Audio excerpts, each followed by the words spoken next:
Crystal McDowell's life was marked by hardship and heartbreak from the very beginning. Her struggles began at birth when her parents named her after the drug crystal meth, setting the tone for a difficult and chaotic childhood. Both of her parents, addicts themselves, contracted AIDS through substance abuse and passed away within 6 months of each other when Crystal was only 11 years old. This devastating loss left her completely alone, thrust into a world where she had to navigate life on her own. Despite her tender age, she was left to fend for herself, grappling with an unimaginable tragedy no child should have to endure. But fate had even more painful trials in store for Crystal. During her teenage years, she was abducted by a man and held captive in a chicken coop, subjected to horrific abuse for several days. Yet, in the face of unimaginable cruelty, Crystal's will to survive burned bright. With incredible strength and resilience, she managed to escape her captor, running toward a future that was uncertain but hers to claim. She eventually found solace with her aunt and uncle in Baytown, Texas. And though she had endured unimaginable suffering, Crystal refused to let her traumatic past define her. Determined to build a better life, she fought hard to overcome the shadows of her early years. It was in Baytown that she met Steve McDowell, a man whose fun-loving personality and carefree nature seemed to offer her the joy and stability she had been missing. Steve, with his playful charm, love for video games, and passion for fast cars, captured Crystal's heart. His kind and humorous demeanor was exactly what she needed, and her friends couldn't help but notice how much happiness he brought into her life. Crystal, now working as a flight attendant with ExpressJet, found a new sense of adventure as she and Steve took advantage of her airline perks, traveling across the US together. Soon after, they married and started a family, welcoming 2 children, Madden and Maui, into their world. Crystal's devotion to her children was undeniable. She poured her heart into being the best mother she could, always putting their needs and happiness above all else. On the outside, they seemed like the perfect family, a loving couple raising 2 beautiful children. But beneath the surface, things were far from perfect. Over time, Crystal grew increasingly dissatisfied with her marriage. After a decade together, she made the difficult decision to end her relationship with Steve. This choice was not an easy one, and it was met with resistance from her husband, who wasn't ready to let go. While waiting for the renovations on her new home to be completed, Crystal continued living under the same roof as Steve and their children. It was an incredibly tense and awkward situation as the couple tried to navigate the emotional turmoil of an impending divorce while still sharing a home. Despite the challenges, Crystal remained determined to build a brighter future for herself and her kids. By 2017, Crystal was 37 years old and ready for a fresh start. She had shifted her focus to a new career in real estate and was eagerly looking forward to moving into her new home.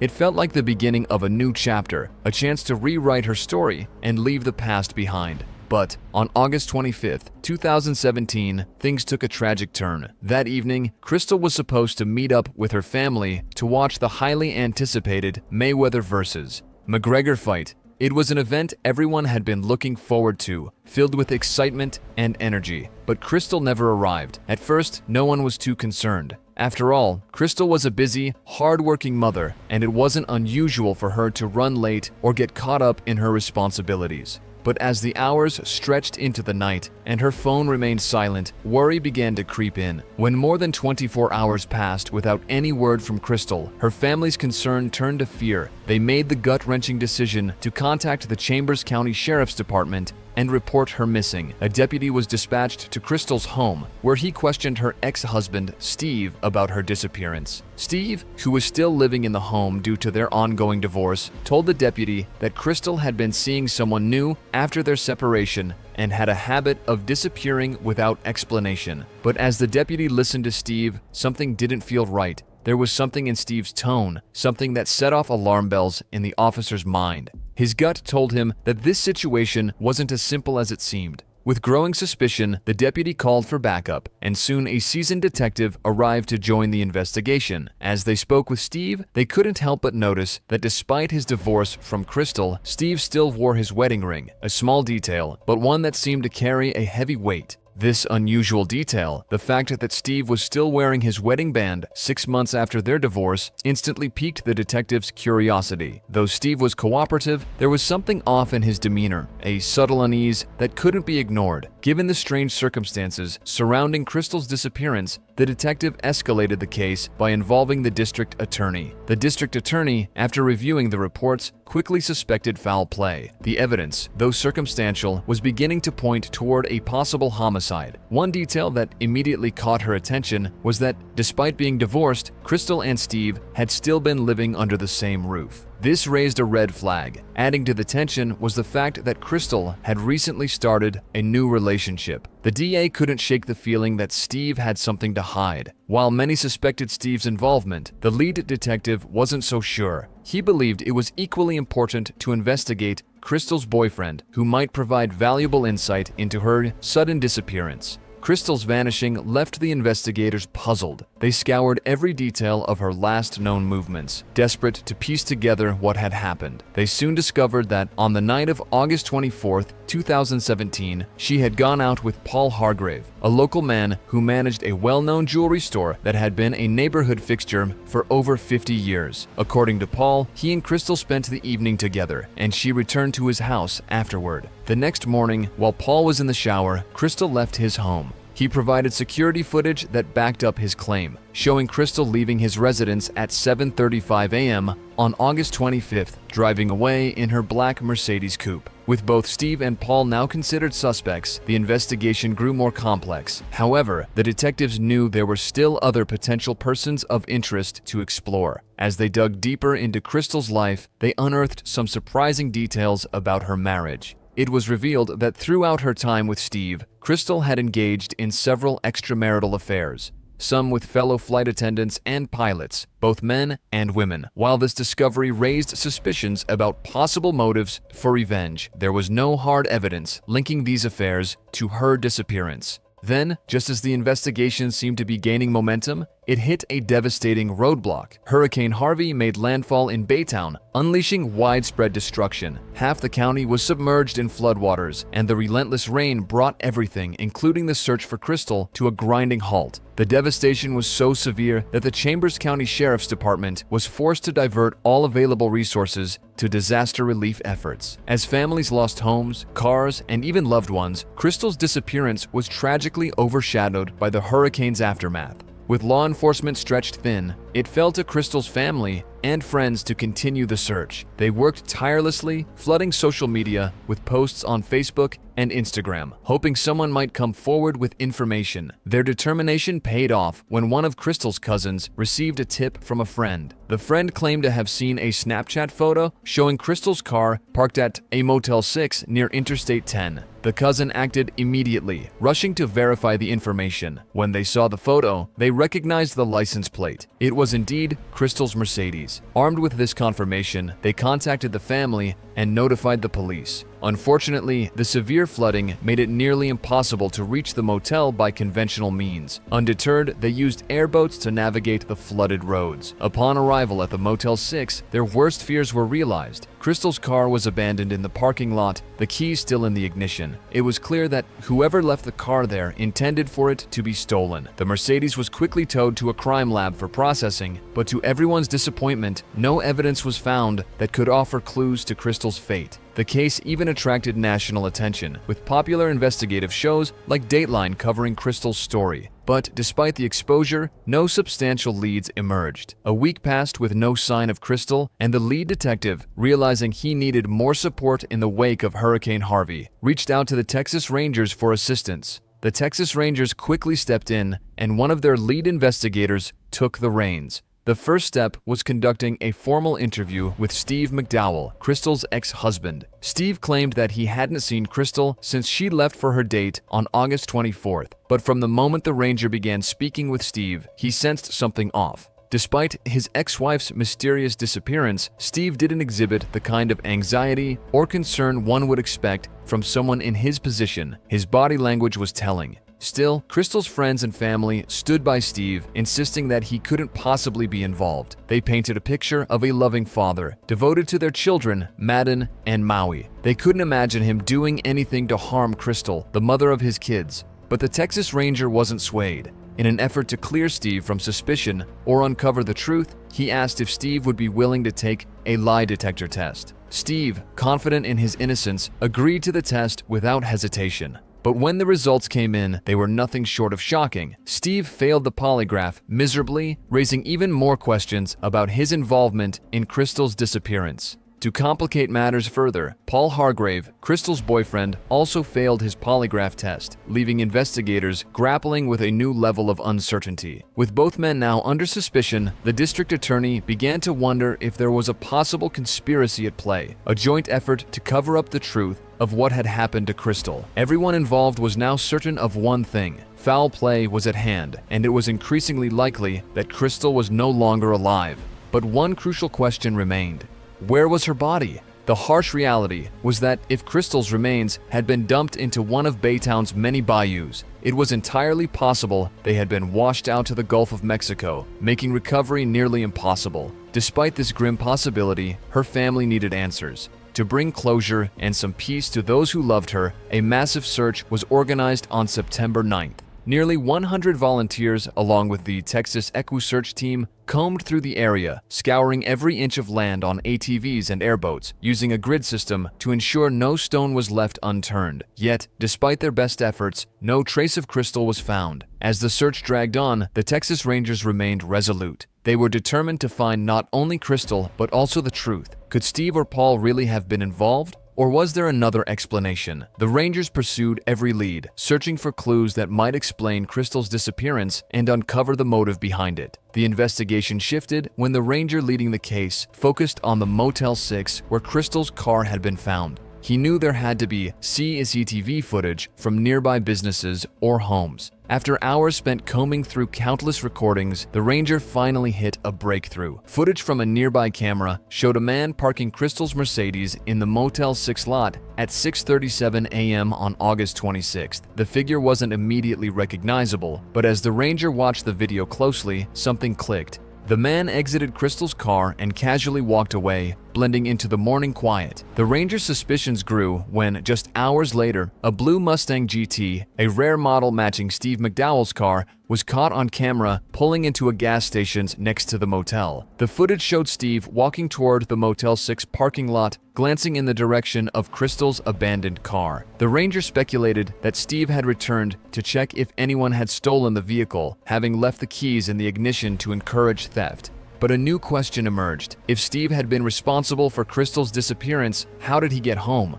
The distance between the motel and Steve's house was considerable, and it seemed unlikely he would have walked. Determined to solve this puzzle, the ranger reviewed more footage from the area. His efforts paid off when he spotted a man riding a bike in the rain along the Interstate 10 service road at 7:05 a.m. Just 25 minutes after Crystal's car had been left at the Motel 6. The bike had distinctive mag wheels, and it reminded the ranger of something he had seen in the McDowell garage during a prior visit. His suspicions deepened when Steve mentioned during one of their interviews that he had been shopping at Walmart the morning of Crystal's disappearance. Intrigued, the ranger pulled the CCTV footage from Walmart, located just across the street from the motel. The footage revealed a chilling detail. A man, resembling Steve, entered Walmart that same morning, wearing a hooded sweatshirt and paying cash for a bike with mag wheels. It was just minutes after Crystal's car had been abandoned at the motel. With mounting evidence, the ranger summoned Steve for another interview. This time, he confronted Steve directly, laying out the case against him piece by piece. Despite the overwhelming evidence, Steve denied any involvement, claiming innocence once again. But the ranger was now certain. Paul Hargrave had no role in this tragedy. The truth lay with Steve McDowell. While the ranger believed they had gathered enough evidence to charge Steve with Crystal's murder, there was still one critical element missing: Crystal's body. Without it, the case was built on circumstantial evidence and testimony, strong but not unbreakable. The district attorney was adamant that finding Crystal's remains was essential to securing a conviction. Not only would it strengthen the legal case, but it would also give Crystal's family the closure they so desperately needed.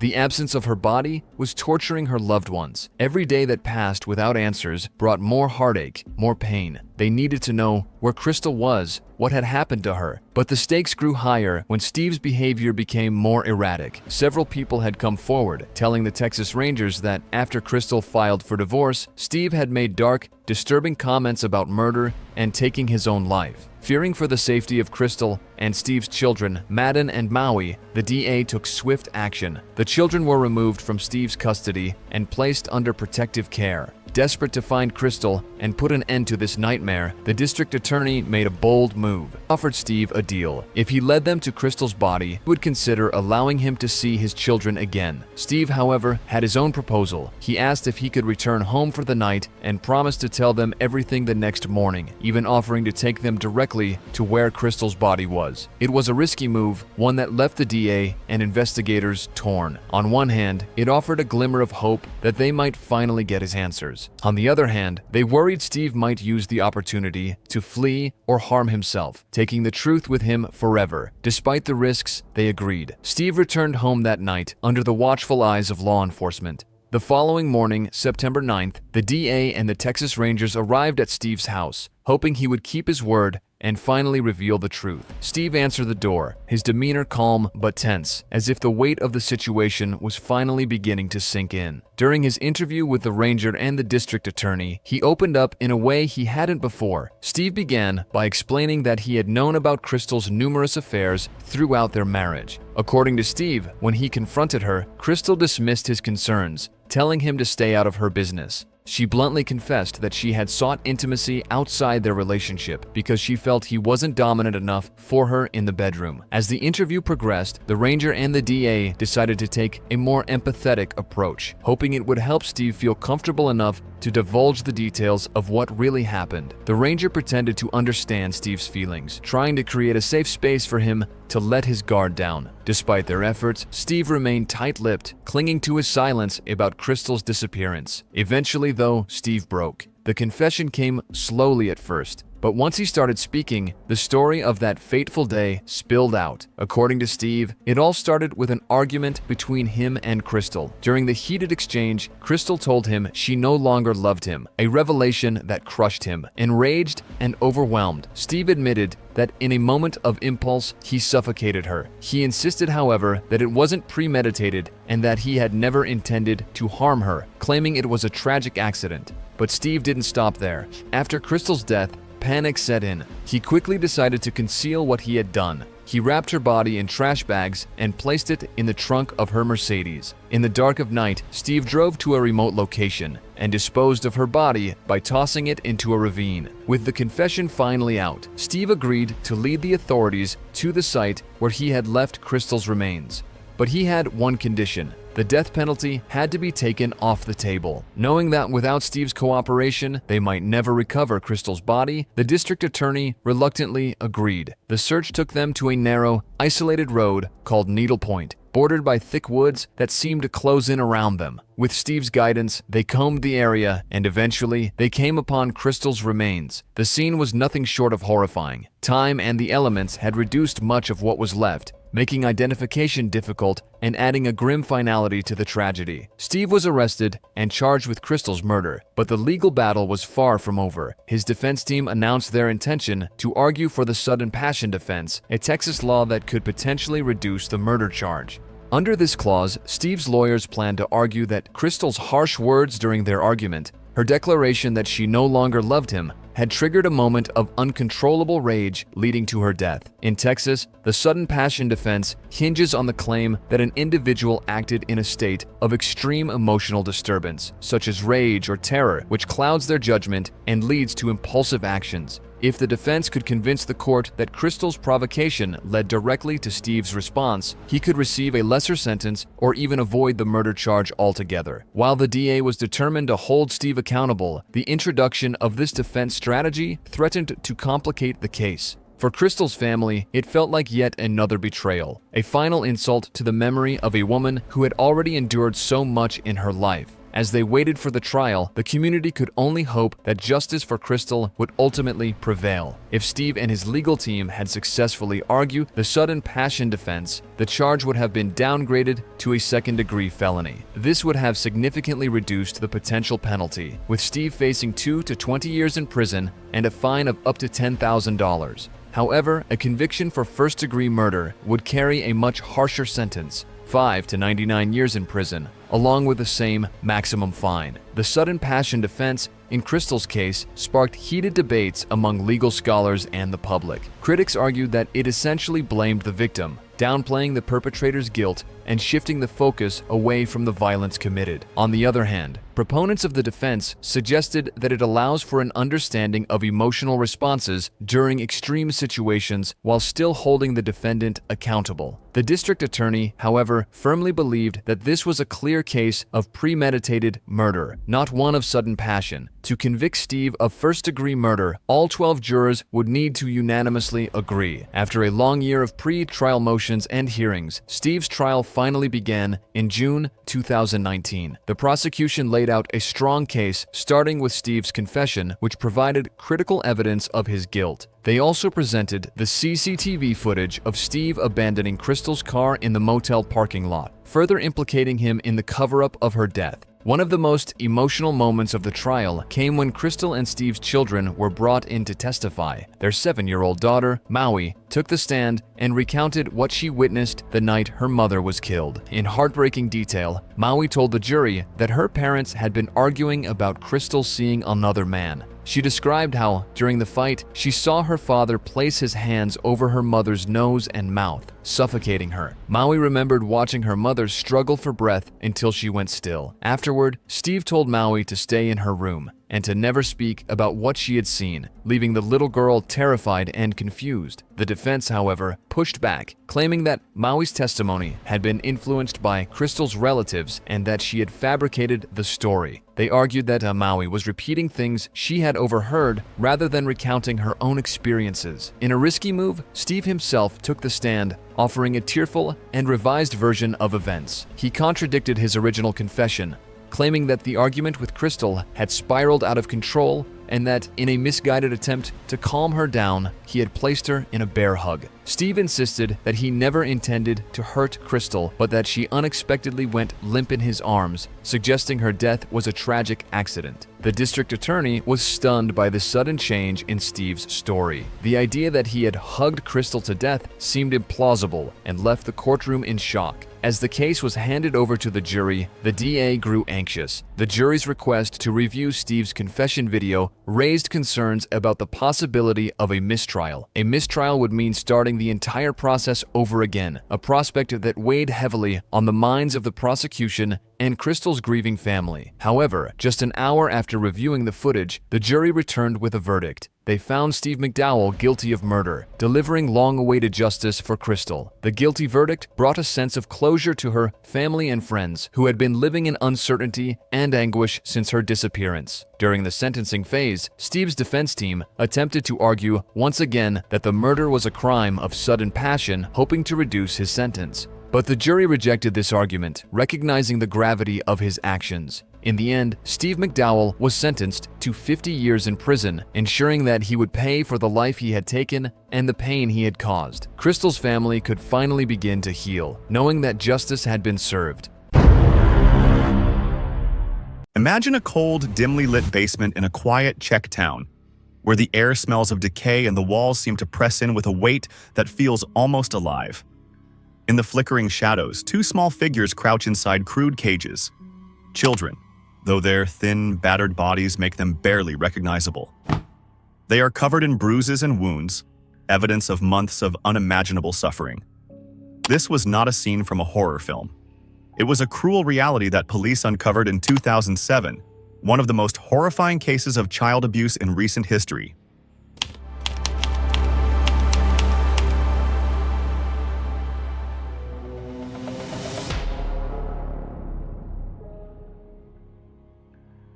At the center of it were two sisters, Klara and Katerina Maurova, whose lives would take a dark and tragic turn no one could have foreseen. Klara was the eldest daughter in a seemingly normal family. Born in 1975, she grew up with her sister in Kuzim, a small, peaceful village about 120 miles from Prague. It was a quiet, picturesque place where life moved at an easy pace with good schools and a strong sense of community. The kind of town where things like this shouldn't happen. Little is known about the Maurova sisters' early years, but one thing was clear. Something wasn't right with Clara from a young age. She was a pretty child, with blonde hair and bright blue eyes, but beneath her innocent appearance, her mind was beginning to unravel.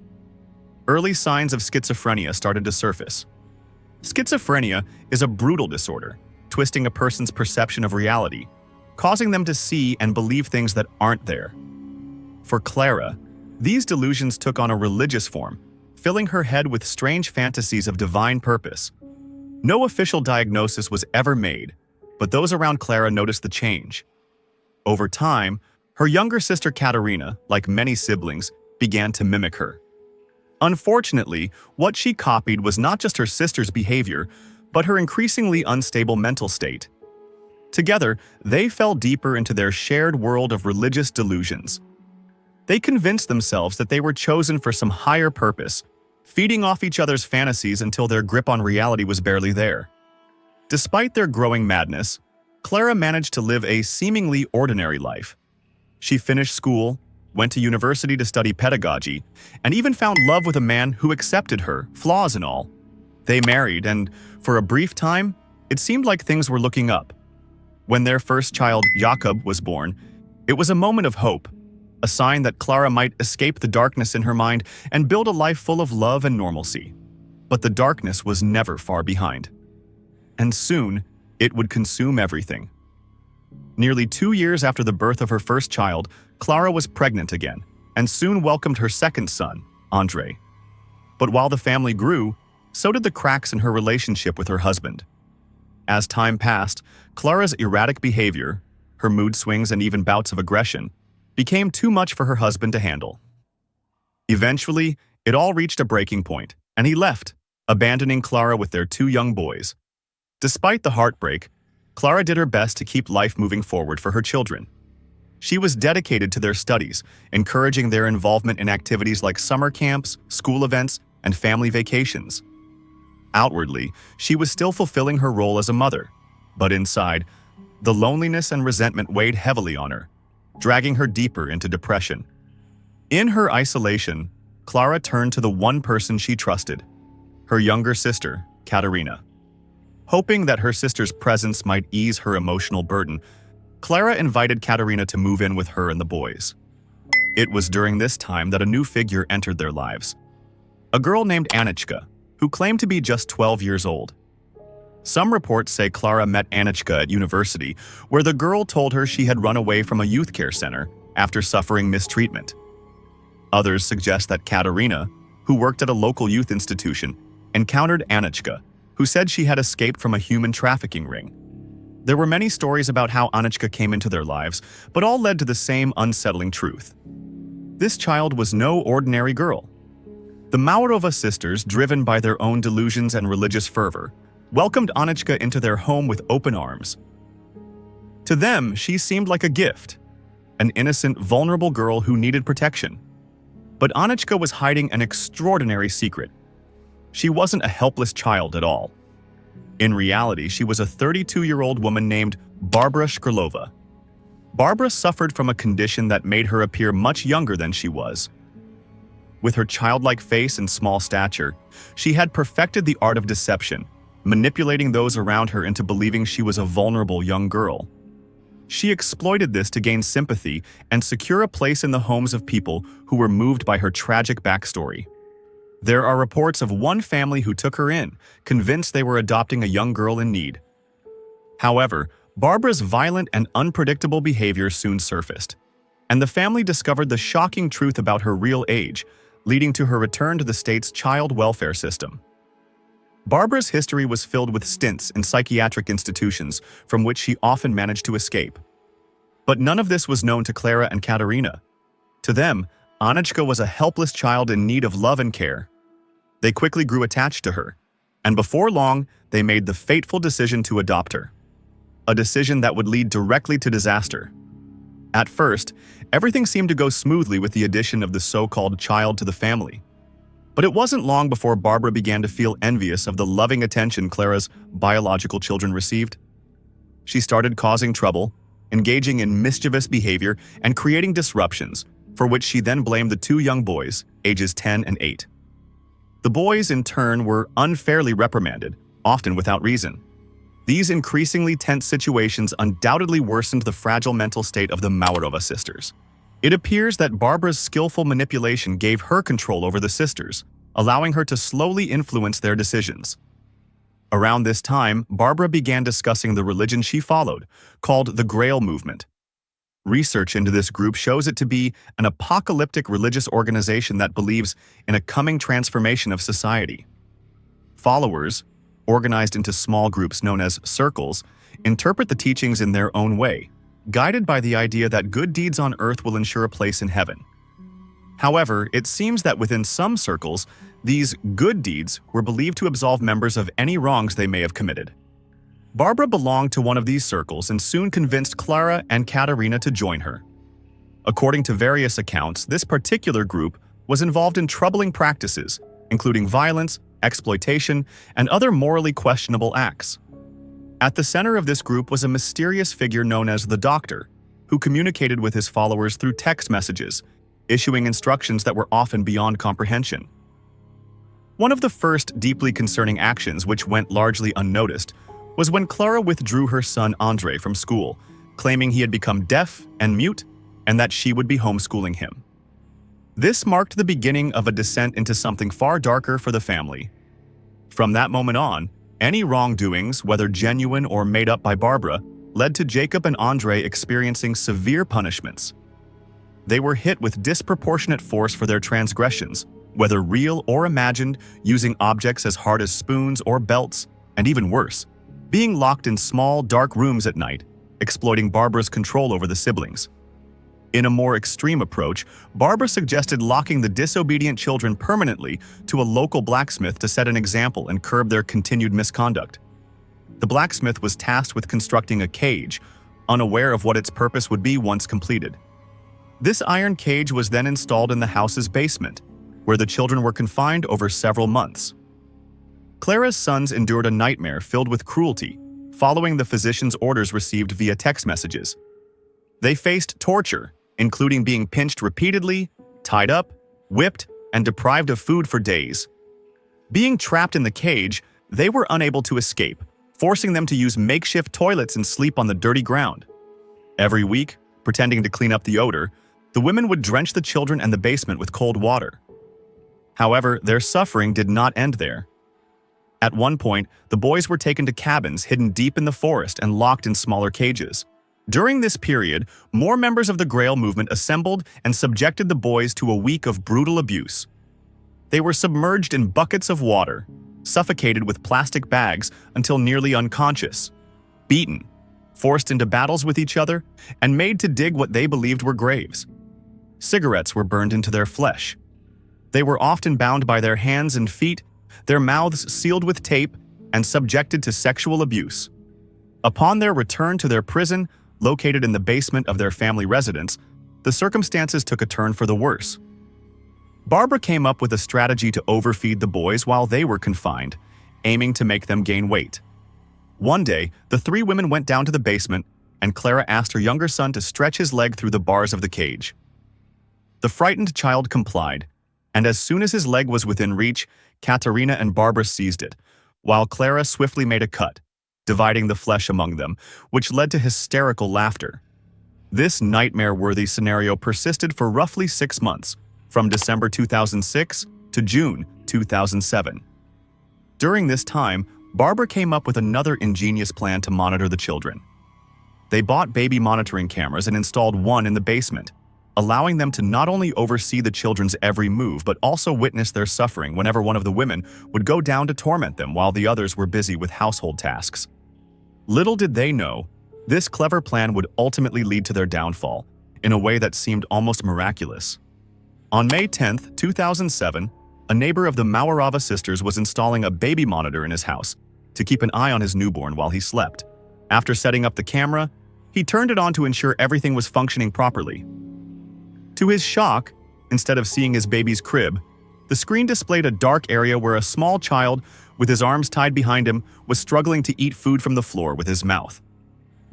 At another moment, the screen showed an adult woman's hand holding something, while the child desperately tried to consume it. The image was so disturbing that the neighbor was horrified and immediately called the police to report the appalling scene.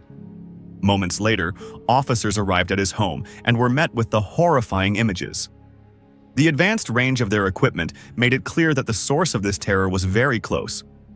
Determined to put an end to the nightmare as swiftly as possible, the officers began to knock on the doors of nearby homes. The initial few residents had no issue allowing the police access to every room until they reached the house where the Murawa sisters lived. Initially, the sisters were hesitant to let the police in, but eventually relented. During the inspection, the police discovered a small door hidden under the staircase. To their shock, what they found was beyond what anyone could imagine. Stepping inside, they were overwhelmed by a terrible stench that filled the entire space. The first sight was of a terrified girl clutching a teddy bear, running directly towards the officers, screaming in fear that she and her brothers had been abused by their adoptive mother and aunt. One officer took the girl outside, while the others were left in disbelief at the sight of two nearly naked boys, their bodies covered in wounds, locked inside cages as if they were animals. One of the boys appeared unconscious. Without hesitation, the boys were immediately freed and attended to by emergency services. They quickly provided first aid and rushed them to the hospital for further treatment. The girl, who didn't seem to have any physical injuries, was taken into custody by the authorities. Clara and Katerina were arrested. Jacob had some wounds that were treated but did not require hospitalization, so both children were sent to a child protection center. However, Andre, the younger boy, was in critical condition when he arrived at the hospital. Upon realizing he had not been returned to the basement, he experienced a panic attack, began to scream that he was seeing ghosts, and begged the doctors to end his suffering. The situation could not have been more tragic. When he calmed down, the doctors could not believe what they saw in the boy. He was covered in scars, bruises, and open wounds, one of which was particularly large on one of his buttocks. He had to remain hospitalized for proper treatment. While healing physical wounds on their body, injury was caused by months of terrible violence with their mother, aunt, and others, so much harder to overcome in the meantime that research began to reveal the truth about what happened behind closed doors in this house, and at the same time in the lives of the population were placed in the care center, believed that the young girl refused to work with advisors and professionals who showed aggression and sadness, but she also began to make mistakes that pointed out the truth during the initial assessment of her mental condition. She got paper and crayon to draw what, instead, she wanted a children's drawing. She produced complex geometric shapes and improved mathematical calculations that go beyond what could be expected from 13 years old. Unfortunately, Annika's studies were never completed. A few days after being placed in the center, she escaped through the window without leaving a trace. Security forces immediately began searching for the girl and distributed leaflets with her photograph and information. To surprise, they soon received tips from various sources who claimed that she was recognized in the picture and claimed that she was a 33-year-old woman named Barbara, seemed to receive help from a known couple who provided her son's documents. In order to leave the country, she initially went to Denmark, and from there to Oslo, in Norway. Barbara again changed her appearance and shaved her head and posed like a 13-year-old boy named Adam. She turned to the authorities and claimed she was on a ran from a malicious father. Several sources say that Adam was occupied by the family and entered a school where he was soon considered a gifted student. This charade continued for several months, but the Czech authorities did not give up, and, in cooperation with international colleagues, the pieces of the puzzle were managed together. DNA analysis eventually confirmed the true identity of Barbara, which led to her arrest. After that, she was extradited back to the Czech Republic to face legal proceedings. After her return, Barbara was assessed psychologically in a number of ways. At least one expert who dealt with her reportedly noticed indications of psychotic tendencies. Among the most startling revelations was the rumored fact that a worried instructor was the reason behind Barbara's imprisonment in Norway. Barbara had drawn a picture of 7 bruised and bleeding children, each with a number, and identified herself as the 7th, which had worried the teacher when she was posing as Adam. Hundreds of reporters and television teams crowded the municipal court in the Czech city of Bjarna on Friday, May 9, 2008, taking pictures of Katharina and Barbara being led inside. The two ladies were accused of tricking the personnel of a daycare center by pretending that Barbara was Annika, a 13-year-old adopted girl. They were not released even though the court apparently dismissed part of the charges. They were taken into custody right away and accused of major crimes including child abuse. 4 other members of the group they belonged to were also included in the charges. Visibly distraught and shrunken, Clara was spotted approaching the courtroom with her sister as the trial got underway. Along with 3 other people, Barbara also made her way into the courtroom. When Clara's turn came to testify, she confessed to abusing her kids over a period of several months. She asserted, nonetheless, that Barbara and her sister Katharina had tricked her. Clara claimed they had put her into a delusional condition, engulfing her in the Grail movement to the extent she was unable to recognize the seriousness of what she was doing. Additionally, Barbara reportedly stated that she had suffered abuse at the hands of the Mawarova sisters. But the court mostly disregarded her assertions, and few people found her credible. Jacob and Andre had the chance to speak with the judge directly, who described the horrifying experiences they went through. They told how the accused violated their privacy, forced them to live in near starvation for months in inhumane conditions, and even cannibalized parts of their bodies. During the hearings, the officers who had entered the House of Horrors also testified. One of the officers described how they saw a youngster lying on the floor, naked, as soon as they entered the basement. He pointed out that the Mawarova sisters showed no concern for the child's welfare, and the girl identified as Annika even tried to block the officers by clinging to their legs. At the end of the hearings, the prosecutor stated that the motive behind these horrific acts was to force the children into complete submission to the group's religious goals. When sentencing, the judge explained that the ultimate aim of these atrocities was to utterly break the will of the children. He also noted that, although there were signs of cult involvement, there wasn't enough evidence to prove it. In the end, the judge found all 6 accused guilty and handed down their sentences. Clara Mawarova, the boy's mother, was sentenced to 9 years in a maximum security prison, while her sister Katerina received a 10-year sentence. The other 3 individuals were convicted of abuse and given 7 years. Barbara, then 34, was found guilty of repeated abuse and cruelty, but received a lighter sentence of only 5 years in prison. The identity of the so-called doctor, believed to be behind the group's actions, was never confirmed. Many were shocked by what seemed like surprisingly light sentences, considering the brutal violence inflicted on 2 innocent children. Moreover, reports revealed that Barbara was released on parole after serving just half of her sentence, meaning she was out after only 2.5 years. Her lawyer argued that her deteriorating mental health played a role in her early release. Meanwhile, Jacob and Andre, with the help of specialists, have managed to overcome much of the trauma, though those events will undoubtedly stay with them forever. Rick and Susan seemed to have it all: a big house in a peaceful neighborhood, 2 lovely kids, good jobs, and financial security. But hidden within the Wamsley household were dark secrets. Things took a turn when the police received an unusual 911 call just before Christmas. When officers arrived at the quiet town of Mansfield, Texas, they found the garage doors open and the side door unlocked. Inside, they discovered a tragic scene. Rick Wamsley, a well-liked local accountant, and his cheerful wife Susie were found dead. It seemed the crime had happened well before the emergency call was made. Rick and Susie knew each other from high school in Oklahoma in the 1970s, though they weren't close back then. Years later, they reconnected while Rick was at Oklahoma State University and Susie was at a Christian college. Their relationship grew, and they decided to get married, start a family, and grow old together. They tied the knot and welcomed their daughter Sarah in 1978, followed by their son Andrew 6 years later. Rick became a certified accountant and worked in the oil and gas industry. The family moved several times due to his career opportunities, eventually settling in Fort Worth, Texas, near the Trinity River. Fort Worth is a large but cozy city with a rich history. There, Rick set up his own accounting practice from home, which provided a good income. By 2003, the Wamsleys lived in an upscale neighborhood in Mansfield, about 20 miles from Fort Worth. Sarah, now 25, had become a mother and lived on her own, while 19-year-old Andrew had just finished high school and was attending college while working part-time at a mini golf course. Rick and Susie had a happy marriage and celebrated their 25th wedding anniversary in July 2003 with friends and family.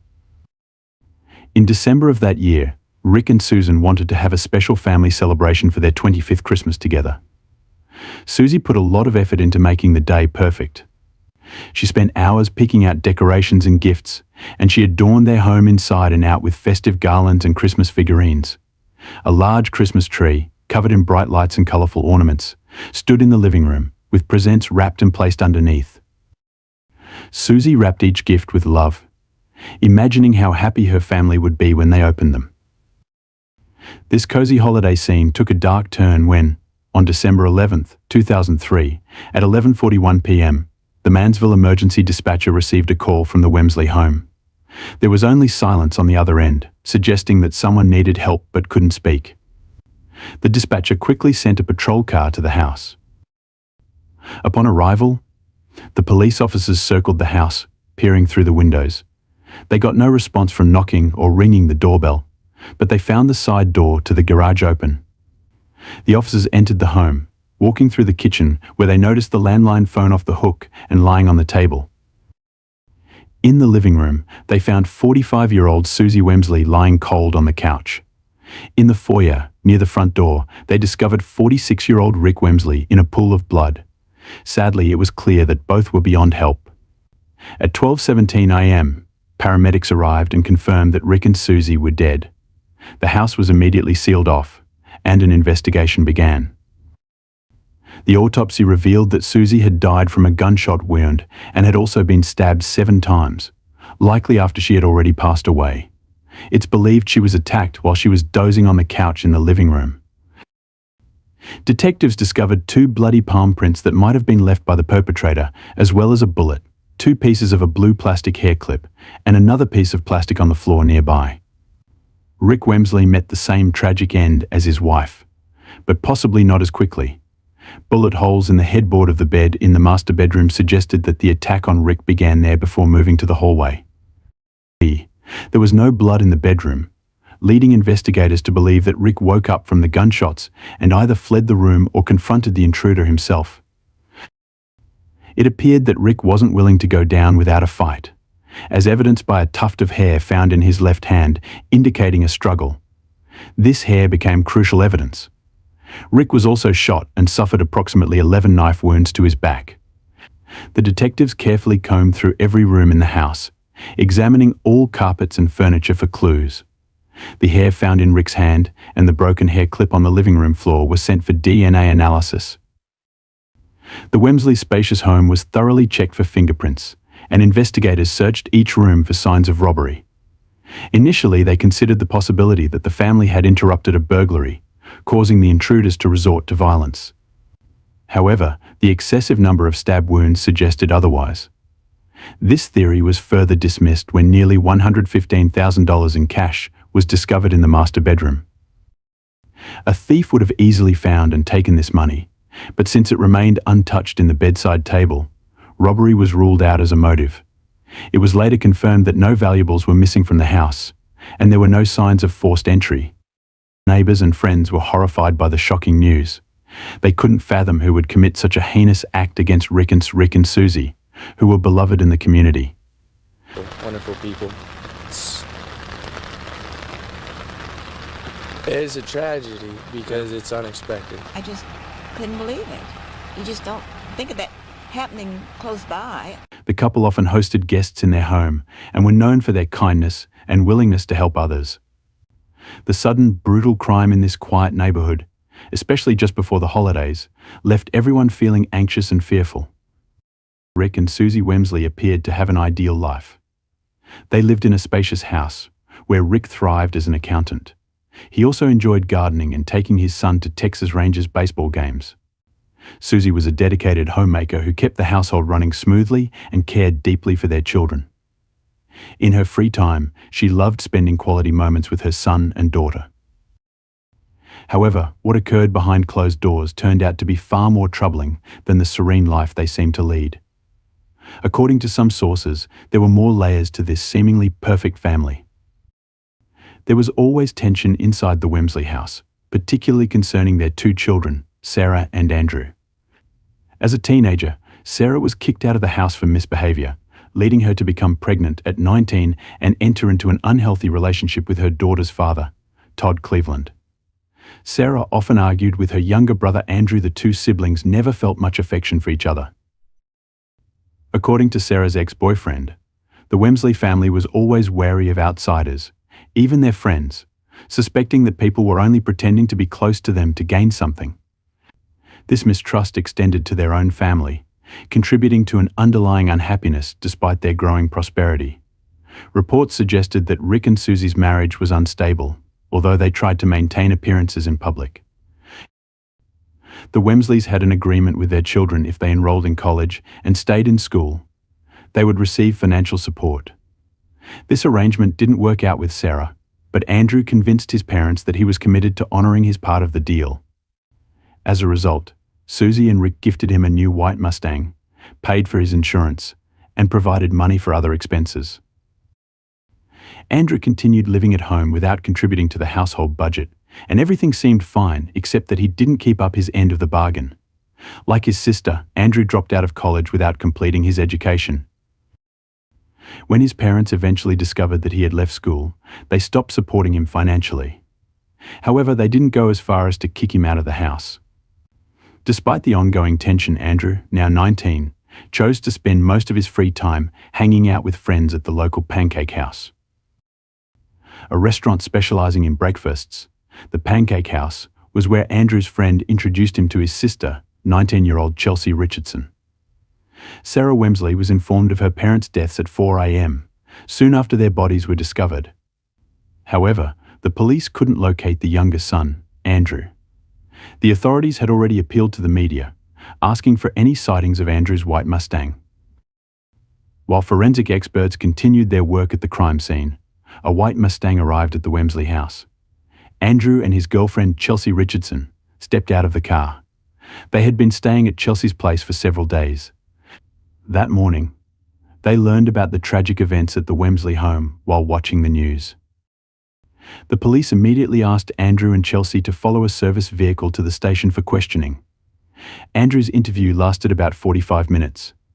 He revealed that he hadn't been home or communicated with his parents for several days, as he had been living with Chelsea. The police noted fresh scratches on Andrew's hand, adding to the investigation's interest. There was nothing suspicious in Andrew's story, so the police allowed him to leave the station. However, they requested that he sign a consent form permitting them to search his car. During a conversation with his sister after the interrogation, Andrew mentioned that forensic experts might find their mother's blood in the Mustang. He explained that their mother had recently cut her finger and, for some reason, had taken his car to drive to the store, which could explain any potential blood traces. Chelsea Richardson's statement at the police station matched Andrew's perfectly. She confirmed they had been together for the past 2 days and had been inseparable since they began dating the previous fall. They often spent entire nights in a 24-hour cafe playing Master Duel, a Japanese collectible card game where players use cards to battle each other, simulating battles between fantastic monsters. The game's central character was described as a weak, infantile boy who became a hero when he played. This shared interest deeply bonded Andrew and Chelsea, and they had started thinking seriously about marriage. Chelsea's mother supported their relationship and was fond of Andrew. However, Rick and Susie Wamsley were openly disappointed with Andrew's choice of partner. They had hoped for a different kind of girl for their son. The Richardsons lived on the outskirts of Fort Worth, in a working-class area known as the Blue-Collar District, which was a stark contrast to the upscale neighborhood of Mansfield, where the Wamsleys lived. A few years earlier, Chelsea had lost her beloved father to a heart attack, and her mother sometimes worked 3 jobs to make ends meet. Despite their financial struggles, the Richardsons were known for their generosity. Chelsea, an extroverted and cheerful person, was quite popular at her school. Her lively and happy disposition earned her the nickname Bubbles. Chelsea Richardson's best friend, Susanna Padana, sometimes benefited from Chelsea's generosity.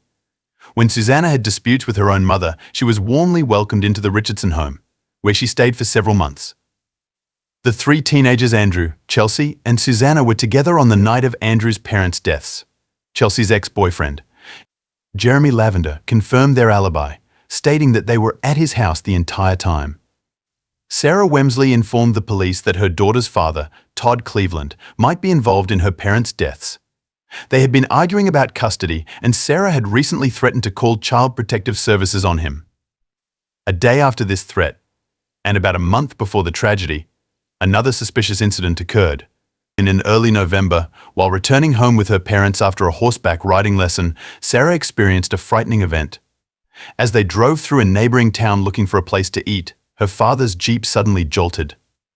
Rick thought they might have hit a large stone, but upon inspection, they found a bullet hole in the rear of the vehicle. Frightened and confused, Susie made 2 phone calls. Oddly, her first call was to her son Andrew, not the police. She believed that a white Mustang had been following them from the ranch, assuming it was Andrew's car. However, this assumption changed after the Jeep was shot at. Susie's second call was to the police, and she filed a report about the incident. Sarah recalled suspecting Todd Cleveland at the time, but now she questioned why her mother had called Andrew first. It turned out that both Sarah and Andrew stood to inherit a $1 million insurance policy from their father. Additionally, the family home was valued at about $1,650,000, and there was around $100,000 in cash plus other assets left by Rick and Susie. Investigators considered Sarah's suspicions and eventually ruled out her former partner, Todd, as a suspect. Given the financial benefits and family tensions, the investigators continued to focus on the Wamsley children. However, DNA analysis and fingerprinting did not match any family members, indicating no direct connection to the crime scene for either Rick and Susie's son or daughter. Despite the lack of physical evidence, Sarah filed a petition to block Andrew from inheriting any family assets. She believed he was responsible for their parents' deaths and feared for her own safety. Although forensic examination of Andrew's car confirmed the presence of blood on the back seat and headrests, the Mustang had been thoroughly washed, making it impossible for experts to collect a viable DNA sample. Law enforcement couldn't even determine whose blood it was. Several months after Rick and Susie's tragic deaths, the investigation hit a dead end. The district attorney needed more information, so the police department convened a grand jury and began issuing subpoenas to those connected to the deceased couple. They started by verifying the alibis of the son and daughter. Jeremy Lavender, Chelsea's ex-boyfriend, testified under oath that Andrew and his friends were with him that night, providing a solid alibi. Chelsea's best friend Susanna corroborated this, and after giving her testimony, she voluntarily provided a DNA sample to compare with evidence from the crime scene. No one expected this moment would become a turning point in the investigation.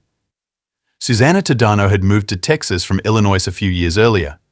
She didn't fit in well with her new classmates. She wasn't particularly diligent, smart, or charismatic. Susanna frequently skipped classes and argued with her mother.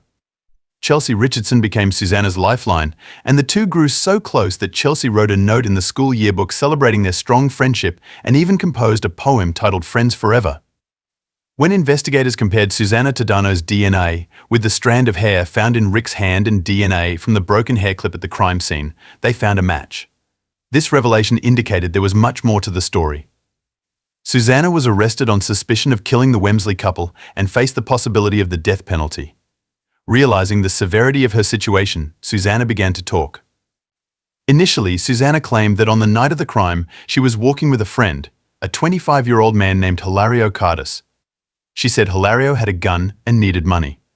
According to her story, Hilario entered the Wamsley house alone in the middle of the night while she stayed outside. When she heard gunshots, she ran into the house, where Rick Wamsley allegedly begged her to stop the attack. Susanna claimed she couldn't intervene because she wasn't really involved. Her hair was left in the house during the chaos. But who was Hilario Cardis? It turned out he worked as a night manager at a local restaurant where the friends frequently spent their leisure time. Hilario had a young daughter and was in desperate need of money. He learned about the Wamsley family's wealth through Andrew Wamsley, whom he had met and befriended. During questioning, Hilario denied any involvement in the attack, but admitted to acquiring a gun for $200 at Andrew Wamsley's request. Andrew, Chelsea, and Susanna had planned to practice target shooting with an acquaintance. Armed investigators sought to verify Hilario's story, starting with the owners of the property where the teenagers supposedly practiced shooting. The property owner, a friend of Chelsea's mother, confirmed that a few months before the tragedy, Andrew, Chelsea, and Susanna came to her approximately 3-acre plot to practice shooting at a small pond. However, she had never seen or heard of Hilario Cardis. Hilario further gained the police's trust by passing a lie detector test. The pond on the farm property was drained, and forensic experts collected bullets from the bottom. They matched the bullets fired in the Wamsley house, confirming that the 3 teenagers had indeed been practicing their marksmanship for several months, preparing for the crime. This evidence discredited Susanna's initial story, accusing Hilario of attacking the Wamsley couple. She was given another opportunity to tell the truth, and this time she directly implicated her best friend in a more detailed account. According to Susanna's new version, the 3 teenagers spent nights at a local cafe plotting their sinister plans. They calculated that, after Rick and Susie's deaths, Andrew would inherit over $1 million, a sum that would set them up for life. The friends envisioned living together, with Susanna quitting her hated low-paying job and buying a new car. They convinced Hilario to purchase a gun for them. After target practice on the farm, the group concluded that Susanna was the most accurate shooter among them. Their first plan involved shooting at Rick's Jeep's gas tank.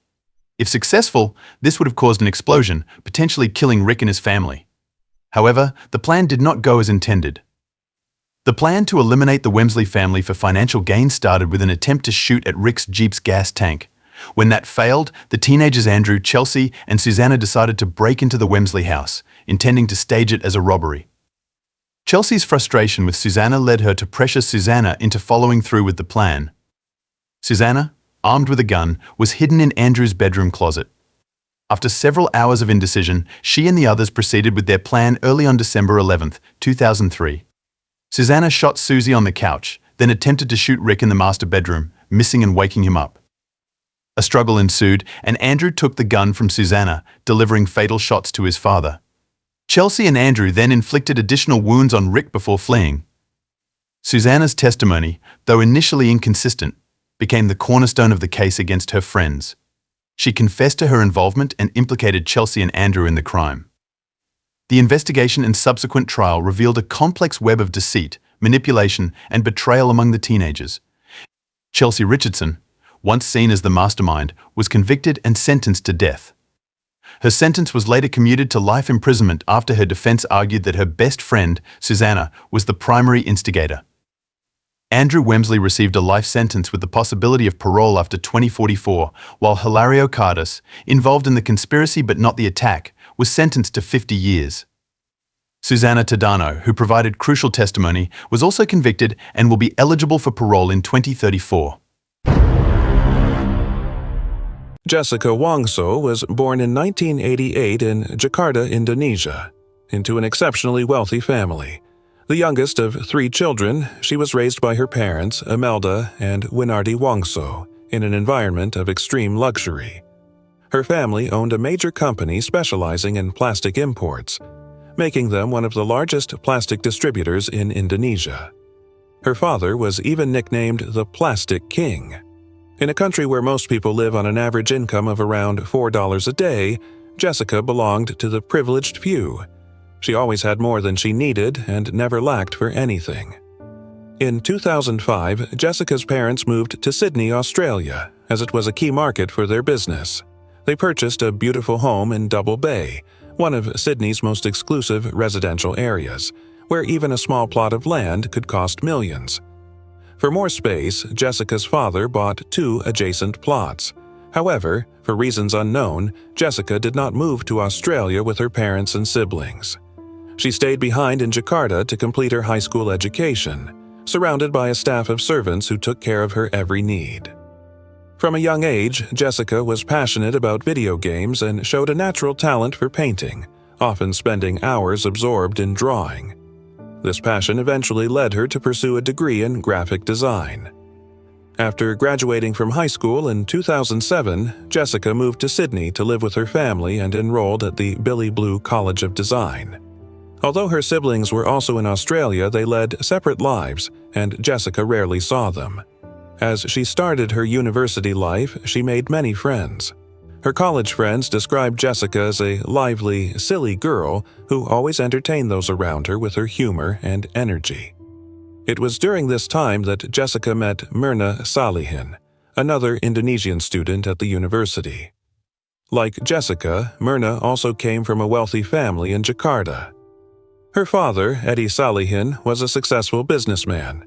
Myrna had a twin sister named Sandy and a long-term boyfriend, Arief, who was studying in Melbourne while Myrna was in Sydney.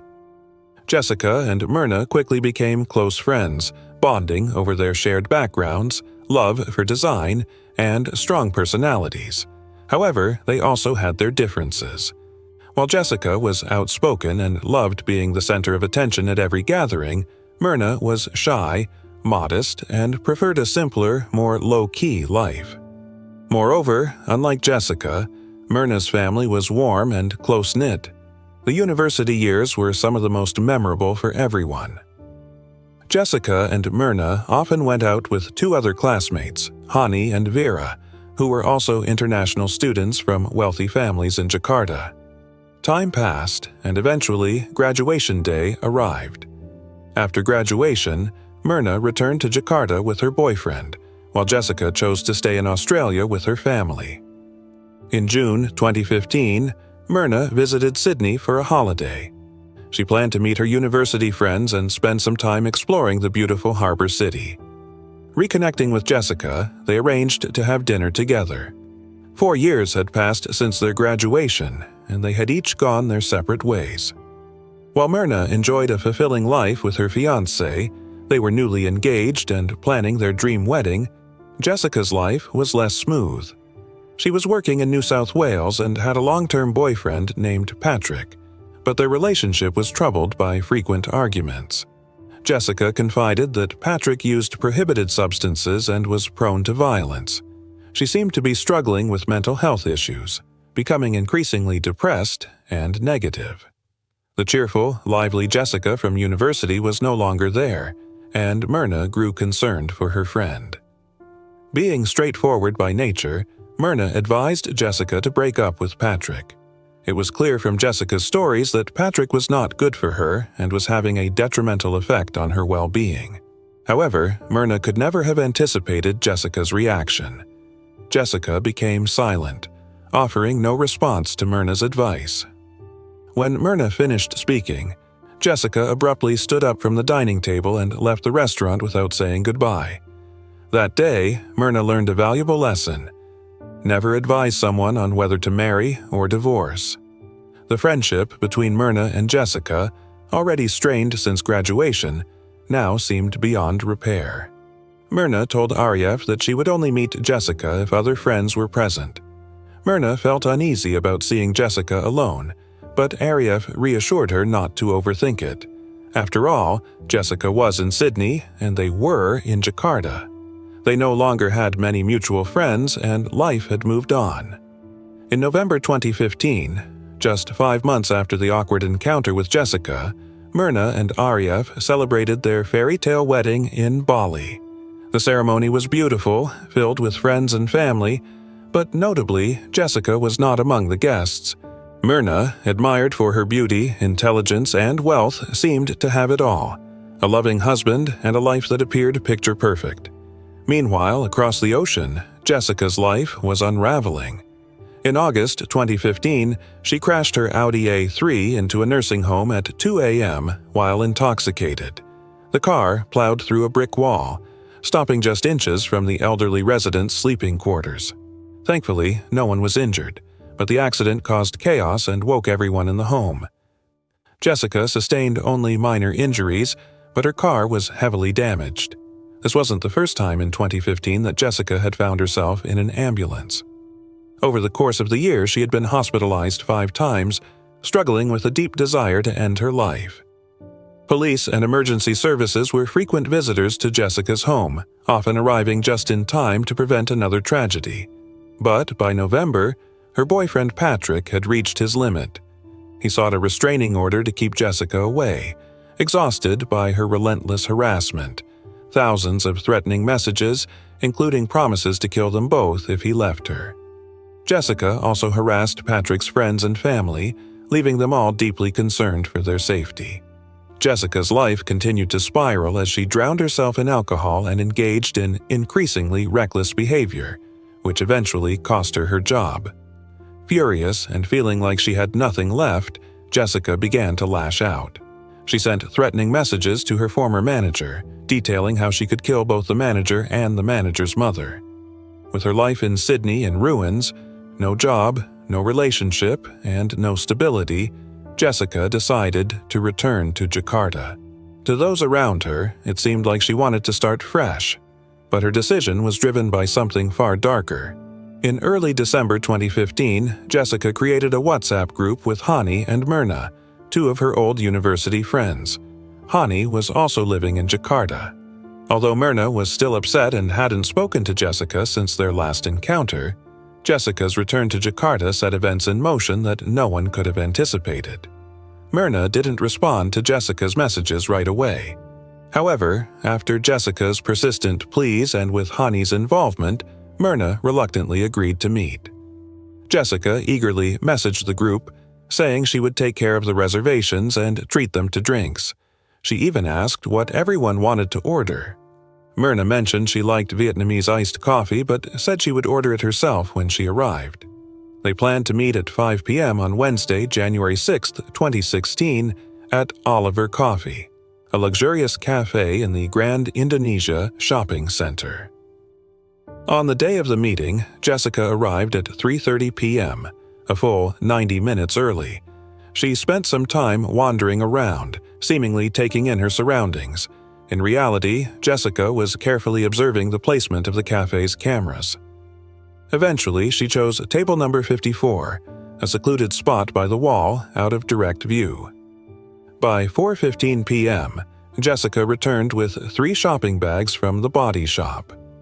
She mentioned she had bought 3 bars of soap as gifts for her friends. Placing the bags on the table, Jassica subtly adjusted them to block the camera's view. Soon after, she approached the bar and ordered 3 drinks, 2 cocktails and 1 Vietnamese iced coffee, paying for them in advance.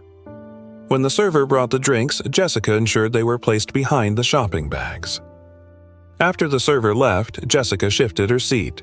Although the camera footage was blurry, her hand movements were noticeable. It appeared she was adding something to the coffee. Once she was done, Jassica stashed the bags behind her chair and returned to her seat. Myrna and Hani arrived at the cafe at 5:15 p.m., 15 minutes later than planned. By that time, their drinks had been sitting on the table for over 45 minutes. Jassica stood up to greet them as they approached. Myrna's body language indicated discomfort and awkwardness around Jassica. As they sat down, Myrna between Jassica and Hani, Jassica quickly urged Myrna to try the coffee. Unaware of what was to come, Myrna took a sip. Almost immediately, she knew something was wrong. She waved her hands frantically, telling Hani that the coffee tasted terrible. Though she barely touched the drink, that single sip was enough to seal Myrna's fate. Less than a minute later, Myrna's head snapped back in what would be her final movement. She began to vomit, foam at the mouth, and convulse before collapsing to the ground, all within minutes. Chaos ensued. Servers and the manager quickly came over to help while Hani desperately tried to wake Myrna, who was completely unconscious. The manager told the staff to call an ambulance and bring oxygen tanks. As other customers watched in shock, Hani screamed and cried uncontrollably. Only Jassica stayed eerily calm and emotionless. Later, the restaurant manager told the police that she first thought Myrna was having an epileptic seizure. But Jassica immediately glared at her and accused, "What did you guys put in the coffee?" The manager, confused and offended, wondered why Jassica would blame them for tampering with the drink. Jassica's accusation made the manager suspicious, so she told the staff to seal the coffee cup as evidence. If Jassica hadn't spoken up, this key piece of evidence might have been thrown away. Meanwhile, Hani called Arif, telling him that Myrna was having a seizure and foaming at the mouth. Arif was filled with panic and rushed to the hospital, but by the time he arrived, Myrna had passed away. The doctors did everything they could, but it was too late. Arif was heartbroken. Just 2 months after their wedding, his future with Myrna was gone. Myrna Salihin died at 6:30 p.m. on Wednesday, January 6, 2016. Her family and friends were in shock, struggling to understand how a healthy young woman could suddenly die. Just 2 months earlier, they had celebrated her wedding. and now they were gathered around her coffin in grief. The suddenness of her death, along with the strange circumstances, immediately raised suspicions. At the funeral, Jassica's strange behavior stood out. She seemed irritated and didn't shed a single tear, which made people wonder even more. Why had she insisted that Myrna drink the coffee? Why had she ordered it 45 minutes before they arrived? Why choose a table hidden from one camera's view and blocked by the shopping bags from another? Sadly, everything happened so quickly that no one thought to search Jassica that day. Security footage showed that while everyone else was panicking and trying to help Myrna, Jassica stood off to the side, looking around and scratching her thigh. Experts later guessed that the itching on Jassica's hand might have been caused by contact with cyanide. When asked to hand over her trousers for testing, Jassica claimed she had thrown them away because Myrna had vomited on them. But in reality, Jassica never went near Myrna after the poisoning. She just stood back, showing no emotion, and did nothing to help. It's hard to believe that a friend, a young woman like Jassica, could be capable of such a terrible act. But her cold, distant behavior and suspicious actions left many wondering what she was really capable of. The manager handed Myrna's coffee to the police for investigation. 3 days later, the test results came back. The police confirmed that the coffee contained a deadly amount of cyanide. In Indonesia, where most people are Muslim, religious beliefs often discourage autopsies. In criminal cases, the police need the family's permission to perform one. At first, Myrna's family was hesitant to allow the autopsy because they didn't want her body to be disturbed. However, the investigators worked hard to convince the family, promising that the procedure would be done with great care. Eventually, the family agreed to let the police take some samples, but they did not allow a full autopsy. On the evening of Saturday, January 9th, 3 days after Myrna's death, the autopsy was conducted, and the findings were completed by the next morning. The results showed that Myrna's stomach had bled and contained a small amount of cyanide. However, the toxicology tests found no cyanide in other parts of her body. Thanks to the manager's smart decision to have the staff seal the coffee cup, the police had solid evidence. The murder weapon was a coffee cup laced with cyanide. The question then arose: how did Jassica get cyanide? Acquiring cyanide legally is difficult, but many believed that Jassica, being smart, might have bought it on the black market. However, the police found no evidence that Jassica had ever obtained cyanide. The case shook the entire nation of Indonesia, drawing massive public interest and media attention. People followed the case closely, discussing it as if it were a crime thriller. From that point on, many rumors began to spread. After security camera footage quickly circulated on social media, most people suspected Jassica. But the big question remained: why? What was her motive? Some speculated that Jassica had unrequited feelings for Myrna and decided to seek revenge after learning that Myrna had married Ariev. Others suggested Jassica acted out of anger because she wasn't invited to the wedding and felt left out as Myrna became closer to Hani and Vera.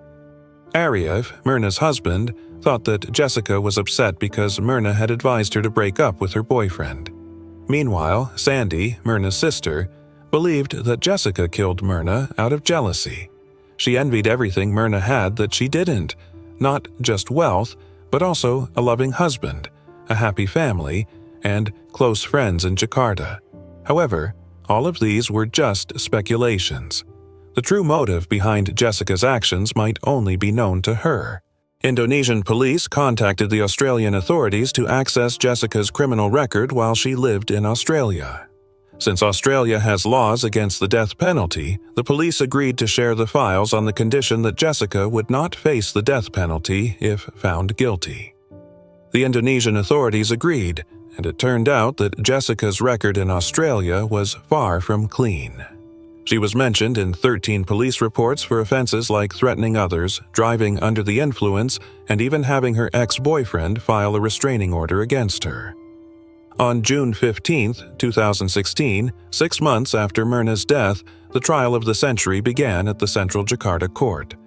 Jassica showed no signs of guilt or sadness. In fact, she was quite the opposite. If you only looked at the footage, you might think she had just won a jackpot rather than being on trial for murder. Jassica appeared glowing, smiling throughout the session, and even waved proudly at the press. It was clear she enjoyed being in the spotlight. During the trial, she kept a calm demeanor, often smiling at the judge and looking confident that she would be acquitted. Her wealthy family hired over 15 of Indonesia's top lawyers to defend her. The defense argued that no cyanide was found in Myrna's liver, lungs, or urine.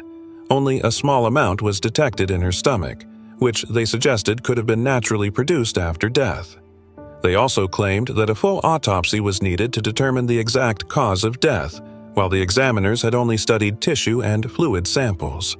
Jassica's lawyers even suggested Myrna's death could have been from an undiagnosed illness.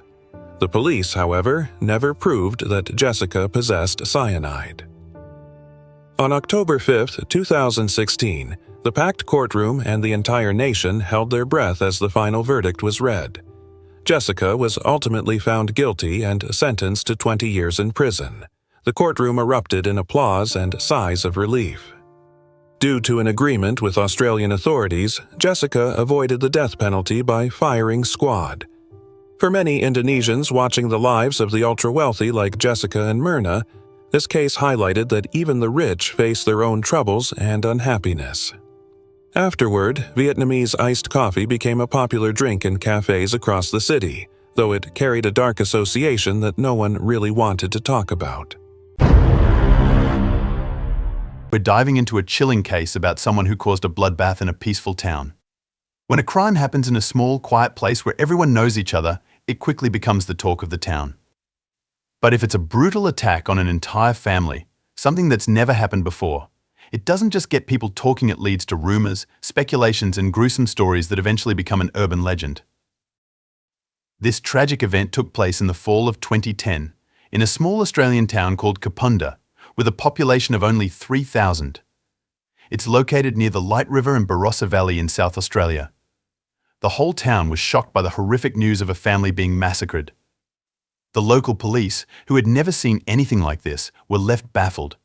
Rumors quickly spread, and the story was told in many different ways. Things got so out of control that the police had to partially classify the case to avoid further panic and prevent leaks. The family involved was well known and respected in the town. They had no known enemies, and there seemed to be no clear motive for the crime. At first, it appeared to be a senseless act of violence, leading detectives to believe it might have been the work of a madman. Surprisingly, the real culprit wasn't even considered a suspect at first, and might have gotten away with it if he hadn't accidentally revealed himself later on. Let's talk about the Rowe family. The head of the family, Andrew Rowe, was born in England in 1965. When he was just 3 years old, he and his parents moved to Australia, where they decided to stay. They settled in a suburb of Adelaide, and Andrew grew up there, attending school. He was known to be friendly, had a great sense of humor, made lots of friends, and enjoyed fishing with his dad. After high school, while studying in Adelaide, Andrew met Rose, a cheerful young woman just a year younger than him. The two quickly developed a romantic relationship, and in 1985, they got married in a small ceremony with only close friends and family. 2 years later, in 1987, they had their first child, a boy named Christopher. In 1994, Andrew and Rose Rowe welcomed their second child, a daughter named Chantel. The family settled in the quiet town of Kapunda and started their own carpet cleaning business. The business thrived, giving them financial stability. Their children attended local schools, where both performed well academically. Christopher, their eldest son, took up guitar and became interested in music, while Chantal excelled in painting, danced, and played basketball. She was known for being kind-hearted and always willing to help others. Chantal dreamed of becoming a lawyer, and Christopher planned to pursue a career in programming and technology. The Rowe family was close-knit and happy. By the summer of 2010, 23-year-old Christopher had moved out to live with his girlfriend, just a few blocks away. In September, 16-year-old Chantal started working part-time as a waitress at a roadside cafe. Since she didn't have her driver's license yet, her father or brother would drive her to work, though she looked forward to getting her own license soon. The crime scene was so horrifying that even seasoned detectives from Adelaide were shocked. Inside the house, it looked like a scene from a horror movie, with blood splattered everywhere on the floor, walls, furniture, curtains, and even the ceiling. The bodies of 45-year-old Andrew and 44-year-old Rose were found in the kitchen, severely disfigured, while Chantal's body lay in her bedroom, brutally torn. Each family member had suffered multiple stab wounds and had been dead long before the police and paramedics arrived. Detectives quickly suspected that the crime was personal, as nothing was stolen. Valuables like phones, a laptop, an expensive camera, and even money were left in plain sight. This suggested that the killer wasn't motivated by robbery. The brutality also hinted that more than one person might have been involved, as it would have been difficult for a single individual to overpower 3 adults. Alternatively, the perpetrator could have been a physically strong man. Investigators noticed that someone had clumsily tried to clean the crime scene, wiping away footprints in some areas, but the attempt was abandoned. Bloody shoe prints were also found leading to the door, but they suddenly stopped, implying the killer might have removed his shoes and left in socks.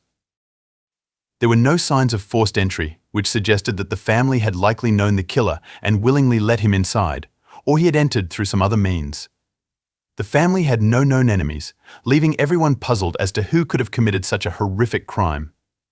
Some clear fingerprints were found on the door to Chantal's room, but they didn't match anyone in the police database, indicating that the person responsible had never been caught for any previous crimes. The house was immediately sealed off as a crime scene, and the surrounding area was fenced off to keep away curious onlookers and the press, who had quickly gathered at the scene. To avoid scaring the killer into hiding or fleeing, the police chose not to release too many details about the investigation. Still, rumors of a maniac spread quickly through the small town. People became fearful, avoiding the streets at night and locking their doors tightly.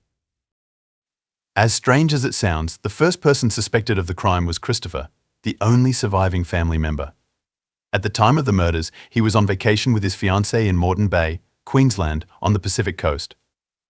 However, authorities had to investigate all possibilities, no matter how unlikely they seemed. Christopher was the first to raise the alarm when he couldn't get in touch with his family, and he took the next flight home after hearing the devastating news. His alibi and fingerprints were quickly checked, and it was confirmed that he was on the other side of the continent at the time of the crime, so he was ruled out as a suspect. A strange detail emerged from the investigation after the murders. The killer changed into clean clothes and lay on the bed. Bloody drag marks near Chantal's bed indicated that she had likely tried to hide under it, but the killer had pulled her out. Forensic experts also determined that she had been sexually assaulted before her death. This further suggested that the crime was deeply personal, filled with senseless cruelty. Andrew, the head of the family, suffered over 30 stab wounds, while Rose was stabbed 50 times. Evidence showed she had been attacked twice and had even tried to call for help after the first attack. Chantal had 33 stab wounds and had been sexually assaulted. Investigators immediately looked into Chantal's personal life, focusing on whether she had been in a relationship or had any obsessive admirers. It was soon revealed that she had been dating a boy named Dylan for about a year. They both attended the same school, and at 16 years old, Dylan didn't initially seem capable of committing such a brutal crime. Nonetheless, detectives needed to interview him, check his alibi, and hear his thoughts on whether anyone might have wanted to harm Chantal or her family. Dylan cooperated fully with the police, expressing his deep grief over Chantal's death. He explained that they had a loving relationship and planned to marry once they were older. He was devastated by her loss and didn't know how to cope. At the time of the murders, Dylan had been in a nearby city attending his grandfather's anniversary. His alibi was confirmed by dozens of witnesses, and he was ruled out as a suspect. The police had few leads but now had the killer's fingerprints, as well as DNA from the seminal fluid found on Chantal's body. This gave them a crucial piece of evidence that could eventually help them identify the murderer. The DNA extracted from the seminal fluid and fingerprints left at the scene did not match anyone in the police database, adding to the mystery. Interestingly, the family was killed with knives from their own kitchen, suggesting that the attack may not have been premeditated but rather a spontaneous act of violence. The killer took the murder weapons with him when he left the house.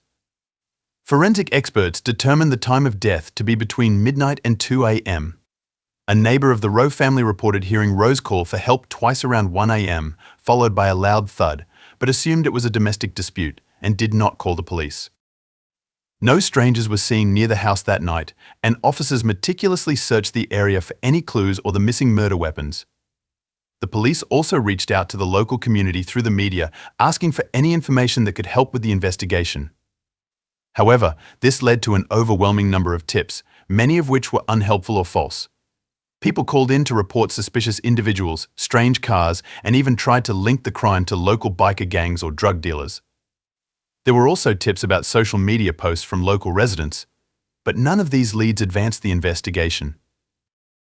2 days before the murders, detectives discovered Chantal's expensive camera at the crime scene. Since Chantal was an avid photographer, they hoped the camera might contain useful images. Indeed, they found many pictures, and the most recent ones drew their attention.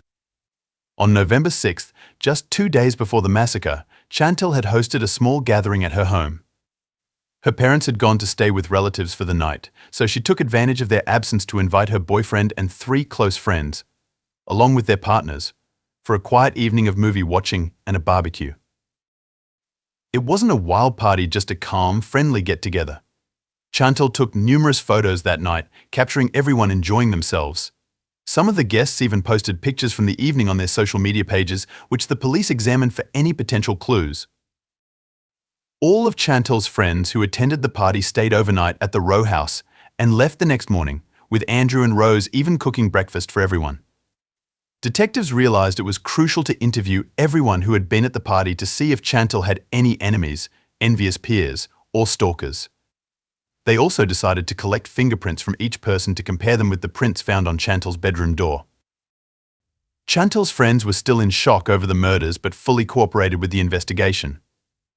They came to the station to testify, provided their fingerprints and DNA samples, which didn't match the ones found at the crime scene, and allowed the police to access their social media accounts and phones. They recounted the events of what ended up being the last party at the row house.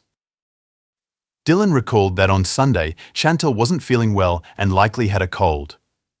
By the evening, she had developed a fever and called her boss to let him know she wouldn't be able to work the next day. The following morning, at around 5 a.m., Dylan texted her to ask how she was feeling. He saw that his message had been read, but Chantal never responded. What Dylan didn't know at the time was that Chantal and her parents were already dead, and the killer had read his message. In a chilling detail, the police discovered that the killer had even tried to respond to Dylan's text, but Chantal's phone account had run out of credit, so the message was never sent. The killer had attempted to create the illusion that Chantal was still alive. Dylan, along with several of Chantal's closest friends, helped the police compile a list of everyone she had been in contact with. Law enforcement systematically worked their way down the list, questioning and checking each person. About a week into the investigation, they reached an 18-year-old named Jason Downey, who had previously attended the same high school as Chantal and Dylan. He had graduated the previous year and was now working at a local auto repair shop. Initially, Jason didn't raise any red flags. He was of average height, very thin, and appeared completely harmless. The plan was to ask him a few questions and then let him go. However, during the interview, Jason began to act strangely. Instead of answering the detective's standard questions directly, he became increasingly nervous and his behavior started to raise suspicions. On November 4, 2010, Christopher left for a vacation to Brisbane with his girlfriend, intending to return and prepare for their upcoming wedding. However, on November 8th, Christopher couldn't reach his family and grew increasingly concerned. After learning from his father's office that Andrew hadn't shown up for work, Christopher sensed something was wrong. He asked a friend to check on the house. Around 3 p.m. that day, a patrol car arrived at the row home. When the local police, who were unprepared for such a crime, saw the horrific scene inside, they immediately requested backup, realizing they were dealing with a brutal triple murder. Jason Downey began acting oddly during the police interview. He complained about not being invited to Chantal's party, mentioning that everyone else had a partner and he didn't have a girlfriend. Then, out of nowhere, he claimed to have an alibi for the night of the murders, even though no one had asked about it yet. His odd behavior made the police even more suspicious. As a result, they decided to fully investigate him, including taking his fingerprints and DNA sample. Surprisingly, Downey remained calm and cooperative, agreeing to all the tests without showing any nervousness. This behavior caused the police to briefly doubt their suspicions, but they continued with the procedures. When an expert collected his fingerprints, he noticed fresh, deep cuts on Jason's palms.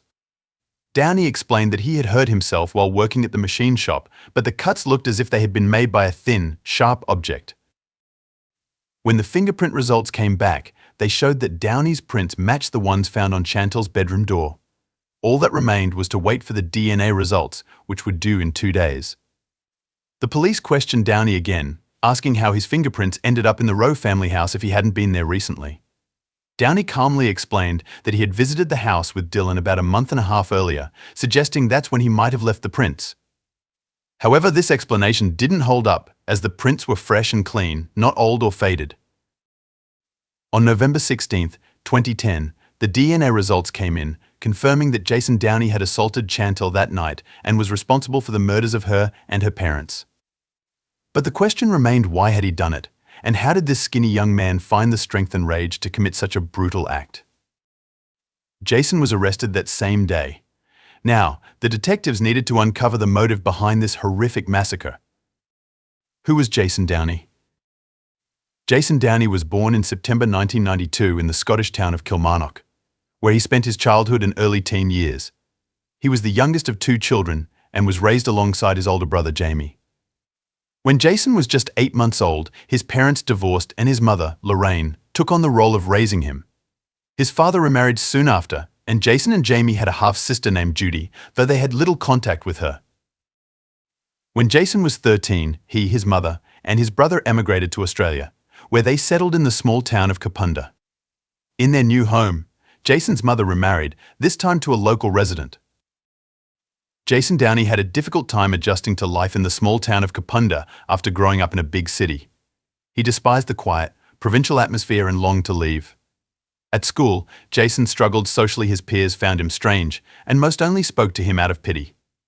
He was overly talkative, arrogant, and frequently lied, boasting about his imaginary athletic abilities, popularity, and supposed admirers. In reality, girls ignored him, and his odd behavior repelled others. Dylan, Chantel's boyfriend, played on the same basketball team as Jason and felt sorry for him. Out of kindness, Dylan started inviting Jason to friendly gatherings and even introduced him to Chantel, a decision that would have disastrous consequences. Chantel, who was polite and empathetic, treated Jason kindly, and she had even defended him from other teenagers on occasion. Her friendly demeanor, however, led Jason to develop an intense crush on her, which soon turned into an unhealthy obsession. Jason began to believe that Chantel harbored secret feelings for him but couldn't express them because of her relationship with Dylan. Although Chantel never encouraged Jason's advances or gave him any reason to hope, he misinterpreted her kindness. Over time, his infatuation morphed into a delusional fantasy in which he believed that he and Chantel were meant to be together. Jason became consumed by these thoughts, mistaking her politeness for love, while no one around him noticed the depth of his obsession. Once the police were certain that Jason was responsible for the murders, they knew they had to act quickly to arrest him. However, they were unsure of how best to proceed, fearing that Jason could pose a danger to himself or others. To avoid any potential complications, they decided to lure him to the police station under a benign pretext. When Jason arrived, he was immediately placed in handcuffs, but surprisingly, he showed no emotion. He wasn't startled, scared, or angry. He remained completely calm. During his first interrogation, Jason denied all accusations. He tried to explain away the evidence, claiming that he had left his fingerprints in the Rowe family home during his previous visit a month and a half earlier. When questioned about how his DNA was found on Chantel's body, Jason made a desperate claim. He said that during that same visit, he and Chantel had consensual intimacy. However, this story was easily disproven. The forensic evidence made it clear that the seminal fluid found on Chantel's body could not have remained there for such a long period, either inside or outside her body. This false narrative further exposed Jason's lies and guilt. Jason Downey's confession revealed a disturbing sequence of events that led to the brutal murders of Chantel and her parents. After an argument with his mother and stepfather, Jason claimed he decided to sleep in his car. However, after speaking with Dylan, who mentioned Chantel was sick and staying home, Jason became obsessed with seeing her. His initial plan was simply to drive by her house and look through the windows, something he had done many times before due to his fixation on her. When Jason arrived at the Rowe family's home, it was dark inside, so he parked his car at the end of the street and returned on foot. He found a small bathroom window left open, and, being thin, he was able to squeeze through it without much difficulty. Once inside, Jason sat quietly in the bathroom for about half an hour, listening to ensure that everyone in the house had gone to bed. Jason later claimed that his intention was to confess his feelings to Chantel. However, he took a knife from the kitchen before entering her bedroom, a fact he could not explain logically. Investigators believe that Jason had more sinister intentions from the beginning, likely planning to use the knife to threaten and control Chantel in order to fulfill his obsessive desires. When Jason entered Chantel's room and attempted to assault her, she resisted. This resistance triggered a violent rage in Jason, leading him to stab her repeatedly. The horrific attack woke her parents, Andrew and Rose, who rushed to help their daughter. However, Jason, now in a frenzied state, turned his knife on them as well, brutally stabbing both Andrew and Rose to death. In his confession, Jason claimed he acted out of an uncontrollable passion, but the calculated nature of his actions sneaking into the house, bringing a weapon, and murdering not just Chantel but her parents suggested otherwise. His confession did little to minimize his guilt, despite his attempts to downplay his responsibility. As the investigation progressed, more damning evidence against Jason surfaced. A pair of blood-stained shoes was found discarded in a deserted area, and the blood on them matched that of all three victims. The sole prints from these shoes matched the bloody footprints found at the crime scene, and inside the shoes were traces of Jason's sweat, further implicating him. Despite Jason's attempts to cooperate with investigators promising, for example, to show them where he had disposed of the knives used in the murders, the murder weapons were never recovered, leading detectives to suspect that he was still trying to manipulate the situation. Jason's confession did help reconstruct the timeline of events, but it did little to change the gruesome reality of his crime. His obsession with Chantel, combined with his inability to control his urges, had driven him to commit an unimaginable act of violence, wiping out an entire family in the process. The trial of Jason Downey concluded with a sentence that echoed the severity of his crimes. In the fall of 2011, nearly a year after the brutal murders of Chantel Rowe and her parents, Jason stood trial. Throughout the proceedings, he remained emotionless, often changing his testimony and showing no remorse for his actions. He continued to claim that he had no memory of killing the Rowe family and insisted that he had loved Chantel, even though his actions told a much darker story.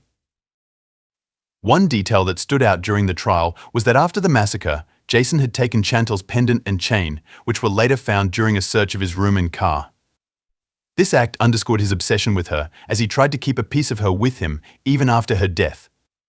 Despite his claim that the tragedy could have been avoided if Chantel had invited him to the party she hosted before her death, it was clear that his feelings of rejection and obsession had driven him to commit the horrific act. Throughout the trial, Jason maintained a calm and indifferent demeanor. He ultimately pleaded guilty, hoping for a lighter sentence. He openly admitted to his brother that this was the reason for his guilty plea to avoid life imprisonment without the possibility of parole. In the end, on April 19th, 2012, Jason Downey was sentenced to life imprisonment, with the possibility of parole after 35 years. Had he not pleaded guilty, he would have had to serve at least 45 years before being eligible for parole. Chantel's brother, Christopher Rowe, who lost his entire family in the massacre, expressed that while he believed the punishment was just, no court sentence could ever heal the pain of losing his loved ones. In memory of his parents and sister, Christopher had their names tattooed on his body. Despite the grief and tragedy, Christopher has since found a way to rebuild his life. He is now married and raising his son, Kobe, honoring the memory of his family while moving forward with his own. The case left an indelible mark on all involved, with Jason Downey's lack of remorse and cold demeanor continuing to haunt those who followed the trial. Today, the Spokane Police Department announced it has identified the man who killed 9-year-old Candy Rogers in 1959. It was possibly the most well-known cold case in the city and the entire state.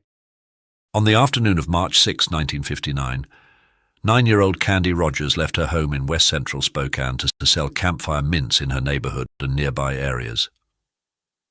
As hours passed with no sign of her return, her family grew increasingly worried, fearing the worst. Then, after 2 weeks of intense searching, a devastating discovery was made. Her lifeless body was found deep in the heart of the dense woods, far from her home. Despite extensive efforts by detectives, the mystery surrounding her death remained unsolved for decades. However, over 60 years later, the truth emerged. So, what happened to Candy? Did she become lost in the woods and fall victim to a wild animal? Or was her fate even more tragic? Welcome back to Mysterious Oracle. Today we explore one of the oldest cold cases ever solved, the story of Candy Rogers. But before we begin, if you haven't already subscribed to our channel, please consider hitting the subscribe button and the notification bell to stay updated with our latest videos. Now, let's delve into this mystery. Today, we're heading to Spokane, a city nestled in the state of Washington, USA. Known for its vibrant cultural scene and stunning natural landscapes, Spokane attracts many outdoor enthusiasts. The Spokane River flows through its heart, offering a lively downtown area filled with numerous shopping, dining, and entertainment options. Additionally, Spokane holds significance as the birthplace of Father's Day and hosts the annual Lilac Festival, celebrating the city's iconic flower. Born in 1950 to Elaine and Carl Rogers, Candy was their only child, cherished deeply by her parents. Despite Elaine and Carl's marriage ending in divorce at some point, Candy remained under her mother's care. Elaine, a schoolteacher at the time, ensured she provided for Candy to the best of her ability.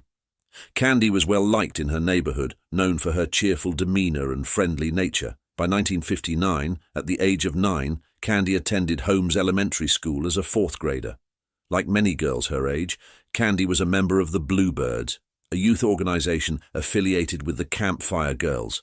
The Bluebirds aim to offer girls opportunities for learning, recreation, and a connection to nature, fostering personal development and independence. Candy actively participated in the group's activities, which included camping, community service, hiking, and more. She approached each activity with enthusiasm and joy. Candy was growing up to be a bright and happy girl, evident to everyone around her. However, no one anticipated the tragic event that would soon disrupt her life and deeply affect the entire community. On March 6, 1959, after coming back from school, Candy headed home to her mother.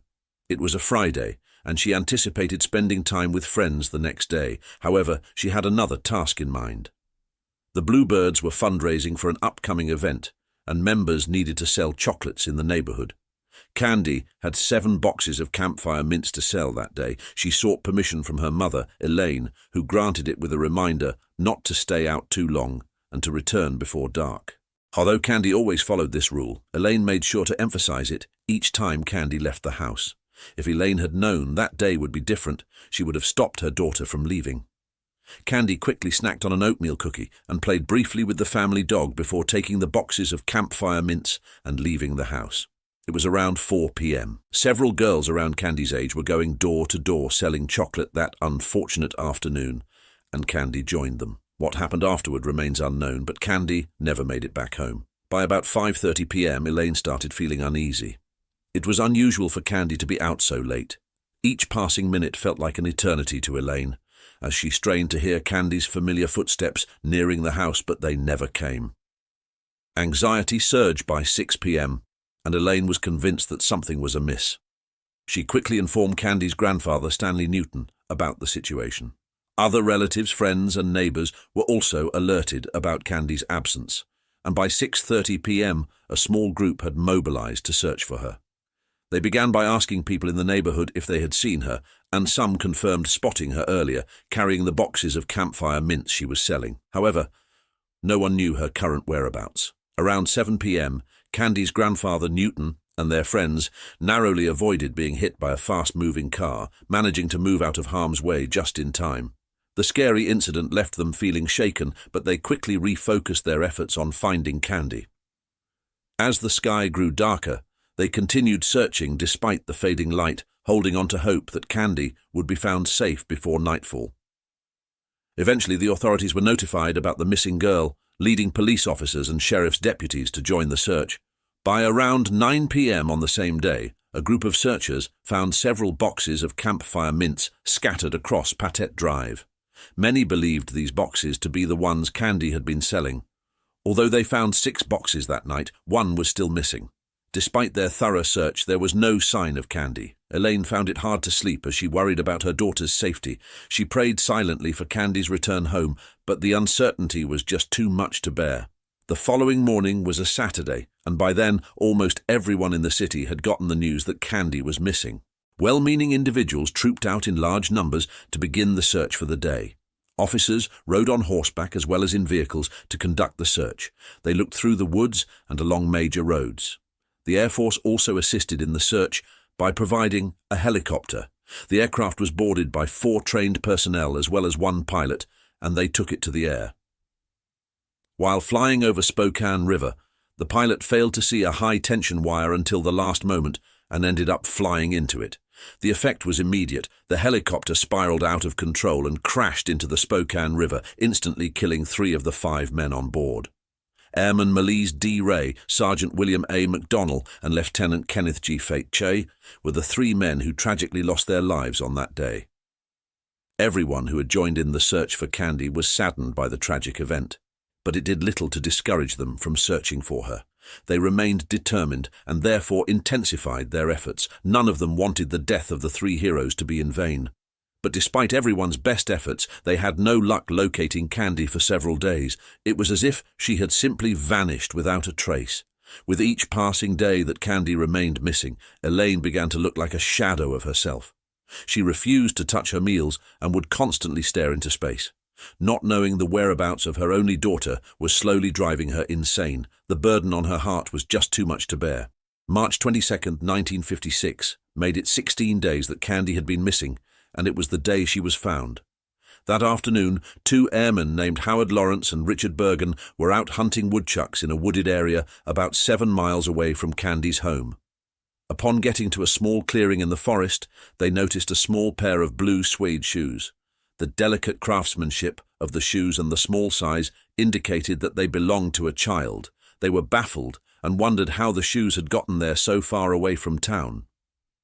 After looking around and waiting a while to see if anyone would come out to lay claim to the shoes, they picked them up and made their way back to base. The 2 men could not stop talking about the discovery they made in the woods, and the news soon spread like wildfire. The shoes were handed over to the police, who contacted Candy's grandfather to see if he could identify them. They had a strong suspicion that the shoes belonged to the little girl they had spent several days searching for. When Candy's grandfather saw the shoes, he told the police officers that they indeed looked similar to the ones she had worn in the past. With this confirmation, officers decided to focus their search on the area where the shoes had been found. Since it had grown dark, conducting a search would be difficult that night, and so they agreed to wait until the next morning. The following day was a Sunday, and by dawn, a team of officers and volunteers had arrived at the clearing where the shoes had been found. They immediately began looking through the area, but initially found nothing. After some time went by, one of the officers suddenly came across a small mound made up of brush and pine needles. He found it strange and decided to take a closer look. To his horror, it did not take him long to see a knee sticking out from under the pile, and he carefully brushed away the leaves to reveal the decomposing body of a child. He instantly recognized her as the little girl they had been looking for. The clothes she was wearing were torn in places, and when the officer looked at her feet, he noticed that they were bound. A torn strip of cloth had been used to do this. Also wrapped around her neck was another strip of clothing. The officer quickly alerted the other searchers, and soon after, the body was taken out of the area for an autopsy. Candy's relatives were immediately contacted and informed about the state in which she was found. Upon hearing that her daughter was dead, Elaine lost consciousness and had to be placed under sedation. More than 1,000 searchers who had volunteered their time, resources, and energy to look for Candy were shocked by the news. There was a general feeling of dread in the air, and from that moment, many people began to fear for their safety as well as their children's. The result of the autopsy that was conducted on Candy's body revealed that she had been abused and then strangled to death. Detectives from the Spokane Police Department immediately began an investigation to find out who the culprit was. "We'll put every available man on the case and keep them there till the thing is solved," Police Chief Clifford Payne had told the media at the time. "We know what we're looking for now. We're looking for a maniac," he added. A lot of individuals were questioned, but detectives were unable to get any helpful information. The first person the authorities suspected of committing the crime was an imprisoned serial killer by the name of Hugh Byron Morse, and they had good reason for believing that he had something to do with it. When the autopsy was conducted on Candy's body, a strange purple smear that smelled like grape gum had been noticed on her clothes, and Morse was known for having a special liking for grape gum. But when he was asked about Candy's murder, he denied any involvement in it. Since there was no evidence to show that he was the killer they were looking for, charges could not be brought up against him. However, he remained a prime suspect in the case for a long time. Apart from him, detectives also investigated several tips that poured in after Candy's death, but none of them proved to be of any use. Candy was eventually laid to rest, and her devastated family members hoped that her killer would be brought to justice sooner rather than later. But several months went by after this, and the case remained a tough one for detectives to crack.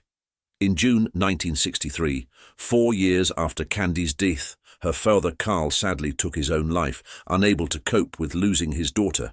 At the time, he had been living in a hotel in Walla Walla. Years went by, and Candy began to fade from the memories of many, but her family and the detectives of Spokane Police Department never forgot. This is the kind of case that's been the giant logjam for cold cases, and in Spokane, I keep saying it's the Mount Everest of our cold cases, the one that we could never seem to overcome.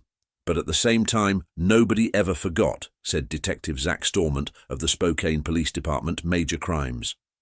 By 2001, there had been a significant advancement in DNA technology compared to the 1950s, when it was non-existent. Candy's clothes from when her body was found had been carefully stored by the authorities as evidence. These clothes were now submitted to the lab with the hopes that the killer's DNA could be identified. Forensic investigators quickly got to work, and they were able to determine that Candy's underwear had DNA on it. They were able to isolate DNA from this, and it was used to create a DNA profile.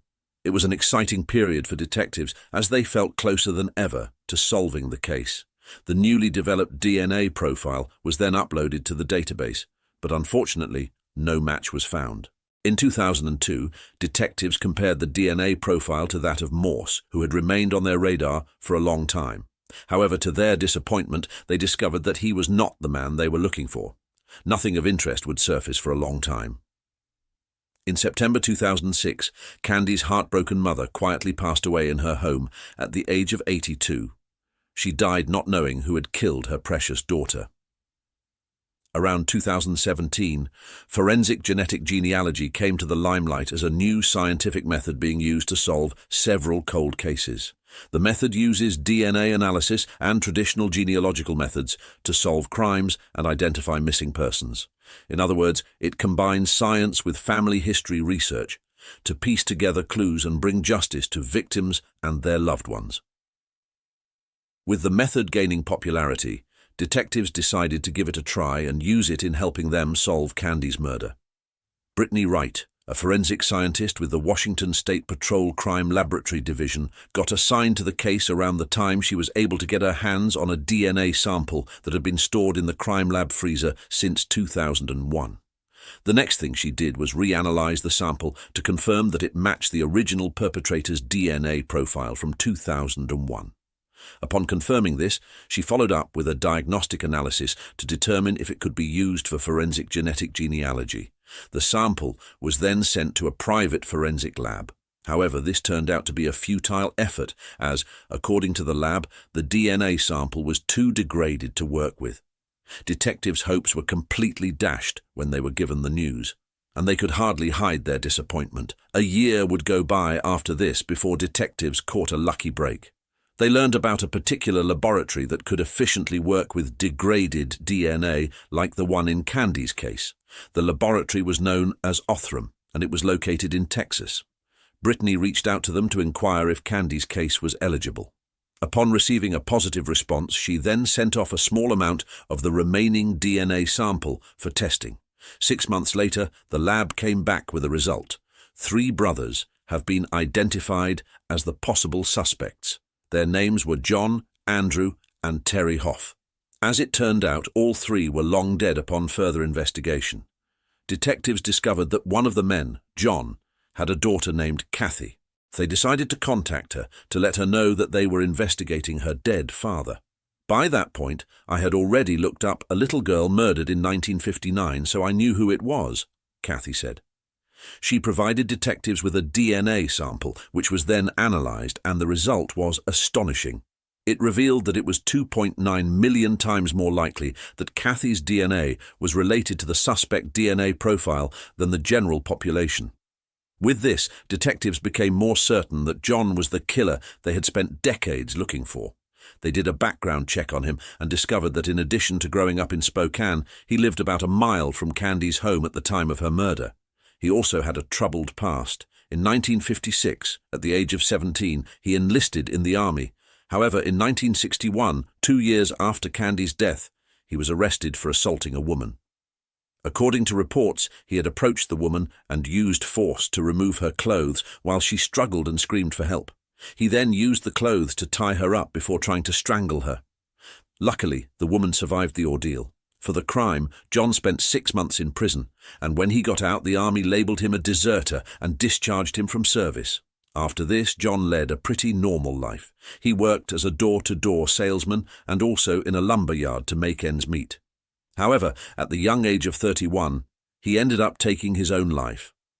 Apart from this, detectives also uncovered a possible connection between John and Candy. Hoff's stepsister was a 10-year-old campfire girl at the time of Candy's murder and had taken on the role of Candy's big sister in the program. Detectives believed that this was how John might have known Candy. When detectives uncovered all this about John, they decided to take one final step to confirm that he was Candy's killer. With Kathy's permission, as well as a search warrant, they travelled to the cemetery where John was buried and exhumed his corpse. A DNA sample was taken from his remains and was then sent to the lab for testing.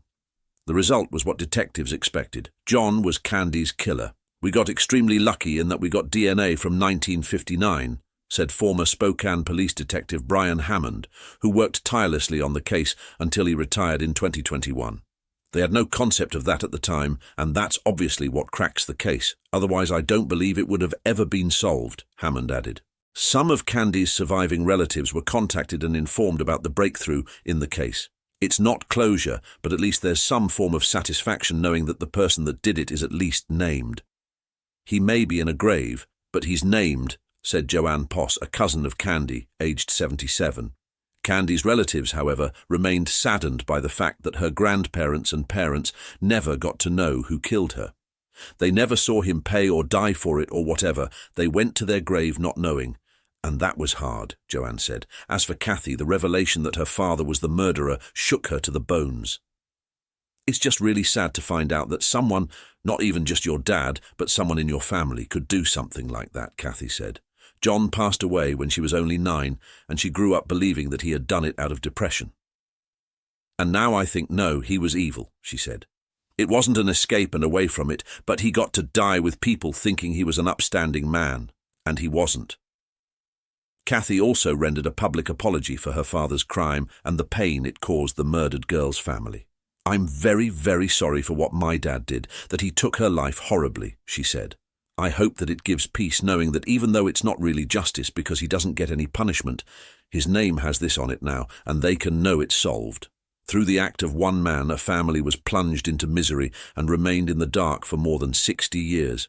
However, the determination and perseverance of several generations of detectives helped to reveal his identity and bring the bereaved family much-needed closure. But do you think John's murder of Candy was pre-planned, or was it a random act? In 1995, Kansas made a rule saying that if someone intentionally commits a crime, they can't blame it on a mental disorder to get out of trouble. This rule came about because lots of criminals were trying to avoid punishment by saying they weren't in control due to mental issues during their trials. The head of the once happy and large Kayla family tried to use insanity as a defense to avoid responsibility for the atrocities he committed. However, he was found sane. Psychologists believe that his actions were motivated by jealousy, rage, and a desire for revenge against the ex-wife who left him and the daughters who supported their mother. Unfortunately, such crimes motivated by jealousy and a pathological desire for revenge are a common worldwide phenomenon. According to statistics, These motives account for 1 in 8 crimes committed. Excessive suspicion, insecurity, and an obsessive need to control a partner can turn a person into a real beast who does not spare even his own children. James Craig Kaler was born in 1963 in Weatherford, Texas. His future wife, Karen Kaler N. White, was born in the same city in 1965. They met in the early 1980s as students at a Texas university. Craig was graduating in engineering, and Karen was a freshman in the humanities department. They quickly found common ground and soon began a romantic relationship. They were young, in love, and seemed like the perfect couple. Craig was a top student known for his determination and talent in engineering. In the late 1980s, after graduation, they had a modest wedding attended only by close friends and family. Their first child, Emily, was born in 1991, followed by Lauren in 1993. They lived in a cozy house in Weatherford and were quite well off by local standards. In 1999, when Karen was pregnant with her third child, Craig received a lucrative job offer at a large utility company in Weatherford. His promotion coincided with the birth of their son, Sean, whom he adored. With a higher income, Craig bought a spacious house in the city's most prestigious neighborhood and a reliable family car. Karen stayed at home, and Craig became the primary breadwinner. Outwardly, the family seemed perfect. The daughters, Emily and Lauren, were talented in sports and music, often participating in vocal competitions and local events.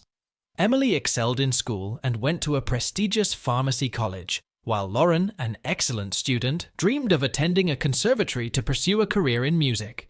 Sean was an outgoing, kind, and inquisitive boy, interested in pneumatics and aspiring to become an archaeologist. He was very close to his parents and sisters.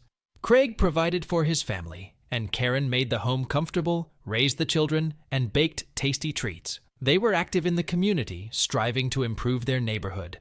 They also raised 3 wonderful and talented children.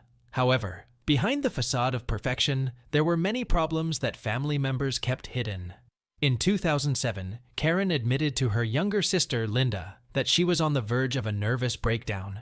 She complained that Craig had been controlling and monitoring her for years, and that this control was increasing. Craig demanded a full accounting of all expenditures, not just major purchases, but everyday household expenses as well. Karen provided him with supermarket receipts, bank transaction data, and reported her whereabouts every day while he was at work. The entire Kaler family lived on a strict schedule set by Craig. When he returned from work, his wife and children had to be home to meet him. They went to bed, woke up, and ate at certain times, and even intimacy between the couple was scheduled. Over time, Craig's obsession with control intensified. He became increasingly demanding and selfish, and Karen's actions were scheduled down to the hour. Karen felt enslaved. She had no free time, only duties and responsibilities. She tried to fulfill all of her husband's demands, hoping that he would loosen his control, and they could get back to their old life. But Craig seemed to enjoy his control and was unwilling to change. Linda was deeply disturbed by her sister's revelations. She, like everyone else, had seen Craig as the perfect husband, father, and family man, and it turned out he was a domestic tyrant. However, Karen did not want to destroy her family. Besides, she and her children were financially dependent on Craig. Therefore, she decided to find a job that would provide her with a stable income. Karen's new hobby. Karen, despite her advanced age and 3 children, was in great physical shape. She always adhered to the principles of good nutrition, periodically followed diets, took care of herself, and went jogging every day secretly from her husband. She enrolled in a local fitness club where she started working out for several hours every day. It was her way of blowing off steam, distracting herself, and getting her thoughts in order.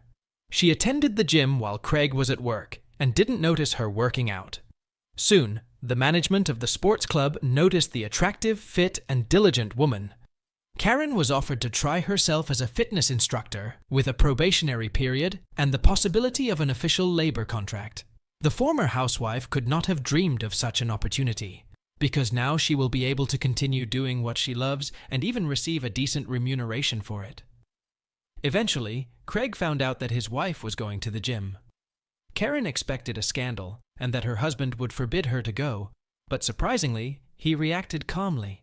He even seemed pleased that his wife had found something to do and was now earning her own money. His only conditions were that she had to be home when he arrived, cook meals, and not disrupt their planned intimate life. Karen found these conditions acceptable because now she had the freedom of action and the ability to provide for her own needs without having to justify to her husband every dime she spent. Soon, there was a new instructor at the fitness club named Sonny Rice. Karen and Sonny quickly hit it off and became friends. For Karen, who had been a stay-at-home mom for many years and was unable to socialize with people outside the family, Sonny became a trusted confidant. The women spent time together at work every day, sometimes going for walks, drinking coffee, and having heart-to-heart talks. It didn't take long for their friendship to grow into something more. Naturally, they hid their feelings and relationship from everyone, but in time, Karen decided that she had to confess everything to her husband. She spent months preparing for this conversation, trying to find the right words, not knowing how to start and what the consequences might be. Eventually, she opened up to Craig. Although Craig was quite puzzled by his wife's revelation, he reacted rather calmly and did not make a scene. However, the next day, Craig stated that he agreed to his wife's relationship with Sonny, but on the condition that he could join them. Karen was shocked by her husband's proposal and didn't know how to react to it. Nevertheless, Craig took the initiative and began courting Sonny, sending her flowers and small gifts. He seemed to see this as an opportunity to brighten his intimate life and add passion and new sensations to his marriage to Karen. At first, the women agreed to his proposal, but soon realized that for Craig, it was a game of dominance. Their peculiar love triangle didn't last long, and Craig was made to realize that he was not welcome in their relationship. Feeling insulted, Craig demanded that Karen end the affair immediately, but she continued to date Sonny genuinely in love. After nearly 2 decades of marriage, it seemed that Karen was ready to leave her husband for a new relationship. A move to another state in secret meetings. After months of scandals, confrontations, and agonizing deliberation, Craig decided that the best solution to save his family would be to move to another state. He began looking for a new job, sending out resumes, and soon landed a position as a water director for a large company in Columbia, Missouri, a city neighboring Kansas. Craig believed that his wife's move to another state would end her affair with Sonny, and their family life would return to normal. The move in the summer of 2008 proved difficult for the family, as the children had to change schools, make new friends, and adjust to life in a new city. Although the family was already well off, Craig's salary in his new position was nearly double what he earned in Weatherford. However, with more responsibilities and more hours on the job, Craig naively thought he had cut Sonny out of his wife's life for good. But he was wrong. Karen and Sonny continued to communicate regularly, exchanging calls and texts, and meeting in secret. They would drive to meet halfway and spend a couple of hours in a roadside hotel before returning home. By then, Karen knew her marriage was doomed. She no longer loved her husband, and divorce was only a matter of time. These secret trysts continued until December 2008. On that New Year's Eve, the Kaler family returned to their hometown to visit family and friends. Sonny was also present at this party. Karen and Sonny behaved low-key at first, simply exchanging greetings. However, as the party progressed and under the influence of alcohol, they seemed to forget about social norms.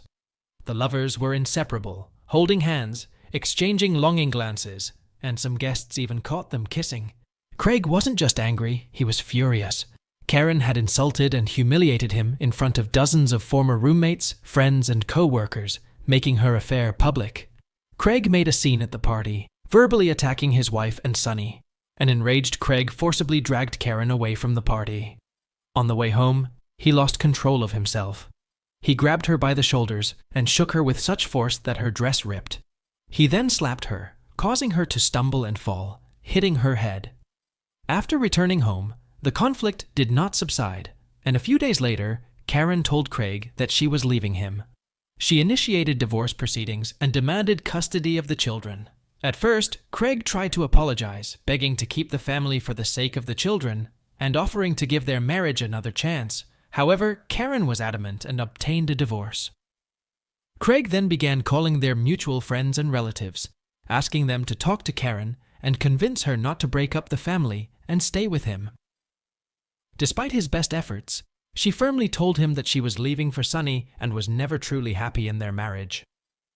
In the early spring of 2009, while they were still living under the same roof, another argument broke out, and Craig resorted to physical violence for the first time since that New Year's Eve party. Karen reported him to the police, and he was arrested. However, at the station, he claimed that his wife was hysterical, and he only held her tightly to calm her down, which caused the bruises on her arms. After this incident, Karen, without waiting for an official divorce, took the children and moved out. For Craig, it was a serious blow, but even more he was angry when he learned that his daughters sided with their mother, saying that for the first time in a long time, they saw her happy. He saw this as a betrayal and refused to communicate with Emily and Lauren, only calling Sean and taking him with him on weekends while blatantly ignoring his daughters. Meanwhile, despite the ongoing divorce proceedings, Craig still hoped that his wife would change her mind and come back to him. He was jealous, tried to control her, and followed her everywhere. He watched her house, followed her around town in a rental car, trying to remain undetected, and even tried to set up a hidden camera in her house when no one was there. Naturally, all of this took time and effort, so Craig had to sacrifice work. First, he took a vacation, then he claimed that he was sick, and in the end, he just started skipping work without explanation. This reckless behavior led to his termination. After losing his job and the source of income, Craig was forced to move into his parents' house because he couldn't afford his own. Now with plenty of free time, he was able to stalk his ex-wife all day long, leading her to take his ex-husband to court to stop him from approaching her. In November 2009, just before Thanksgiving, Karen took her children to visit her 89-year-old grandmother, Dorothy White, in the small town of Burlingame, Kansas, to spend the holidays. On the evening of November 29th, the Burlingame Police Department received an alarm call about a suspicious van and the sound of gunshots. Dorothy's neighbors reported seeing a small truck pull up to the elderly woman's home, a man get out of it, and enter the house. They then allegedly heard screams and gunshots, but are not sure. The man then left the house, got back into the truck, and drove away quickly. Neighbors did not attempt to apprehend him, fearing he was armed. When police pulled up to the house, they were met by a terrified 10-year-old boy calling for help. It was Sean Kaler, who couldn't explain what had happened, but it was clear that a terrifying scene awaited the police. Inside, near the front door, they found the 89-year-old homeowner lying in a pool of blood and surprisingly alive, despite 2 gunshot wounds. In the kitchen, police found the lifeless body of 44-year-old Karen. She had been shot in the chest and then killed by a close-range gunshot to the head. Her ex-husband had left her with no chance of survival. The body of her oldest daughter, 18-year-old Emily, lay between a wall and a couch. She had apparently tried to hide from her enraged father, but he caught up with her and took her life with 2 point-blank shots. Her younger sister, Lauren, lay in a pool of blood in a second-floor bedroom. She was still alive, begging faintly to save her life, and repeatedly stating that her father had done it. The elderly woman and Lauren were immediately rushed to the intensive care unit of a nearby hospital. Despite the doctor's best efforts, their lives could not be saved. Lauren died on the morning of December 1st from massive blood loss and damage to her internal organs, and her great-grandmother died a few hours later that day. The only surviving witness, Sean, was in a state of shock. Psychologists worked with him, but he needed a thorough interrogation as the only living witness to the tragic events at his great-grandmother's house. He said that that evening, his mother was in the kitchen preparing dinner, and he approached her to ask for his favorite pies. Suddenly, the back door of the house swung open, and their father entered the house with a shotgun in his hands. Without saying a word, the man pointed the barrel at his ex-wife and shot her, then moved closer and fired again. For the first few seconds, Sean froze in horror. Then his father turned to him but didn't aim, just silently and intently stared at him. Sean realized he had to run, so he jumped out the open back door. The boy ran toward the main entrance, hoping to alert his grandmother and sisters and call for help.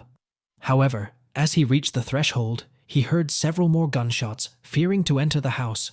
He hid in a small outbuilding. He heard several more shots and waited in terror for his father to come after him. Craig was immediately put on the wanted list, warning that he was armed and extremely dangerous. Meanwhile, police received several reports of a speeding truck, which helped them quickly determine the direction the gunman was traveling. At one point, the man abandoned his vehicle in a wooded area and began walking down a deserted road. Law enforcement quickly caught up with him and apprehended him. The next morning, he had left the rifle and ammunition in the back seat, with prescription medication for depression and anxiety disorders lying next to the driver's seat. Mr. Kaler did not resist arrest. He did not seem to care anymore. He looked confused and even frightened, and honestly admitted that he was armed with a gun and a hunting knife, but did not intend to use them. He also admitted that he had done something terrible and believed that the police already knew about it. At first, when he was taken to the police station, Craig fully admitted his guilt and poured his heart out to the investigating officer. He told how his wife had cheated on him with Sonny, how they had humiliated him in front of his friends at a New Year's Eve party, how his attempts to save his marriage had cost him his job and what was left of his self-respect. The man cried, said he did not know how he had decided to take such a step, and complained that everyone, including his daughters, had betrayed him. Craig's trial began in December 2010. The defendant, who was advised by his lawyer Thomas Heaney, recanted his initial confession, blaming his actions on mental illness and insanity. It was his only option to avoid the death penalty for the murder of 4 people.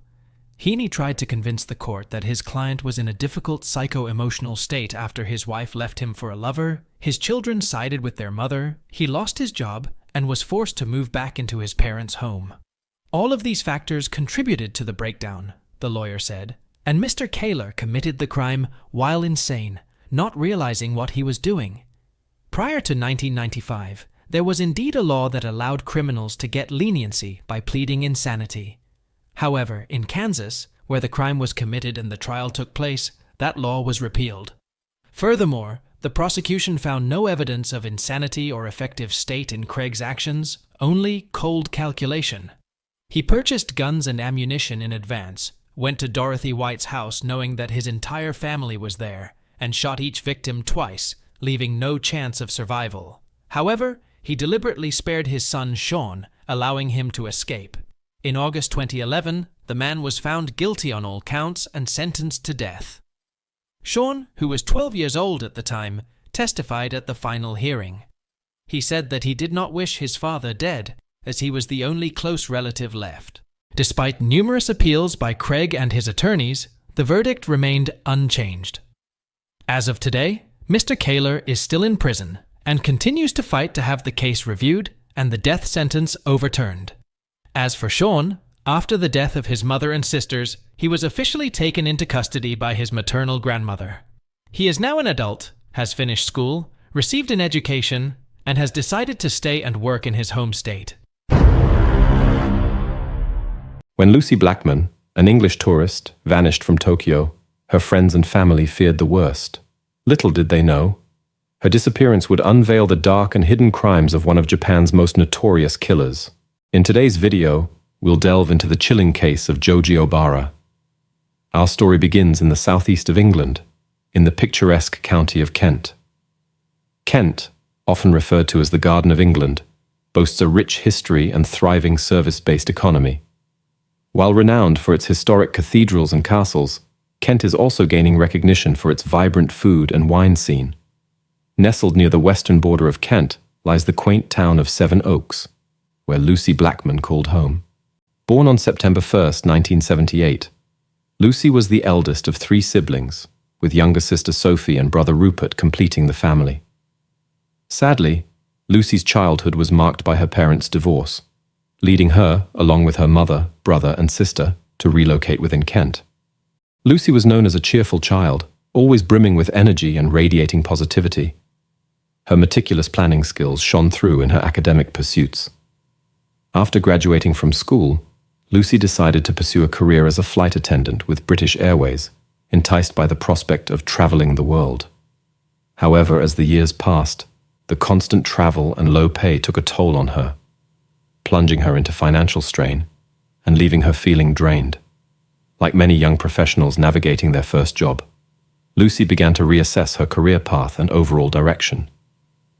Despite her love for travel, the demanding nature of her role at British Airways took its toll on her finances and mental well-being. It was then that Lucy and her colleague Louise devised a plan. They realized that traveling didn't have to entail constant hopping from one country to another. They could settle in a foreign destination, secure stable employment, and improve their financial situation. Intrigued by Japan's unique culture and lifestyle, Lucy and Louise resolved to find work in the land of the rising sun to alleviate their debts. Japan, with its myriad UNESCO World Heritage sites and deeply ingrained traditions, their decision to embark on this journey was daunting, but they drew strength from each other. They booked their tickets and embarked on their adventure to Japan. In May 2000, Lucy and Louise found themselves in the vibrant heart of Tokyo, settling into an apartment near Roppongi, renowned for its bustling nightlife and fusion of Western and Japanese cultures. They wasted no time in securing employment and soon landed jobs at a local nightclub called Casablanca, where they served as hostesses to its diverse clientele. In Japan, customs and social norms differ significantly from those in the Western world, and host and hostess clubs, known as kyapakura, epitomize this cultural distinction. Hostesses engage in activities such as lighting cigarettes, serving drinks, and engaging in conversation with patrons, creating a welcoming and entertaining atmosphere. While dancing and explicit behavior are prohibited, kyapakuras provide a space for patrons to unwind and socialize in a relaxed setting. In Roppongi, many establishments sought Western women to cater to their Japanese clientele, offering decent pay and requiring strong customer service skills. Lucy and Louise embraced the challenge, eager to immerse themselves in this unique cultural experience and improve their financial situation. As part of Casablanca Club's policies, all hostesses are encouraged to have dinner with their customers before escorting them to the club for their shift, a tradition known as a dohan in Japan. Lucy's parents expressed concern about her choice of employment, but she reassured them, emphasizing her confidence and awareness of her boundaries. She likened the job to being an air hostess on the ground. On the warm afternoon of July 1st, 2000, Lucy donned her sandals and black dress as she prepared to leave. Spotting her friend Louise in the adjacent room, she informed her about her dohan with a customer from the Casablanca Club. She mentioned that he had offered her a new mobile phone in exchange, and the dinner would be brief at a restaurant near the beach. Understanding the situation, Louise advised Lucy not to be too late, as they had plans for the evening. Louise's boyfriend, Scott Fraser, was also nearby, and they were all anticipating the weekend ahead. Lucy kept in touch with Louise throughout the day, sending 3 messages. Her first, at 1:30 p.m., stated, "I am now with my lunch date." At 5 p.m., she messaged Louise again, saying, "I'm being taken to the sea." Finally, around 6:45 p.m., she sent her last message, "I'll be back in half an hour," which she also sent to Scott shortly after. However, by 8 p.m., Lucy had not returned home. As Tokyo transitioned into the night, Lucy's whereabouts remained unknown. Despite informing her friend and boyfriend of her return, she had disappeared without a trace. The situation was daunting. What do you do when your friend goes missing in a foreign city, especially one as vast and unfamiliar as Tokyo? With its population of 34.4 million people, locating one person seemed nearly impossible, especially considering the language and cultural barriers. Louise reached out to local authorities, but initial responses seemed disinterested. Days passed with no sign of Lucy. None of her colleagues at the club had seen her, and attempts to contact her went unanswered. Then, on the evening of July 3rd, Louise received a call from a man with a thick Japanese accent. He spoke English slowly but clearly, informing her, "Lucy can't speak right now. She's okay but won't be returning home. She has joined a new cult and is safe, undergoing training in Hutton Chiba." Back in England, Lucy's mother, Jane, reacted swiftly and intensely upon learning of Lucy's disappearance. The news filled her with terror from the moment she heard her daughter was missing. The anonymous call only heightened her concerns, as Lucy's sudden disappearance was completely out of character. The very next morning, Lucy's sister, Sophie, and her ex-boyfriend Jamie boarded a flight to Tokyo. The challenge ahead of them was vast and daunting. Despite filing a missing persons report, the police showed little interest in Lucy's case. Working with authorities over the following days proved cumbersome and frustrating. They simply didn't seem to care. Despite Lucy being an adult, her silence could indicate a life-threatening situation. Time was of the essence, adding to the extreme anxiety felt by her family. Realizing they were getting nowhere with the local police, they turned to the media instead. They hoped that by bringing Lucy's case into the public eye, it would generate tips and push the police into action. Public appearances in front of the Japanese press yielded results. As Lucy's disappearance gained notoriety and attention, the Japanese public began to offer assistance, though many tips turned out to be dead ends. As the 2-week mark approached, anxiety and hope intensified. The English and Japanese media became fixated on the case, with even Prime Minister Tony Blair and Richard Branson making appeals. Meanwhile, Lucy's family decided to enlist the help of a private investigator from England, who promptly flew to Tokyo. He began scouring the streets of Roppongi and Ginza, eventually reaching Club Casablanca. One of the Western hostesses at the club came forward, revealing that she had seen Lucy with another man before her disappearance. With assistance from contacts at Scotland Yard, the investigator created an artist's impression based on the description provided, resulting in a composite image. As Lucy's disappearance became widely known, several Western women eventually came forward, sharing troubling accounts of their encounters with a man resembling the one depicted in the composite image. As more stories emerged, a disturbing pattern emerged. The man would take the women out on dohans, promising them money and gifts before bringing them back to his apartment, spiking their drinks, and assaulting them. While the name of the perpetrator varied among victims, his physical description remained consistent. A middle-aged man with medium-length hair, handsome, charming, and affluent-looking. The accumulation of accounts, coupled with the police sketch, provided investigators with a solid lead to pursue. However, despite this promising development, no significant breakthroughs occurred. As weeks turned into months and Lucy's disappearance lingered, doubts arose about whether she would ever be found. Over time, public and media interest waned, diminishing the prospects of gathering crucial evidence. Surveillance footage was overwritten, fingerprints faded, and eyewitness recollections blurred. The chances of solving the case seemed increasingly slim with each passing day. In a significant development during the 4th month of the police investigation, officers finally made a breakthrough. As October approached, a key suspect emerged. Joji Obara. Although he frequented Casablanca Club, he used different aliases. Nonetheless, his description closely matched that provided by multiple victims. Born on August 10, 1952, Joji Obara hailed from a family rooted in hard work, which eventually translated into wealth. Joji's father was a Korean immigrant who arrived in Japan with little money but grand aspirations. His unwavering determination and strong work ethic propelled him to success. Starting as a scrap collector, he eventually amassed considerable wealth, establishing a business empire spanning taxi companies, pachinko parlors, and real estate ventures. Joji, along with his 2 brothers, inherited the reputation of being privileged rich kids. Shielded by his father's affluence, Joji was rewarded with a house when he enrolled in Takeo Senior High School in Kanagawa. Unfortunately, at the age of 17, his father sadly passed away, leaving Joji and his 2 brothers over 40 million yen in assets across Osaka and Tokyo, the equivalent to £25 million, or $33 million.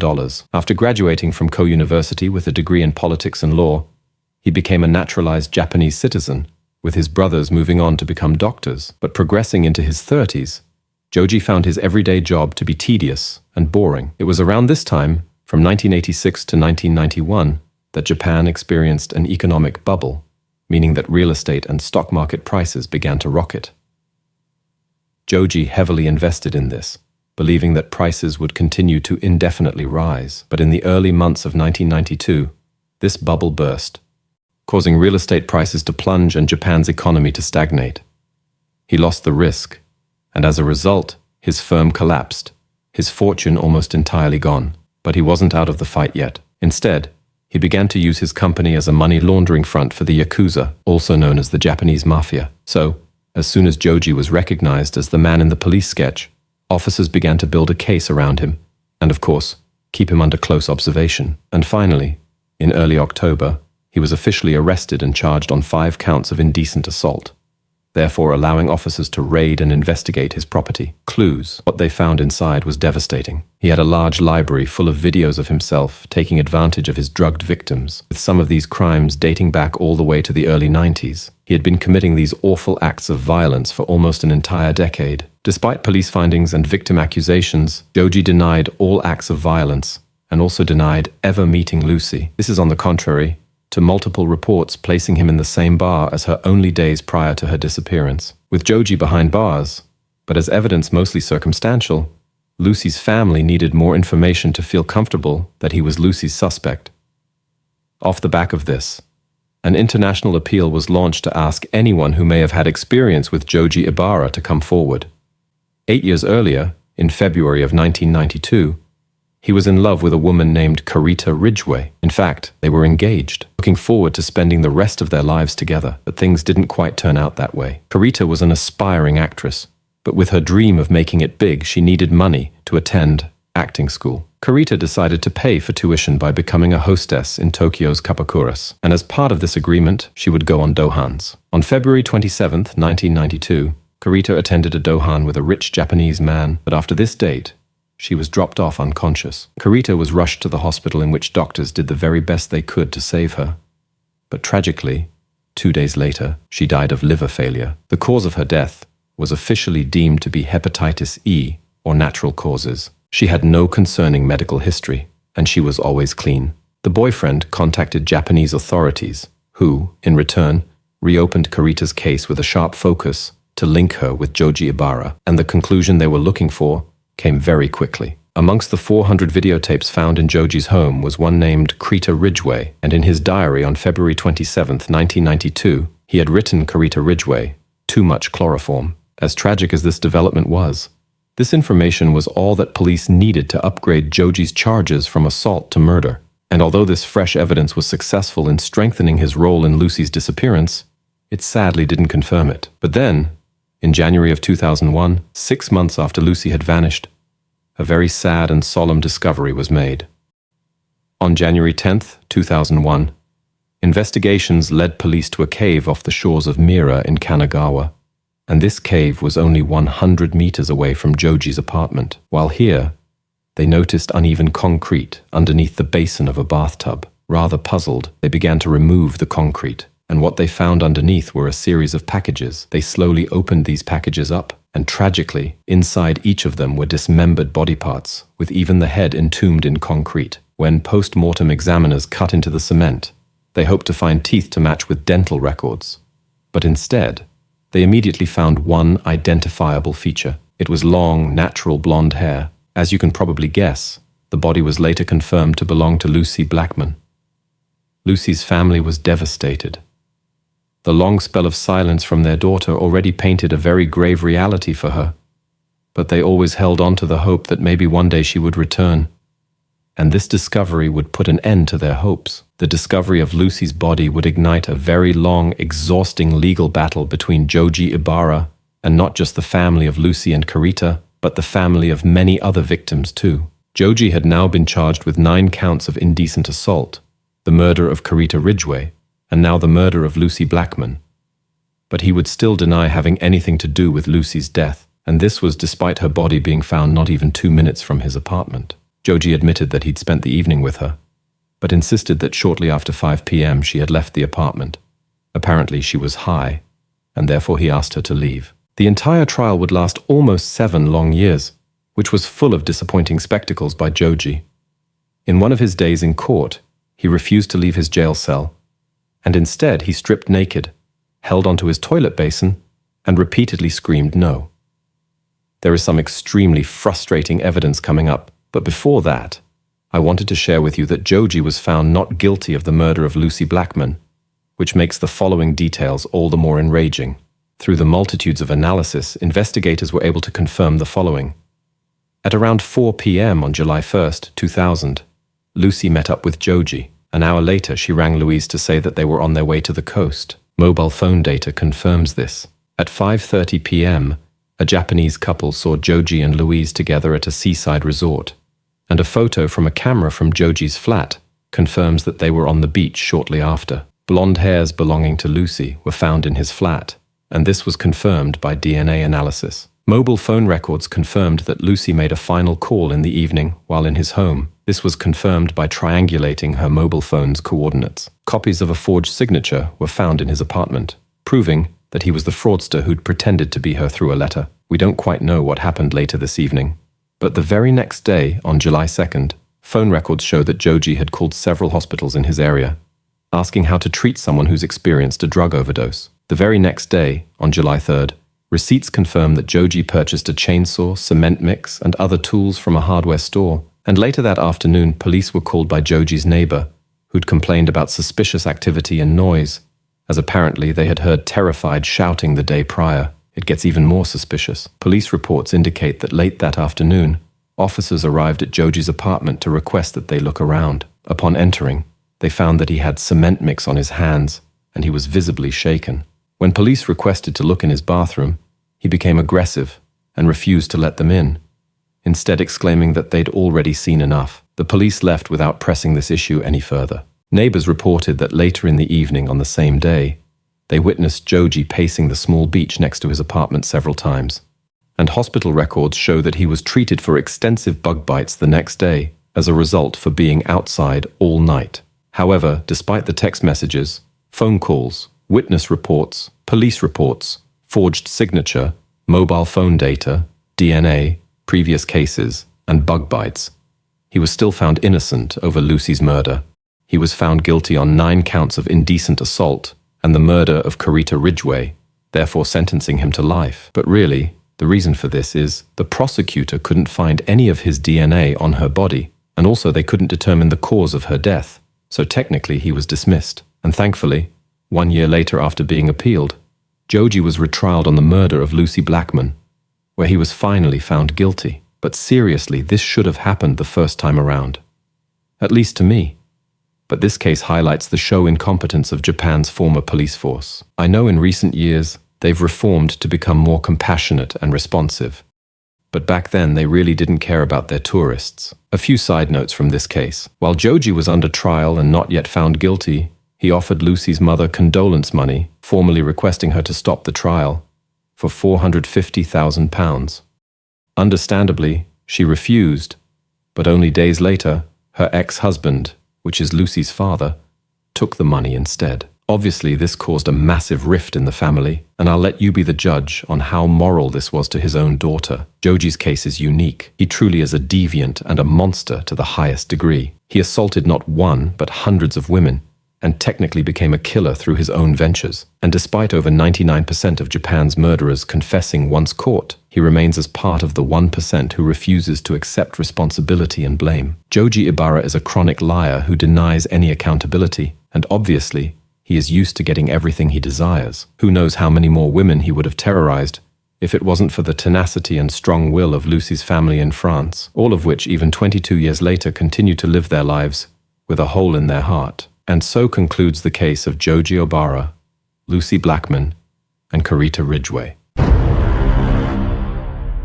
As police delved into the disappearance of 34-year-old hairstylist Jolene Cummings, their focus swiftly shifted to her peculiar co-worker, Jennifer Seibert.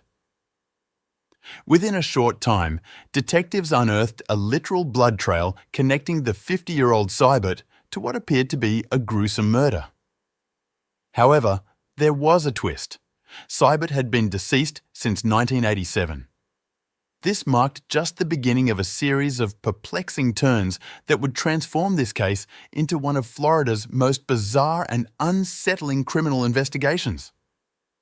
Welcome to our channel, where we unravel and explore the most enigmatic, chilling, and bewildering cases from across the globe.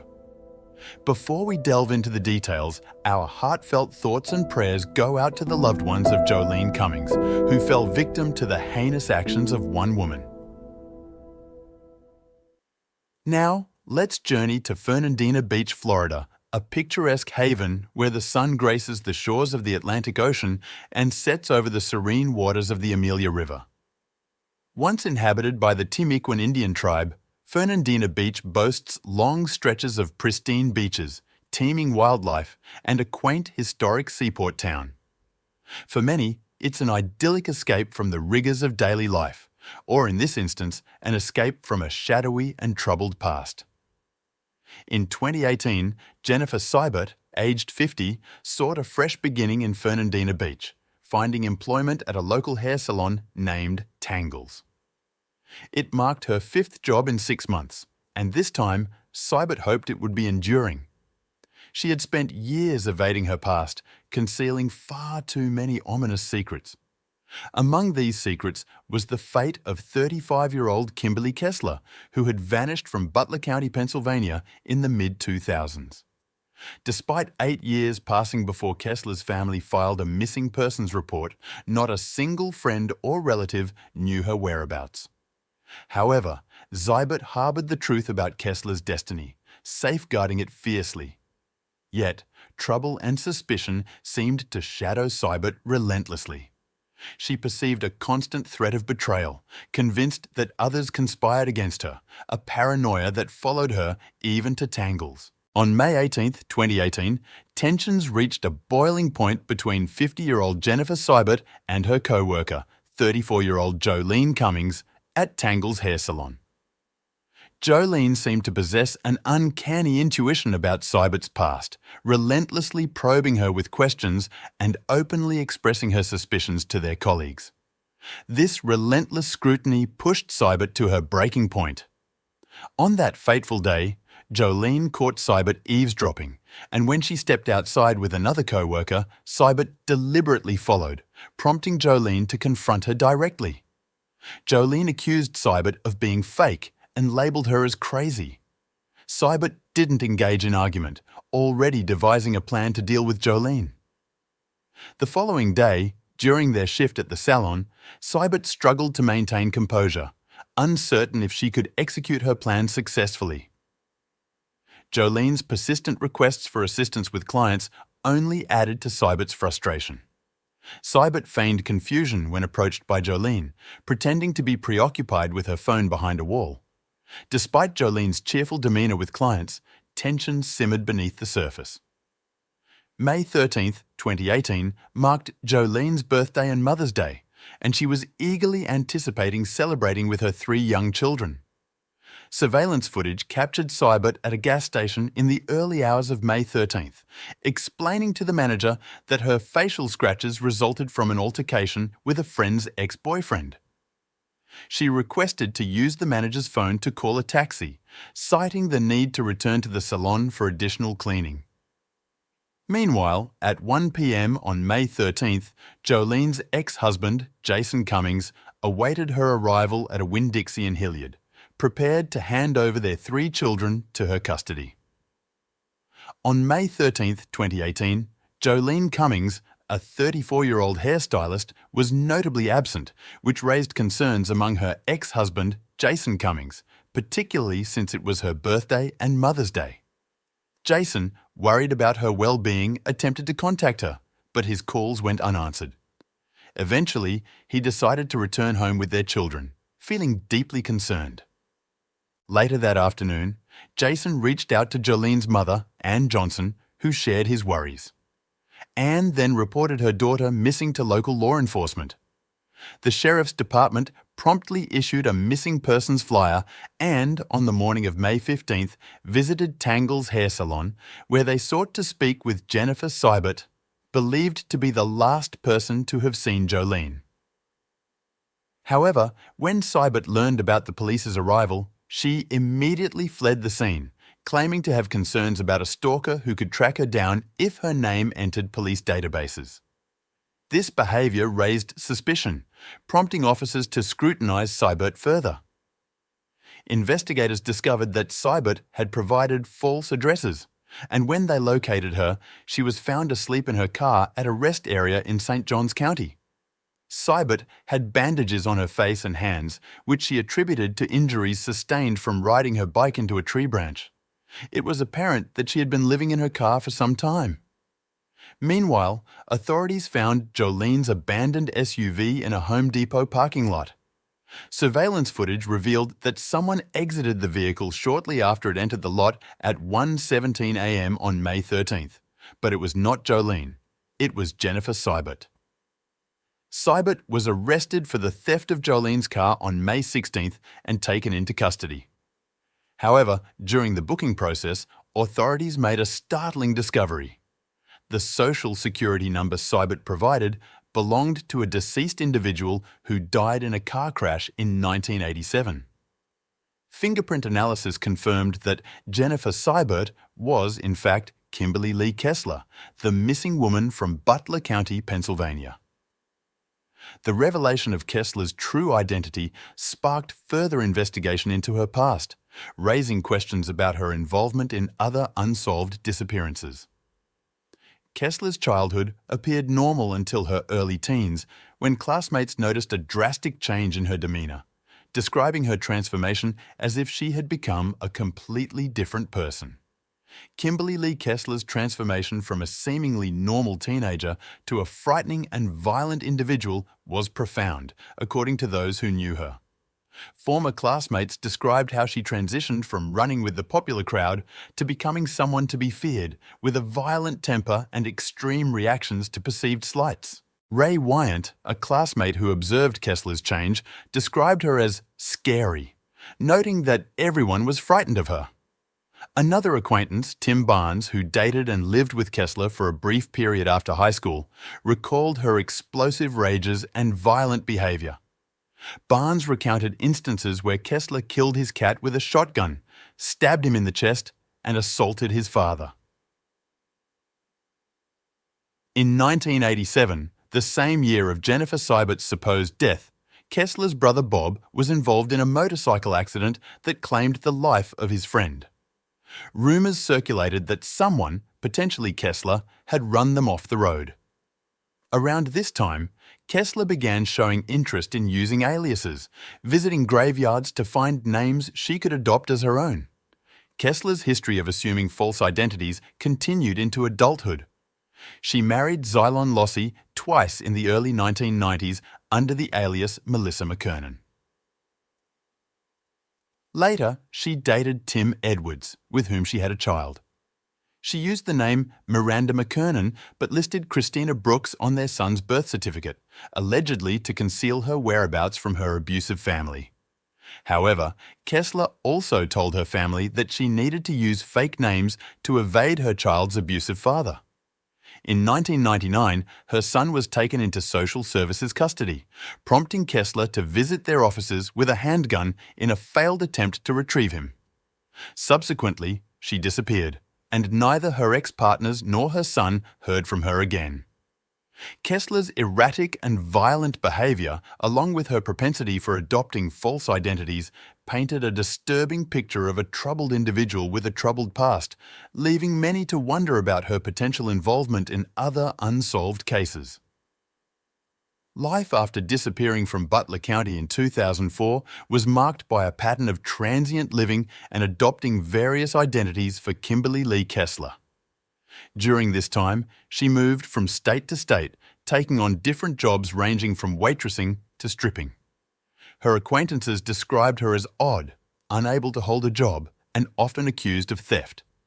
She was noted for her vindictiveness, with a tendency to retaliate against those who crossed her. Kessler's behavior became increasingly erratic over the years. She collected new identities and personas, displaying a chameleon-like ability to blend into different environments while engaging in scams, theft, and other criminal activities.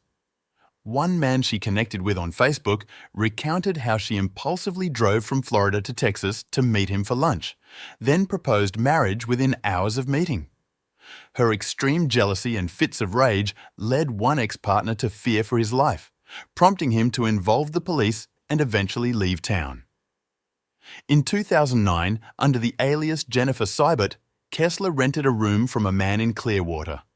She accused him of breaking into her house and urinating on her bed before being evicted. Her behavior at work was described as bizarre, erratic, and secretive, with co-workers feeling that her history was fabricated. In 2014, while training at a Jacksonville hair academy, Kessler exhibited disturbing behavior, such as climbing into a cabinet and asking to keep a piece of sunburned skin. By 2018, Kessler had lived in numerous states, used multiple aliases, and mastered the art of identity theft and disguise. Her employment at Tangle's Hair Salon in Fernandina Beach was preceded by a brief stint at Woody's Barbecue, where her unusual behavior and eating habits raised concerns among co-workers. Overall, Kessler's post-disappearance life was characterized by a nomadic existence marked by criminal activity, erratic behavior, and the constant reinvention of her identity, culminating in her involvement in the disappearance of Jolene Cummings, under the alias Jennifer Seibert. May 13th, 2018, the morning after Jolene Cummings disappeared, surveillance cameras captured Kessler driving Cummings' SUV into a Home Depot parking lot at 1:17 a.m.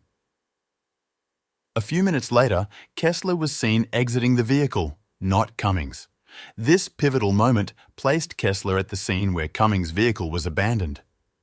As investigators delved deeper into Kessler's digital footprint, they uncovered a disturbing pattern of searches and behaviours leading up to Cummings' disappearance. Weeks before the event, Kessler had photographed Cummings' appointment diary and conducted searches related to missing persons, bodies not being found, and methods of committing murder. She also looked up information on meth addicts and plastination, a technique used to preserve anatomical specimens. On May 5th, just days before Cummings went missing, Kessler's suspicious behaviour at a boating supply store raised concerns. She purchased heavy-duty zip ties, prompting an employee to contact the authorities due to her unsettling demeanour. Despite Kessler's initial refusal to cooperate with law enforcement and her request for legal counsel during interrogation, the mounting evidence against her painted a damning picture. Her calculated actions, including surveillance of Cummings, internet searches related to murder, and purchasing items potentially used in a crime, indicated premeditation and planning. Sheriff Bill Leeper announced on May 22, 2018, that investigators had reason to believe Jolene Cummings was deceased, and Kessler was being held on a $500,000 bond. The intensive search for Cummings' body commenced as authorities continued to build their case against Kessler. Surveillance footage from the day of Jolene Cummings' disappearance revealed Kimberly Kessler's suspicious activities. After driving Cummings' SUV to a Home Depot parking lot, Kessler was seen at a gas station calling a taxi with scratches on her face. She then returned to the salon where she worked.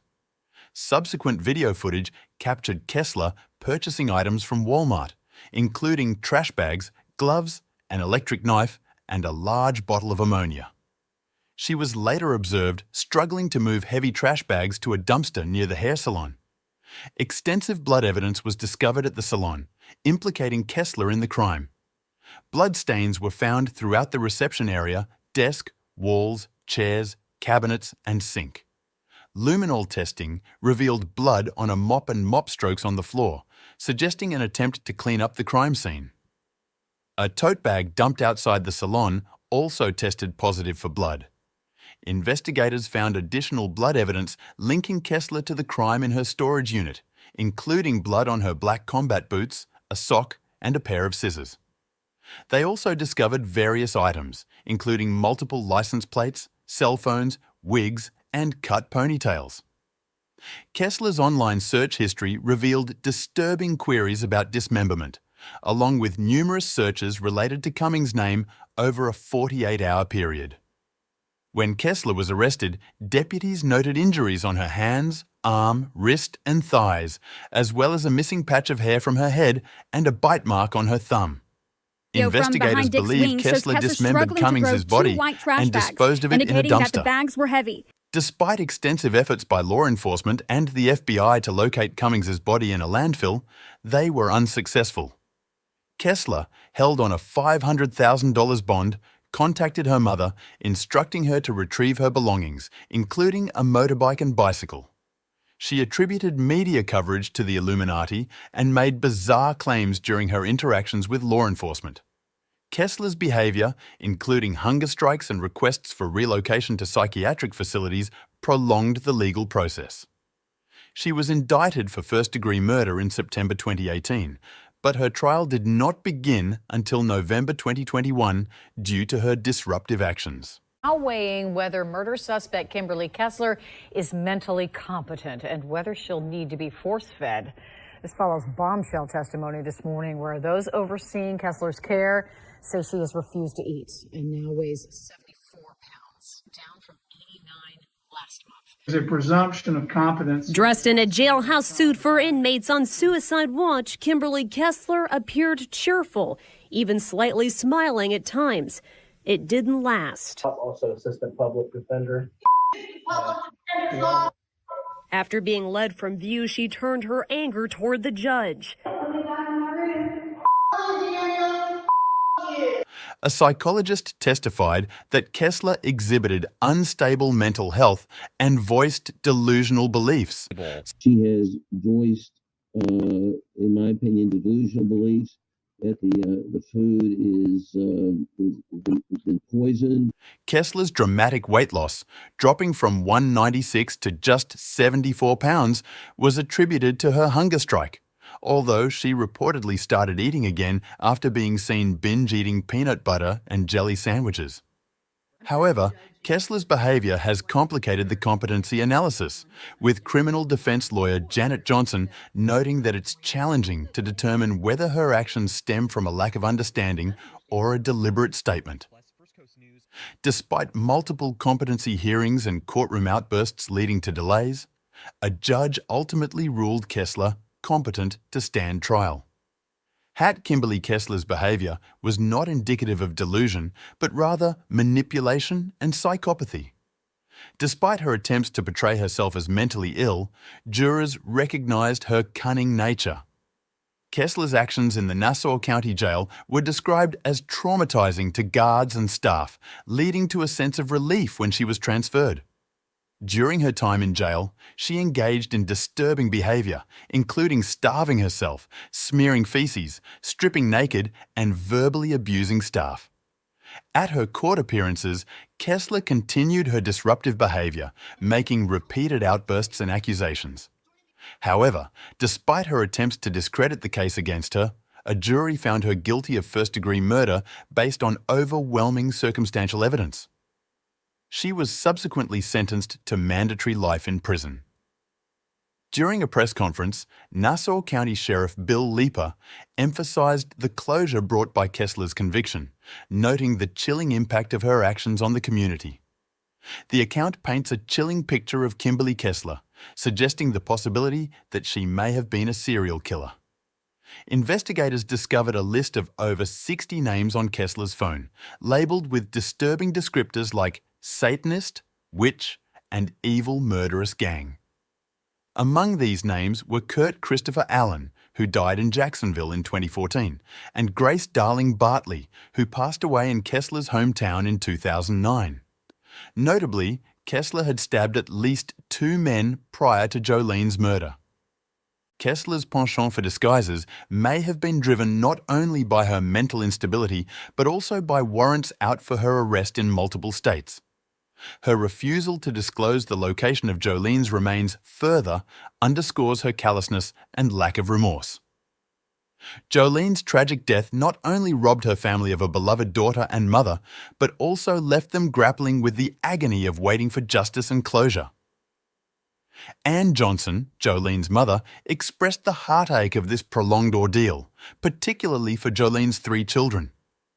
Ultimately, the story serves as a stark reminder of the darkness that can lurk within seemingly ordinary individuals and the devastating impact of their actions on innocent lives. Today we're delving into another tragic and heart-wrenching case. This one involves Alice and Dickie, who was born on July 1st, 1968. From her early years, Alice showed a natural talent for ballet, a passion she pursued with unwavering dedication. Her love for ballet was not just a fleeting childhood interest, it became a central part of her identity, with her skills rapidly developing as she grew older. With time and practice, Alice emerged as an exceptional ballerina, capturing the admiration of her teachers, peers, and audiences alike. Her story, however, is not just one of talent but of a life that would later be marred by an unspeakable tragedy. On August 23, 1997, Alice married Gerard Bain Clay, an accountant who worked at the Flight Centre in Brisbane, where Alice also worked. The two appeared to be a perfect match, building a life together in Brisbane. Gerard, born in September 1970 in Bournemouth, England, had relocated to Australia with his family during the 1980s. His family's move from England to Australia was part of a larger migration trend at the time, but what made Gerard's background particularly notable was his lineage. Gerard's great-grandfather was none other than Lord Baden-Powell, the founder of the worldwide scouting movement. This connection gave Gerard a certain social prestige, although it played no role in the horrific events that were to unfold years later. Alice and Gerard built a seemingly happy life together in Queensland, eventually having 3 daughters. They settled in the tranquil suburb of Brookfield, a picturesque area that offered a balance between suburban peace and proximity to the bustling city of Brisbane. Like many families, they were drawn to the area because it allowed them to enjoy the best of both worlds: quiet, leafy streets with the convenience of nearby urban amenities. Over the years, Alice and Gerard's life appeared to flourish. By 2012, Alice had risen through the ranks at the flight center, holding an executive position that reflected her intelligence, work ethic, and leadership abilities. Gerard, on the other hand, had left his accounting career behind and ventured into the world of real estate. His decision to switch careers had paid off, as he had become a successful real estate agent, earning a respected name in the industry. From the outside, the By-and-Clay family seemed to embody success, stability, and happiness. Their friends, neighbors, and community members viewed them as the ideal family, admired and well-respected. To those who knew them casually, it seemed they were living a life many would envy. However, beneath this seemingly perfect exterior, cracks were beginning to form. And on April 20th, 2012, everything would come crashing down. It was a Friday morning, and around 7 a.m. Gerard placed a call to emergency services. His voice was calm, perhaps too calm, as he reported that his wife Alice had gone missing. According to Gerard, Alice had a habit of taking early morning walks around 5 a.m. He said he had assumed she was out for her usual walk when he first noticed she was not home. However, as the hours passed and Alice failed to return home in time to prepare breakfast for their 3 young daughters, as was her routine, Gerard's concern allegedly grew. By the time he contacted the authorities, he claimed to be worried that something might have happened to her. The police took Alice's disappearance seriously from the outset. She was a well-known figure in the community, and her devotion to her daughters, who were all under the age of 10, made it highly unlikely that she would have simply left on her own. The idea of her abandoning her children was unthinkable to those who knew her. With this in mind, the police quickly mobilized a task force to search for Alice, working on the assumption that her disappearance was highly unusual and likely indicative of foul play. The search began immediately, with officers combing through the parks, creeks, and green spaces in and around Brookfield, hoping to find any trace of the missing mother. In the days following her disappearance, the search intensified. The police utilized a local Brookfield clubhouse as their headquarters, where they coordinated their efforts and managed the many tips and leads that were coming in from the public. The Brookfield community, typically a quiet and tight-knit suburban enclave, was thrown into a state of shock and anxiety. The news of Alice's disappearance spread quickly, and soon volunteers from all over the area began to join the search efforts. Men and women from all walks of life, many of whom had never met Alice, gathered to help, moved by the tragic situation and eager to do whatever they could to bring her home. On April 23, 2012, 3 days after Gerard had reported Alice missing, her parents, Jeff and Priscilla Dickey, made a tearful public appeal. Speaking to the media, they pleaded with anyone who might have information to come forward. Their heartbreak was evident, and it was clear to everyone watching that they were desperately hoping for a miracle. The longer Alice remained missing, the more fear and anxiety gripped the community. While her family and friends held on to hope, the sense of dread was palpable. Something was terribly wrong, and everyone could feel it. As the investigation progressed, police began to take a closer look at Gerard's behavior. Almost from the beginning, his actions had raised eyebrows. Despite his wife's sudden and mysterious disappearance, Gerard remained surprisingly calm. To many, his demeanor seemed oddly detached for a man whose wife was missing. He was not joining the search efforts, which struck some as suspicious, especially given that strangers, people who had no personal connection to Alice, were out in the community, searching tirelessly for any sign of her. Instead of being out there with them, Gerard had made the unusual decision to move himself and his daughters out of their family home and into his parents' house. This move only fueled further speculation. Journalists, eager to get a sense of what was really going on, began to close in on Gerard. A reporter who managed to find him at his parents' home attempted to speak with him, but the encounter left her feeling unsettled. Gerard's voice was unnaturally high-pitched, and he seemed unable to maintain eye contact. His overall demeanor struck the reporter as bizarre, and she couldn't shake the feeling that something was off. During the interview, Gerard appeared evasive, and while he claimed to be concerned about his wife, his behavior didn't align with the image of a worried husband. Instead, he came across as detached and rehearsed, as though he were playing a role rather than expressing genuine emotion. This strange encounter didn't go unnoticed by the police. When they learned of Gerard's interaction with the reporter, they decided to investigate further. They asked the reporter if she had noticed anything unusual about Gerard's physical appearance during their conversation. After reviewing the footage, the reporter made a curious observation: Gerard had been deliberately shielding one side of his face throughout the interview. This revelation prompted the police to look more closely at Gerard, and when they did, they discovered something suspicious: 2 deep cuts on his cheek. When asked about the injuries, Gerard claimed that he had accidentally cut himself while shaving. However, the detectives were not convinced. The cuts didn't resemble typical shaving nicks, and Gerard's explanation seemed dubious at best. As the investigation continued, Gerard's story began to unravel. While the police lacked direct evidence linking him to Alice's disappearance, their suspicions were growing by the day. They began to look into his background and relationships, hoping to find clues that might explain what had happened. Neighbors and acquaintances who were interviewed by the police painted a less than flattering picture of Gerard. Despite his professional success as a real estate agent and his former role as president of the local Chamber of Commerce, many people who knew him described him as arrogant and insincere. Some went so far as to call him a phony, noting that he often acted condescending toward others. This portrayal of Gerard contrasted sharply with the image he had cultivated publicly, but it added to the growing sense of unease surrounding him. Meanwhile, the search for Alice continued. Volunteers remained steadfast in their efforts to find her, combing through parks, creeks, and remote areas around Brookfield. As the days dragged on with no sign of her, the situation became increasingly dire. Despite the lack of tangible leads, the police refused to give up. They employed a creative tactic to raise awareness about Alice's disappearance, setting up a mannequin dressed in clothing similar to what Alice had been wearing on the day she vanished. The mannequin was placed along a busy highway, in the hopes that it might jog someone's memory and lead to new information.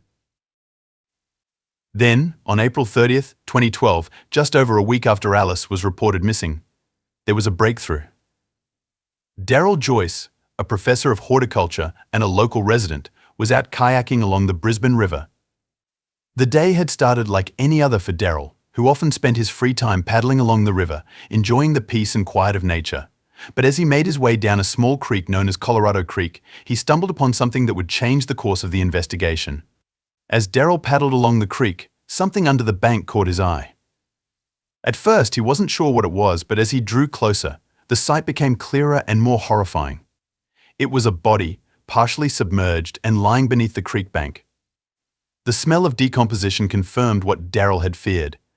Shaken but determined to do the right thing, Daryl paddled back up the river to where he had cell phone service and called the police. On May 1st, 2012, an autopsy was conducted on the body discovered in Colorado Creek. The examination confirmed what many had feared: the body was that of Alice Bayan Clay. However, the cause of death was not immediately clear. Due to the advanced state of decomposition, the medical examiner was unable to determine exactly how Alice had died. One key finding was the absence of water in her lungs, ruling out drowning as a cause of death. There was also a 5-centimeter area of discoloration on her chest, which the examiner believed could have been caused by blunt force trauma. But despite these clues, the exact circumstances surrounding Alice's death remained a mystery. While the autopsy did not provide definitive answers, the police were convinced that Alice's death was no accident. The discovery of her body only intensified their focus on Gerard, whose behavior had raised red flags from the beginning.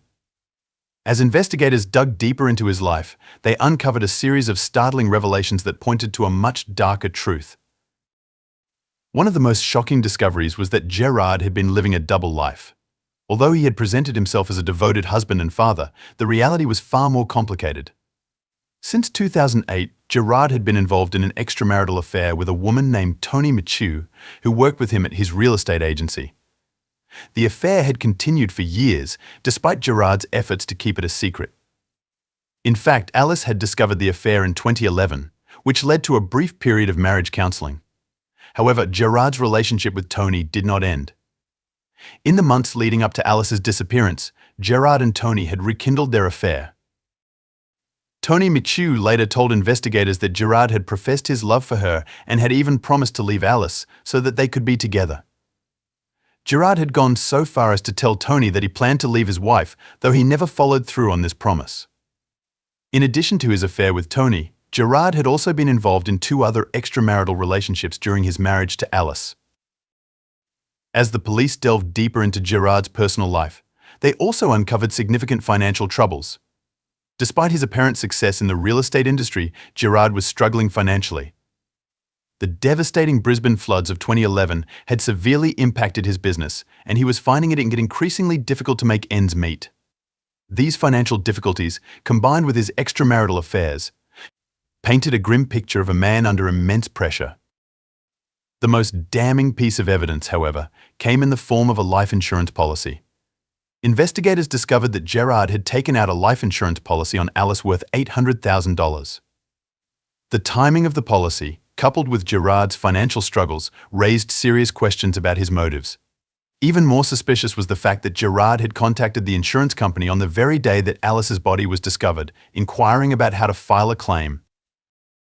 With this mounting evidence, the police began to focus their investigation on Gerard as the prime suspect in Alice's death. Forensic experts were brought in to examine the scene, and a botanist was consulted to analyze the plant material found on Alice's clothing. This analysis proved to be a crucial turning point in the case. The botanist identified 6 distinct species of plants on Alice's body, and when he visited the Bayan Clay home, he found all 6 species present in their backyard. This discovery led detectives to believe that Alice had been killed at home, likely on the back patio, and that her body had been moved to Colorado Creek afterward. Bloodstains found in the trunk of Alice's car further supported this theory. The police now believed that Gerard had killed Alice, transported her body in the car, and then disposed of it in the creek, hoping to cover up his crime. On June 13, 2012, Gerard, accompanied by his lawyer, arrived at the police station for questioning. During the interview, he was formally charged with the murder of his wife Alice, as well as with interfering with her corpse. Gerard maintained his innocence, insisting that he had nothing to do with Alice's death. However, his application for bail was denied, as the judge deemed him a flight risk. Gerard's arrest sent shockwaves through the community. For many, it confirmed their worst fears that the man who had appeared to be a loving husband and father was, in fact, responsible for his wife's death. The case garnered widespread media attention, with reporters camped outside Gerard's parents' home, eager for any new developments. The trial of Gerard Bayan Clay began in June 2014, 2 years after his arrest. The prosecution laid out a detailed case, supported by forensic evidence, witness testimony, and diary entries from Alice, that revealed the emotional toll that Gerard's affairs had taken on her. In her diary, Alice wrote about her feelings of betrayal, humiliation, and frustration over Gerard's infidelity. She expressed her deep sadness and loneliness, describing how the affair had made her feel sick and dirty.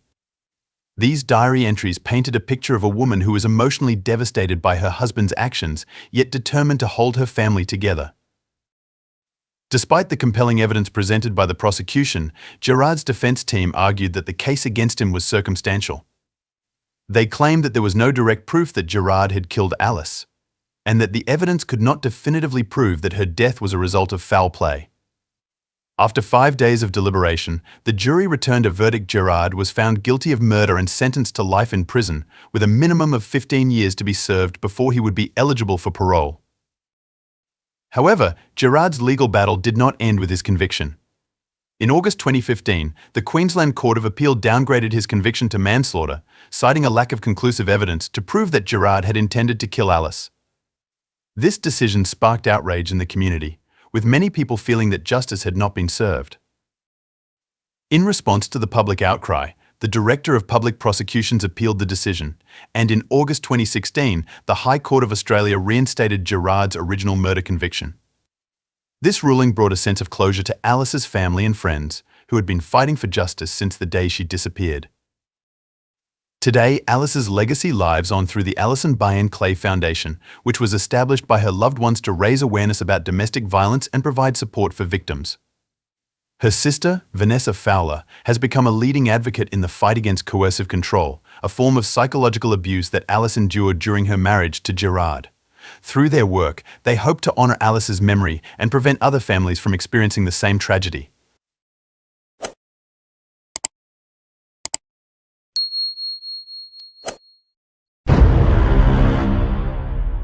Let's dive into a chilling story that reveals how danger can sometimes come from the least expected sources, in this case, a delivery driver. Imagine someone knocks on your door. Most of us would check who it is before opening, right? But what if it's a courier, dressed in uniform, holding a package? How many of us would hesitate then? Couriers typically don't raise suspicion. We expect deliveries all the time, especially during busy times like the pandemic, when they became our main connection to the world, delivering food, medicine, and other essentials. But in the summer of 2020, one courier wasn't just delivering packages, he was delivering death. With a mask and a gun hidden out of sight, this man was on a deadly mission, and no one knew who would be next. The police, despite their efforts, had no clues, and they didn't want to stir up fear. That changed quickly after a shocking crime involving a prominent lawyer. As it turned out, this horrific chain of events had been set in motion years earlier. But it wasn't until July 11, 2020, that the tragedy unfolded in a quiet, upscale neighborhood southeast of Los Angeles. In one of the luxurious homes there, a well-known lawyer named Marc Angelucci was isolating like many others due to the pandemic. From his beautiful mountain retreat, the 52-year-old continued his work remotely, waiting for life to return to normal. He had no reason to expect any trouble. On that day, Angelucci wasn't expecting any visitors or packages. But when a FedEx delivery driver showed up at his door with a package, he didn't think twice. It was normal for his clients or colleagues to send important documents, even without prior notice. The courier, wearing a mask and gloves, seemed professional, as everyone did in those times. He even had a package and an invoice for Angelucci to sign, making the situation seem routine. However, as Angelucci reached for the package, the delivery driver suddenly pulled out a gun and shot him multiple times at close range, aiming to kill. Caught completely off guard and without any means of defense, Angelucci stood no chance. Dressed casually in his home, he was fatally wounded in a matter of seconds. This terrifying event shocked the community and left everyone asking, who was this man, and why was he targeting people? The answers, as the investigation revealed, were even more disturbing than anyone could have imagined. The courier calmly walked away from the scene, leaving Marc Angelucci bleeding in his own home. Given the secluded nature of the area, none of the neighbors saw anything out of the ordinary. However, they did hear sounds that resembled gunshots, which prompted them to call emergency services. By the time help arrived, it was too late. Marc Angelucci had succumbed to his injuries, and paramedics could only confirm his death. When law enforcement arrived at the scene, they quickly ruled out robbery as a motive. Angelucci's home was a luxurious estate, filled with antique items, a secure safe, and visibly expensive possessions, yet nothing was touched. In his home office, important legal documents from various cases lay undisturbed. It was clear the intruder wasn't there to steal anything but had a singular goal: to kill the lawyer. Surveillance cameras outside the house captured the suspect, but the footage was of little use. The attacker wore a FedEx cap and a medical mask, making it difficult to identify any distinctive features. The only information police could gather was that the suspect was a white male, of average height and slender build. He wore gloves, leaving no fingerprints behind, and aside from the bullets recovered from Angelucci's body, there was no physical evidence to work with. With few leads, the police began investigating the people closest to Angelucci, trying to determine who might want him dead or benefit from his murder. The possibility that the crime was linked to his professional life was also considered. As a successful lawyer, Angelucci had handled many sensitive cases, and the authorities needed to investigate if any of his clients were dissatisfied or if he had conflicts with colleagues. The workload was overwhelming, and determining a clear direction seemed impossible at that point. They decided to start by questioning his relatives and close friends. As the investigation unfolded, it became clear that despite his success, Angelucci led a lonely life. He had many friends, got along well with his colleagues and neighbors, but had no close relationships. His parents had passed away years ago, and he had no siblings. Though he had many acquaintances, there was no one in his life that he was particularly close to. Angelucci had devoted much of his youth to his studies and later to building a successful legal career, achieving great professional heights and recognition. Yet, his personal life seemed to have taken a backseat, leaving him without a partner or family to share his success with. While his professional achievements were abundant, his personal connections were few, leaving the detectives with more questions than answers about who could have possibly wanted him dead and why. Marc Angelucci had intentionally chosen to prioritize his career over his personal life. By the age of 52, he had never been married and had no children. He was an attractive, intelligent, and articulate man who always dressed stylishly, lived in a luxurious home, and drove an expensive car. His wealth and success made him the center of attention, especially with women, but he never pursued romantic relationships. He kept his personal life very private, which led to rumors about his sexual orientation. However, he never confirmed or denied these speculations. In his contacts, investigators found a woman named Cassie J., with whom Marc had a very close, non-romantic relationship. Their bond was more like that of siblings. Cassie was a journalist who had met Marc years ago while working on a report about a high-profile case he was handling. The two quickly became friends and stayed in touch even after the project ended. For Cassie, the news of Marc's death was devastating. She described him as a kind, sincere, and compassionate person who was always willing to help others, often getting involved in charity work. She emphasized that he had no known enemies, at least none that she was aware of. However, as a top lawyer in California who had not lost a case in recent years, it was possible that Marc had made some adversaries. He might not have even been aware of them, but his professional success inevitably came with challenges and opposition. One intriguing detail that emerged during the investigation was Marc's involvement in the men's rights movement. He was known for his anti-feminist views but did not harbor animosity toward women. Instead, he advocated for equal rights, particularly in areas where men were often disadvantaged, such as child custody cases, where the system usually favored women. Marc wasn't fighting for male supremacy. He was a champion of justice for everyone, regardless of gender. He took on many complex cases, often working pro bono to help those in need. He believed that with the rise of feminist movements, men were increasingly being presumed guilty in conflicts, especially in legal matters, without the chance to defend themselves. Over the years, Marc became a prominent advocate for men's rights, pushing for fairness in the judicial system for all. Given his stance and activism, the possibility that radical feminists or groups opposed to his views might have targeted him could not be ruled out. Although he fought for equality and not male dominance, his outspoken positions and involvement in high-stakes legal battles could have put him in the crosshairs of individuals or organizations with extreme beliefs.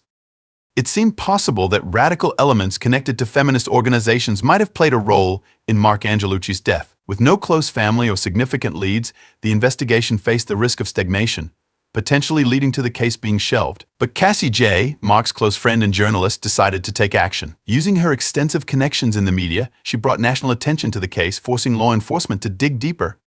Detectives began meticulously going through the case files Marc had been working on, hoping to find a clue that might shed light on his murder. It was a daunting task, given the number of cases and the lawyer's high profile. However, before they could make any breakthroughs, the mysterious courier struck again. Just 1 week after Angelucci's murder, on July 19, 2020, another violent incident occurred, this time across the country in New Jersey. A man dressed as a courier arrived at the home of a federal judge's family. Like the Angelucci case, this family was not expecting any deliveries, and all were isolating at home due to the pandemic. The household consisted of 2 lawyers, both working remotely, and their college-aged son, who was on summer break.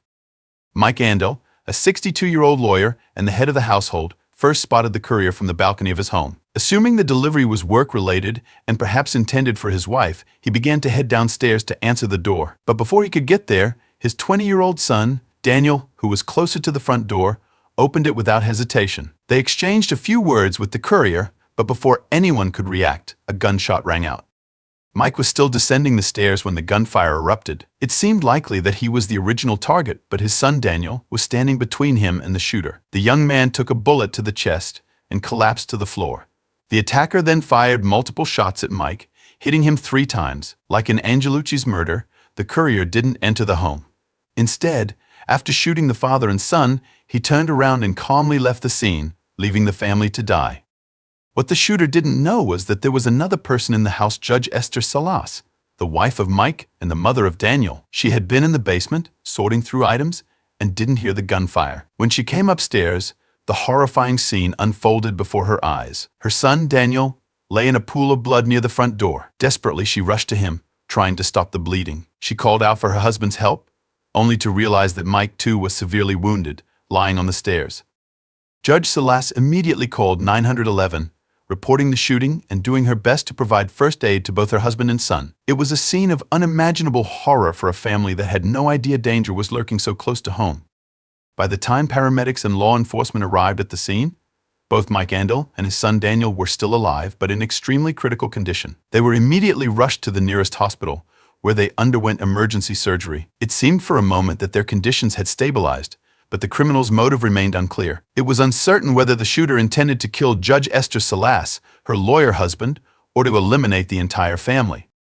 Once again, no significant traces or clues were found at the scene. The only tangible evidence consisted of the bullets extracted from the victims. The Federal Bureau of Investigation, FBI, quickly took over the case, suspecting a link between this shooting in New Jersey and the earlier murder of Marc Angelucci in California. Both victims were lawyers, and in both incidents, the shooter disguised himself as a FedEx courier.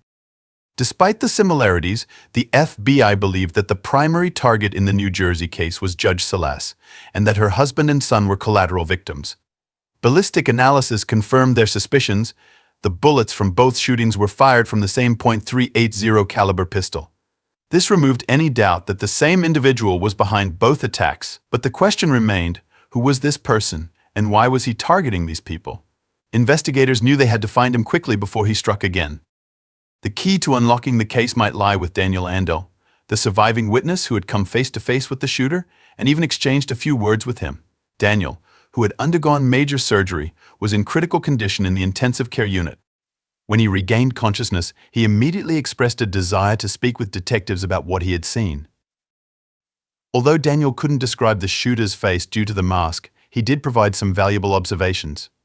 He noted that the man appeared to be older, with grey hair at the temples, wrinkles around the eyes, and hands that looked aged. Behind the courier, Daniel also noticed a light-colored car parked near the road, although he couldn't remember the make or model. The most significant detail from Daniel's account was that the shooter had asked if his mother, Judge Salas, was home. This led Daniel to speculate that his mother had been the real target. The attacker seemed surprised when Mike Andel appeared on the stairs, and that's when he drew his pistol. Daniel was shot in the chest almost immediately, and the shooter then fired 3 shots at Mike, wounding him. Daniel's memory went blank after that until he woke up in the hospital. His testimony, while important, didn't provide much new information, except for confirming that the shooter was likely an older white man. This description, combined with the few other clues, left investigators with little to go on as they worked tirelessly to identify the elusive killer. The fear lingered that the man might strike again. Unfortunately, Daniel's condition worsened, and just one day after speaking with law enforcement, the 20-year-old succumbed to internal bleeding. His passing solidified the detectives' belief that the main target of the shooter was indeed Esther Salas, but her husband and son tragically got caught in the crossfire. With Daniel now deceased and his father still fighting for his life, the urgency to uncover the connection between Judge Salas and the earlier victim, Marc Angelucci, intensified. Detectives needed to understand if they had shared cases or common adversaries. Esther Salas was born in 1968 in Monterey Park, California, to a Cuban mother and a Mexican father. She grew up in poverty but excelled in her education, achieving everything through hard work and determination. After graduating from Rutgers University Law School in 1994, she built a distinguished legal career. She worked her way up from a clerk to an assistant U.S. public defender and, eventually, to a U.S. magistrate judge in New Jersey. She also served as the president of the Hispanic Lawyers Association for several years. Since 2011, Salas had been serving as a U.S. District Court judge for the District of New Jersey. In 1993, Esther married Mike Andel, a prominent lawyer who was 11 years her senior. The couple desperately wanted children, but Esther faced many challenges conceiving. After enduring 4 miscarriages, doctors informed her she would never be able to carry a child to term. However, a miracle occurred when their only son, Daniel, was born on July 13, 2000. The couple adored their son and raised him in an atmosphere of love and care, striving to give him the best opportunities in life. Tragically, just a week after celebrating his 20th birthday, Daniel was gone. As the investigation continued, news about the courier killer spread rapidly across the internet. Panic began to set in, especially since so little concrete information was available. Wild rumors circulated as people became increasingly fearful of opening their doors to delivery drivers, even though couriers were crucial during the pandemic. Then, the case took an unexpected turn. A few days after the New Jersey shooting, on a deserted dead-end road near Rockland, in northern New York, detectives made a discovery that would change the course of the investigation caught Hollander's attention. An abandoned beige sedan was found. Nearby lay the body of a man with a gun wound on the head. The document in the car helped identify the man as 72-year-old Roy Den Hollander, a successful lawyer. Near the body lay a pistol, and the scene resembles self-deprivation of life. There were no signs of struggle and third-party involvement, and the murder weapon contained the fingerprint of victim. The weapon itself drew the interest of investigators. It was a .380 caliber pistol identical to the one used to take the life of Marc Angelucci and Daniel and Mike Andelson. Ballistic analysis showed both men were deprived of life by bullets fired by that gun. Roy Den Hollander was born on September 26, 1947, in Midland Park, New Jersey. He had a twin brother who died under mysterious circumstances during their childhood, and Roy blamed his mother for it for the rest of his life. He openly expressed these feelings in his memoirs, along with his dislike for his parents. He graduated from high school in 1965 and went on to study at George Washington University Law School. Later, he earned an MBA from Columbia Business School. As a lawyer, he worked for several well-known firms. In the late 1990s, he moved to Russia, where he lived for a few years, working as a lawyer and private investigator for Kroll Associates, a firm focused on financial issues and risk management. During his time in Russia, he made a lot of money, which he spent on elite entertainment venues, mostly on young women, his main weakness. In 2000, at a Moscow nightclub, the 52-year-old met a 24-year-old model named Angela Jelena Chipolina, who was a former track athlete. She decided to switch to modeling, knowing she had the right qualities to succeed. In 2000, Roy Den Hollander married Angela Jelena Chipolina. However, the marriage was short-lived. Angela filed for divorce after only a few months, citing Hollander's controlling and obsessive behavior. This divorce further fueled his resentment towards women, and in the years that followed, he became increasingly vocal about his anti-feminist views. Upon returning to the United States, Hollander shifted his legal focus towards filing lawsuits that challenged what he believed to be gender-based discrimination against men. He became a self-proclaimed men's rights activist, gaining media attention for his numerous cases against feminist organizations and policies he deemed unfair to men. His lawsuits, however, were often dismissed, and he garnered a reputation as a fringe figure. Hollander's deep-seated anger and frustration with society grew over time, and his writings reflected an increasing bitterness towards women and the legal system. In his manifesto, discovered on his laptop, he expressed his belief that women, particularly feminists, were responsible for many of his personal and professional failures. His hatred extended beyond feminist ideology to include anyone he perceived as standing in his way, from judges and lawyers to former friends and family members. His obsessive desire for revenge culminated in the violent attacks that took the lives of Marc Angelucci and Daniel Andel and severely wounded Mike Andel. Despite the similarities between his victims, there was no clear connection beyond Hollander's belief that they represented the legal system and societal forces he despised. His final act of taking his own life marked the tragic conclusion to a life driven by resentment and hatred. The investigation into Roy Den Hollander's crimes painted a portrait of a man who felt isolated, embittered, and wronged by the world around him. His actions left a trail of devastation, particularly for the families of his victims, and served as a chilling reminder of the potential dangers posed by individuals consumed by anger and extremist ideologies. For a serious threat. His behavior, while eccentric and increasingly erratic, was not initially seen as capable of escalating into violence. Many dismissed him as a disgruntled lawyer with a chip on his shoulder, fighting against feminist policies in his peculiar, attention-seeking way. However, as Roy Den Hollander's life continued to unravel, his mental state deteriorated further. The combination of his professional failures, personal frustrations, and deep-seated resentment towards women and the legal system pushed him to a breaking point. His expulsion from the men's rights community, where he had once found a sense of belonging, only added to his feelings of isolation and bitterness. In his final months, Hollander's health also declined. He was diagnosed with cancer, which further fueled his desperation and rage. It became clear from his writings that he saw his violent spree as a way to settle old scores and leave a mark on the world before his illness claimed his life. Despite the seemingly random nature of his attacks, Hollander had meticulously planned them. He targeted people who represented what he viewed as the source of his suffering and failures: feminism, the legal system, and the successful figures within the men's rights movement. Marc Angelucci and Judge Esther Salas, along with her family, embodied the institutions and individuals that Hollander believed had wronged him. The tragic story of Roy Den Hollander's life and crime serves as a stark reminder of the potential consequences of unchecked anger, isolation, and mental instability. His descent into violence left a lasting impact on the lives of his victims' families, and his actions raised alarm about the growing dangers of extremism rooted in personal grievances. The conclusion of this tragic case emphasizes how Roy Den Hollander's actions were deeply rooted in personal grievances and mental instability.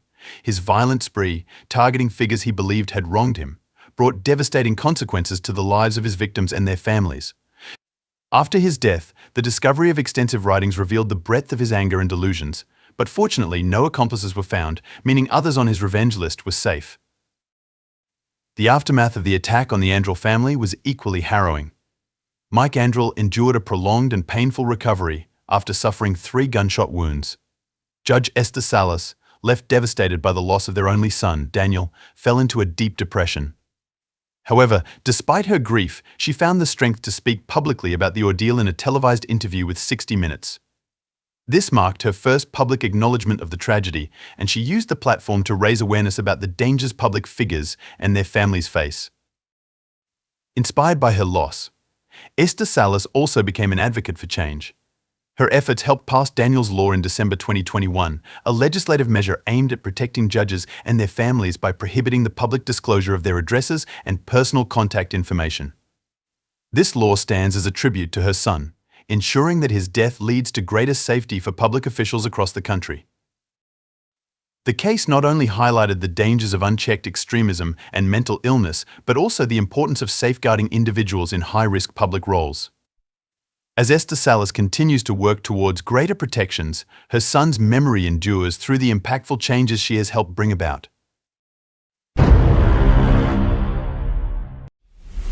First, I asked Tommy Schaefer to help me find somebody to kill my mom for $50,000. And he said no. After that, I got this whole new savage idea in my head that I wanted to kill her in a hotel room because she had killed my father in a hotel room. We were going to Bali, so I began to plot. This disturbing video was filmed by Heather Mack while she was behind bars in one of Indonesia's most notorious prisons. She faced a possible death sentence after being convicted of a crime that made headlines worldwide.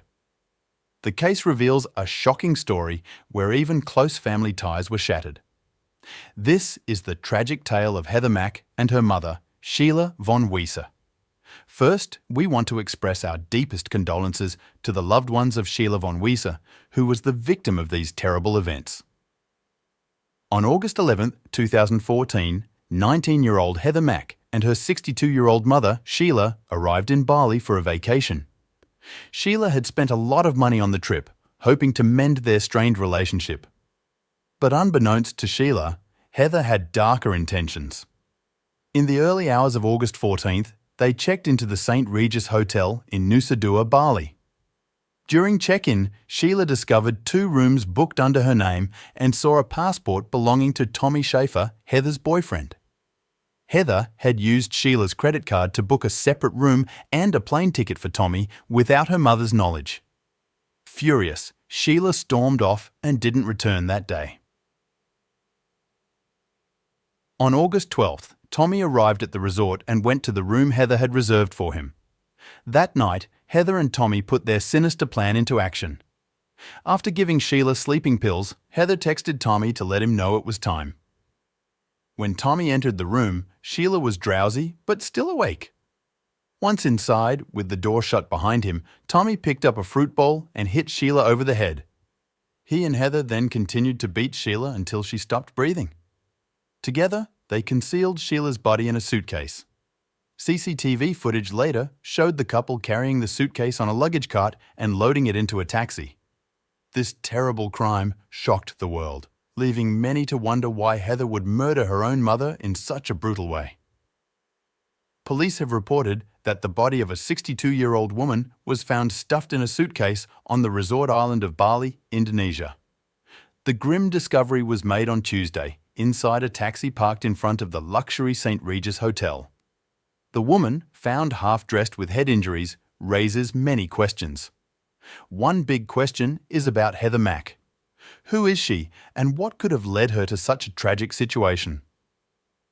Heather Mack was born in 1995 to James L. Mack, a well-known jazz musician and composer, and Sheila Ann von Wieser. As their only child, Heather received a lot of love and attention. Even though James was already in his 60s when Heather was born, he was very involved in her life. Growing up in a wealthy Chicago household, Heather seemed to have everything. Her parents showered her with gifts, and she never lacked for anything. Family and friends say she was the center of her parents' world. The Macks were a close family and often took vacations together, but their trips were frequently marred by bad luck. In 2001, when Heather was 6, the family went on a Royal Caribbean Mediterranean cruise. During the trip, James hurt his foot while swimming. The ship's doctor didn't treat it properly, and the injury worsened, leaving James partially paralyzed. He later sued the cruise company, and the case took over a decade to resolve. James also fought colon cancer in his later years, but continued to go on vacations with his family. Tragically, in 2006, James passed away from a pulmonary embolism in his hotel room during a vacation in Athens, Greece, when he was 77 years old. After James Mack passed away, his wife Sheila took his body to a Greek morgue. Surprisingly, she then went on to continue her vacation in Santorini with her daughter Heather. This left 10-year-old Heather feeling hurt and resentful towards her mother, as she struggled to grieve her father properly. Heather bottled up her emotions for years, which eventually led to serious problems. Just days before his death, James had written a will naming Heather as the sole beneficiary of his fortune, excluding Sheila entirely. This meant Heather stood to inherit millions of dollars. In 2011, a decade after the cruise incident where James got injured, the Royal Caribbean Cruise Company settled the lawsuit and paid $1.5 million. According to James's will, all this money should have gone to Heather. However, a judge decided to give $500,000 of the settlement to Sheila. As Heather grew older, her relationship with Sheila became more strained. During middle school, Heather started skipping classes and hanging out with a troublesome group of friends. She began rebelling against her mother by stealing, sneaking out at night, and doing whatever she could to defy Sheila. Heather's behavior wasn't just typical teenage rebellion. When she and her mother argued, Heather would sometimes use Sheila's credit card to stay in fancy hotels. She even stole large sums of money from her. Between 2004 and 2013, police visited their home as many as 86 times due to their ongoing conflicts. Sheila told close friends that Heather was becoming increasingly violent towards her. As Heather grew bigger, it became harder for Sheila to avoid getting hurt. Heather's rebellion often turned into physical abuse. Whenever Heather stole money or credit cards from her mother, fights would break out, and Heather would sometimes bite, hit, or punch Sheila. Sheila often had to call the police for help because Heather was becoming too difficult to control. By the time Heather was a senior in high school, at just 15 years old, she had fallen in love with a young man named Tommy Schaefer. Tommy, who went by the name Tommy X, was an unemployed aspiring rapper. He had grown up with his mother after his father left them, and although Tommy had friends, many people found him untrustworthy because he often told exaggerated stories to be the center of attention. Sheila believed Tommy was a bad influence on Heather, who was already troubled, and she didn't approve of their relationship. Despite Sheila's disapproval, Heather and Tommy bonded over their shared experiences of losing their fathers. They dreamed of a future where they could use Heather's inheritance to live a lavish life together. Sheila tried hard to stop this from happening. For example, once, when Heather ran away and checked into a hotel with Tommy using Sheila's credit card, Sheila reported the card as stolen. While Heather got a warning, Tommy was charged with disorderly conduct. This incident increased the tension between Heather and her mother. The situation escalated in February 2011. During a heated argument, Heather pushed Sheila into the bathroom, causing her to fall and break her arm. Making matters worse, Heather then unplugged the phone, preventing her mother from calling an ambulance. Heather seemed to lack empathy and didn't care about causing her mother pain. She often destroyed household items during their fights, like breaking plates and picture frames.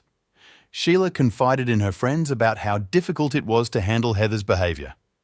Once, Heather was arrested, but Sheila chose not to press charges, hoping things would improve. Unfortunately, they only got worse. In January 2012, after another big argument where Heather broke things in their home, she ran away again. This pattern of fighting and running away was becoming all too common. Even though friends and police officers advised Sheila to press charges, she refused. Sheila didn't want Heather to end up with a criminal record. She held on to the hope that Heather would eventually grow up and their relationship could be repaired. Hoping a change might help, Sheila moved them from Oak Park to a high-rise apartment in Chicago's Gold Coast neighborhood. But instead of getting better, things took a turn for the worse. Heather became pregnant with Tommy's child and dropped out of high school. Heather later claimed that her mother forced her to have 2 abortions and was pushing for a third. Sheila was even considering getting legal control over Heather to make this happen. Despite facing severe physical abuse from Heather for 3 years, Sheila refused to give up on her daughter. She still believed they could find a way to heal their relationship.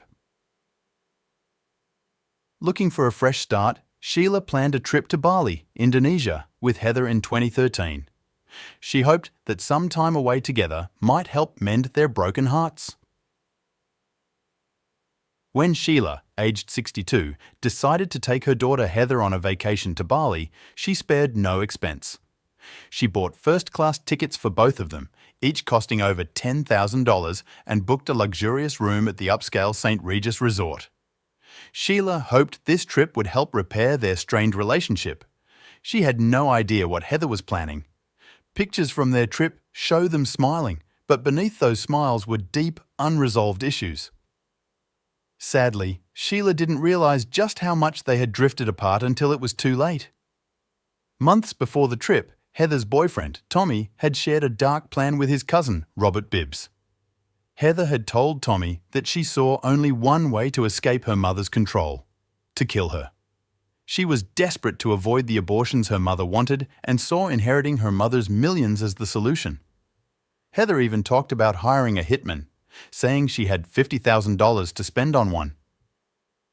Robert was shocked, but instead of discouraging Tommy, he suggested ways to do the deed himself, bypassing the need for a hitman.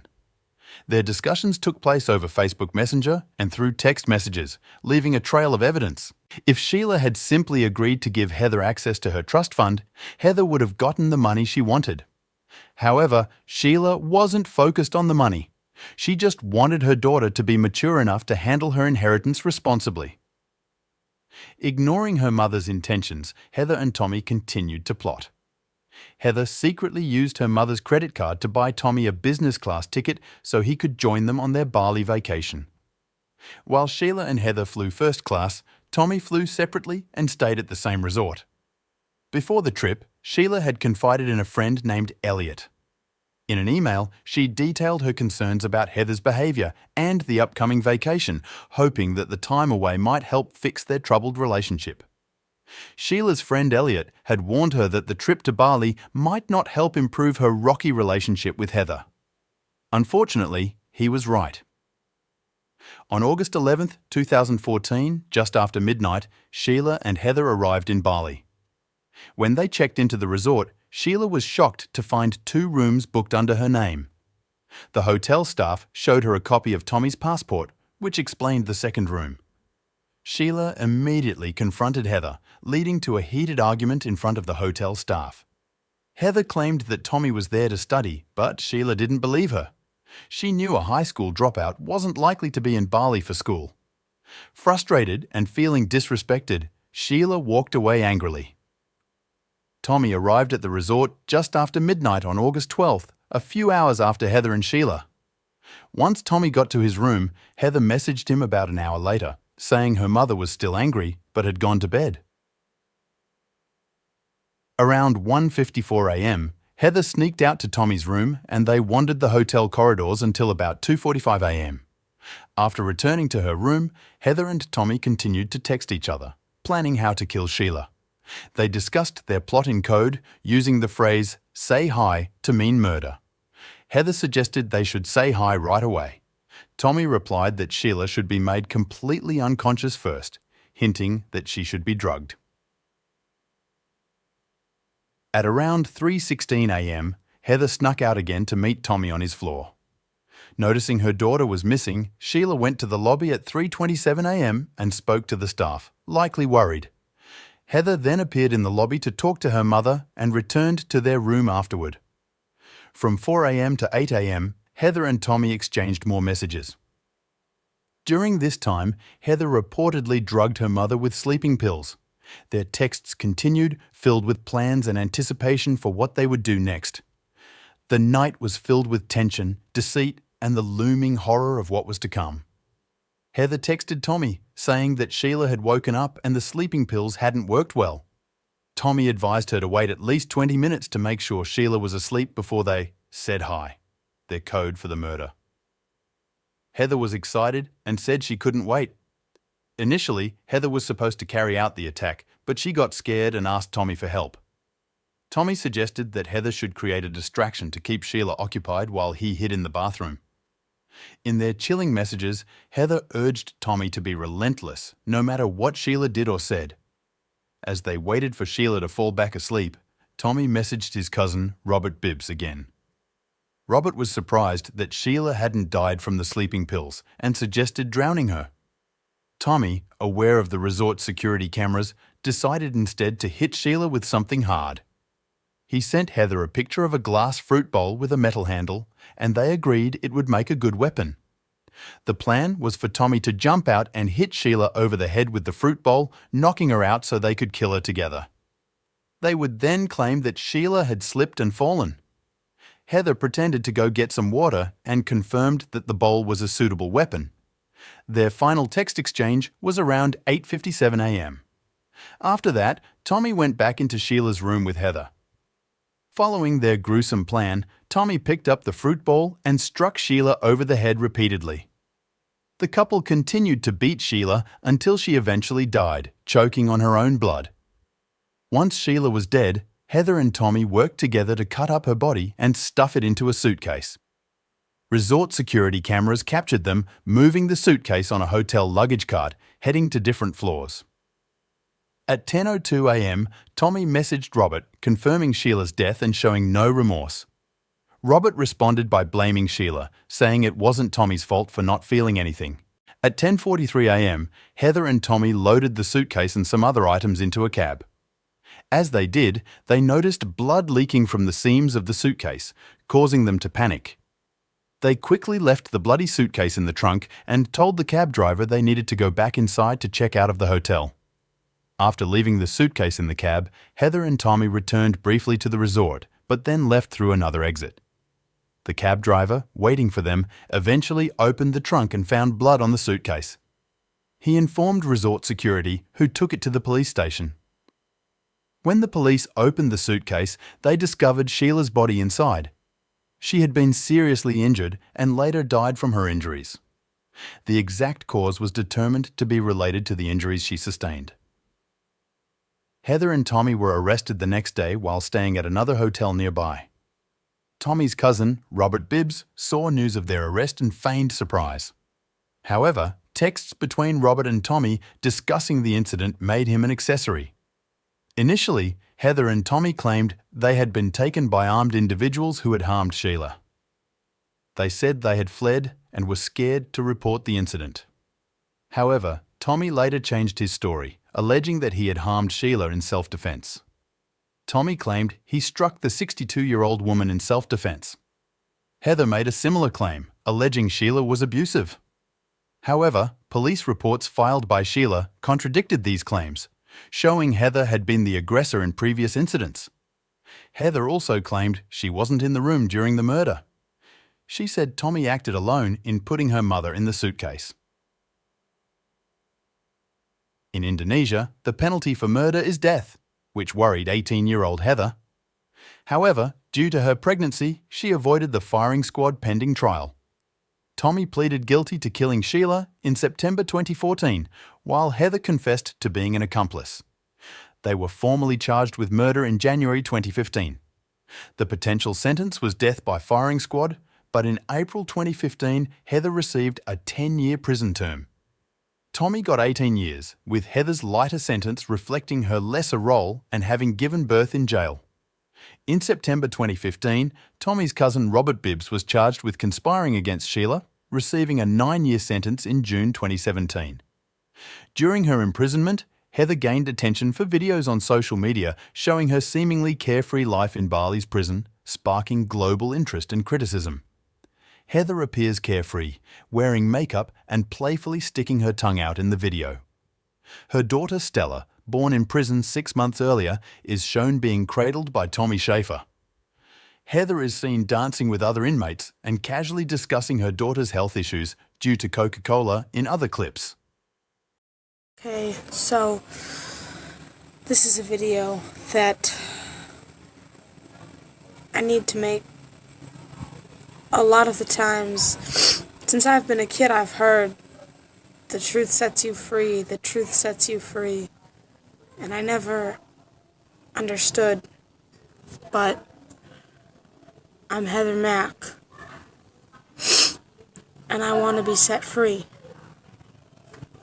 I don't want to live in a lie anymore.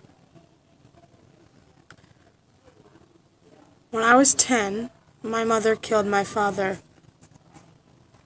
in a hotel in Athens, Greece.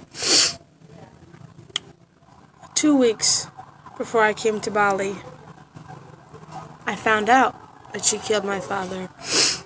And I made it up in my heart, in my mind, my soul, in my blood, in the oxygen running through my body, that I wanted to kill my mother. First, I asked Tommy Schaefer to help me find somebody to kill my mom for $50,000. And he said no. After that, I got this whole new savage idea in my head that I wanted to kill her in a hotel room because she had killed my father in a hotel room. We were going to Bali, so I began to plot. I began turning off Tommy's phone, taking Tommy's phone when he was asleep, starting in Chicago, taking Tommy's phone and having conversations between Tommy and myself, texting myself, having fake conversations, and then deleting them before he could see them. I did that because part of me knew that with this plan of killing my mom in a hotel, that I might get arrested. I didn't want to get arrested by myself in a different country. Heather claimed her mother had killed her father and that all conversations with Tommy were actually Heather pretending to be him. She asserted Sheila was abusive towards her during her teenage years. However, Heather's uncle and aunt argued these statements were fabricated. Evidence showed Heather's father, James Mack, died of a pulmonary embolism at age 77, with no foul play suspected. Sheila never pressed charges against Heather, despite injuries over the years, suggesting Sheila was the victim, not the abuser. After raising her daughter Stella in prison for 2 years, Heather had to relinquish custody to a foster family. She believed they were providing good care. Heather was released early in October 2021 after serving 7 years in prison. Wanting to stay in Bali, due to safety concerns in Chicago, she was extradited to the US because she lacked a visa, as did her daughter. Heather was arrested upon arrival in November 2021 and held in a federal penitentiary. Her trial was initially scheduled for July 2023, but in June 2023, Heather entered a guilty plea for her charges. Her sentence in the US is now pending a judge's decision. On November 6, 2014, Mexico City police officers discovered human remains. A part of the torso was found in a vacant lot near the city's exit. A few days later, bags containing arms and legs were found in different parts of the capital. What made this case particularly alarming was the absence of fingers on the limbs. The police raised the alarm, suspecting the work of a violent criminal in the region. Squads of officers were assembled to comb the streets, with the primary goal of finding the head and limbs of the unfortunate victim and preventing further crimes. At that time, everyone believed this case was the work of a serious offender. However, the fingers and head were never recovered.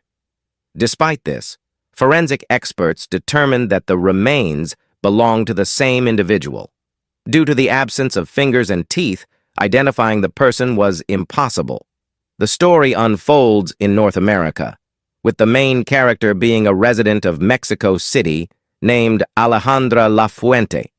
She was a striking brunette with beautiful hair and bright brown eyes, further accentuated by thick, dark lashes.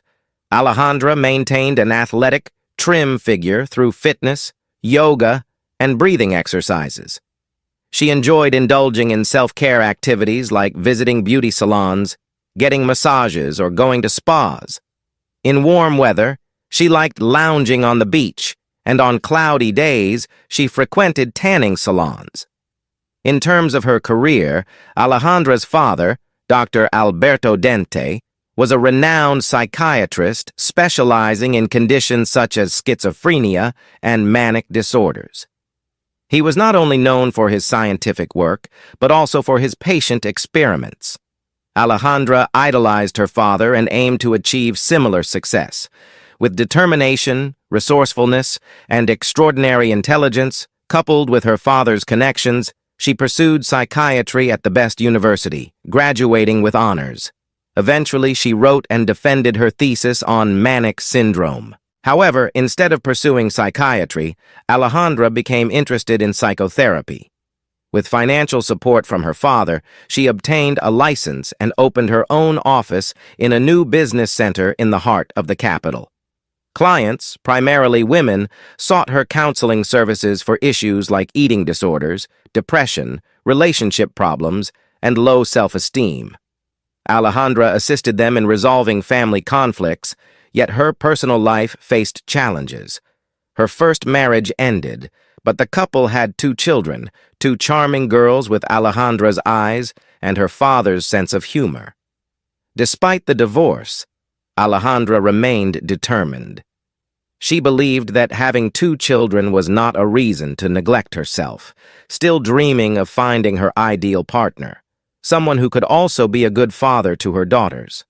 Sometime after the separation, Alejandra's ex-husband, whose name remains undisclosed, visited her home, a customary practice to spend weekends with his daughters and help with household chores. Unbeknownst to him, this visit would be his last. Alejandra directed him to enter through the backyard, claiming that the front door lock was faulty.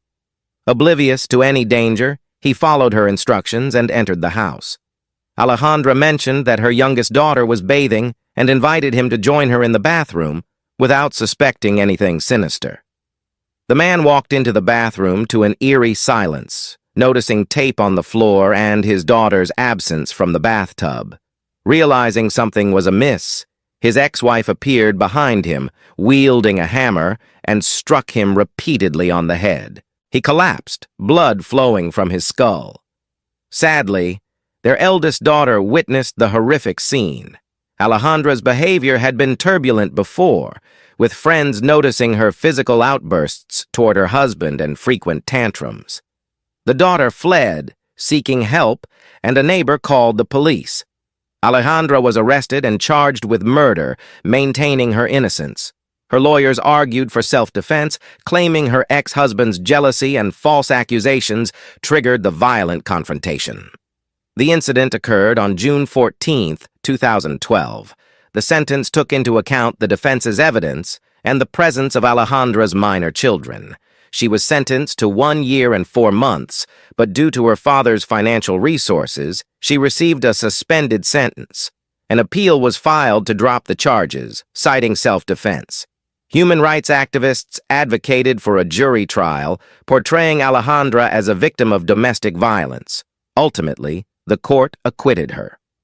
After her release, Alejandra resumed providing psychological counseling, portraying herself as a champion of women's rights. She gained popularity among potential clients. Alejandra then met Alan Carrera, a prominent Mexican businessman, and the son of Adrian Carrera Francis. Alan was tall, handsome, and successful, having established a chain of construction stores across the country. However, Part of Alan's business was clandestine, involving criminal activities such as drug trafficking to the United States. His father was ousted from his position due to financial fraud linked to Alan's operations.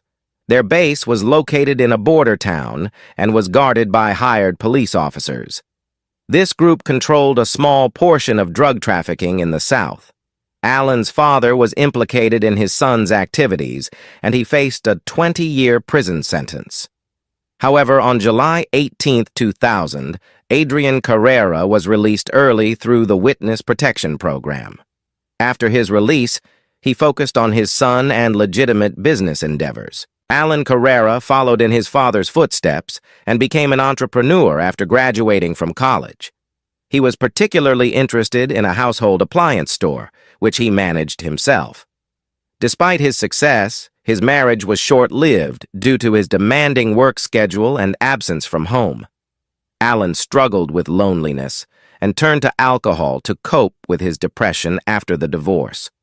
Despite attempts to overcome his addiction, including AA meetings and therapy, he found solace in consulting with Maria Alejandra's father, a renowned psychiatrist who was also going through a difficult divorce. Alan was the only man in the young woman's life, and despite the separation, she couldn't bring herself to allow anyone else into her life to alleviate her loneliness. Alan's ex-wife also decided to seek therapy from the same psychiatrist Alan had seen for rehabilitation. The psychiatrist, mindful of ethical considerations, couldn't treat both spouses and suggested the woman consult Alejandra instead. However, he didn't disclose that Alejandra was his daughter. Alejandra quickly saw an opportunity to match her patient's ex-husband with herself. She believed he could be a suitable partner due to his pleasant demeanor, wealth, and prime age. Without hesitation, Alejandra asked her client to bring her ex-husband for another consultation, assuring that she could resolve their issues in one session and sever the strong bond between them. From the outset of the consultation, Alejandra began to implement her plan to seduce the entrepreneur. The outcome was swift, and soon after the session, Alan invited the therapist for coffee to discuss family matters. Initially hesitant due to medical ethics, Alejandra eventually agreed to go on a date with Alan the same evening. Their relationship quickly developed, much to the shock of Alan's ex-wife, who contemplated reporting the incident to the doctor's ethics committee. However, Alejandra, being a skilled specialist, managed to persuade her client to let go of her jealousy and accept the situation. She argued that holding on to resentment towards her ex-husband would hinder her chances of a happy future, as advised by the doctor. Alan's ex-wife chose not to intervene, and the sessions came to an end. Meanwhile, the relationship between the new couple progressed rapidly. A few months after their first date, they decided to move in together, and 2 months later, they opted to legalize their relationship. However, Alan remained unaware of the skeletons lurking in his fiancée's closet and the reasons behind her divorce from her ex-husband. In April 2014, Alan visited his parents for the weekend, providing an opportunity to discuss his beloved and the upcoming wedding. To their surprise, Alan's parents had never heard of Alejandra before, which struck them as odd. A week after meeting with his parents, the couple registered their marriage. Interestingly, Alejandra requested that her husband refrain from informing her friends and relatives, and no invitations were sent out due to budget constraints. However, it later emerged that the bride's father did attend the ceremony. Initially, the young family's life appeared idyllic, filled with happiness and aspirations. However, it didn't last long. Alejandra's hysterical nature began to surface, causing tension in the relationship. While Alan was usually reserved about his personal life, it was evident that the couple's dynamic had shifted and they were no longer as content. Following their meeting, Alan distanced himself from his family, and the situation worsened after the wedding, where his parents were conspicuously absent. Alan's friends noticed a change in Alejandra's behavior, observing her increasing nervousness and short temper. After a few incidents, Alan felt ashamed and reduced their joint outings. The marriage became fraught with daily quarrels, often baseless. One evening, Alejandra confessed to accessing her husband's cell phone and discovering suggestive conversations with other women. According to Alejandra, this revelation was the last straw. She alleged in court that Alan had abused, insulted, and humiliated her, rendering the marriage untenable. Upon discovering his infidelity, Alejandra eschewed traditional methods of therapy to salvage the relationship. Instead, she resolved to address Alan's betrayal with a method she was familiar with, focusing all her attention on devising the perfect murder plan. Meanwhile, Alan continued with his usual and steady rhythm of life, unaware of what lay ahead. He maintained infrequent communication with his family, but couldn't miss the traditional feast held annually in honor of his beloved grandfather's birthday. Despite his attendance, Alan's parents made it clear that his wife was not the most welcome guest, further straining their relationship.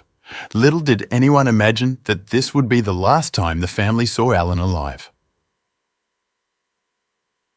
On October 31st, 2014, Alan's phone last signalled its activity with a text message confirming his safe arrival home after his birthday celebration. Since then, there had been no contact. His absence from work for several days was unusual, as Alan was known for his diligence, especially with a new store launch impending. The reason for Alan's disappearance was his spouse's sinister plan, which she set into motion upon his return from the holiday. Following another altercation, Alejandra decided to eliminate her husband. She spiked the milk he customarily drank before bedtime with a potent sleeping pill, then suffocated him with a pillow. She took pleasure in observing her husband slowly lose consciousness as he struggled to remove the pillow and breathe. The most challenging task awaited her next, disposing of the body. It was a moment she hadn't planned for. Alan was too heavy, so she had to make do with what she had. Time was short, so Alejandra hurried to the neighbour's garden to borrow an electric saw. With a serious look on her face, she sawed her husband's body into pieces. She then packed the body parts into bags, taking care to remove any identifying features. Alejandra stuffed all the bags into suitcases, intending to move the corpse from the house without raising suspicion. However, her plan was thwarted as dawn approached. An elderly neighbour, awake due to insomnia, observed her actions from a window and grew concerned. Furthermore, Alejandra's unusual behaviour and the absence of her husband to help raise suspicion. Unable to leave unnoticed, Alejandra returned home as dawn broke.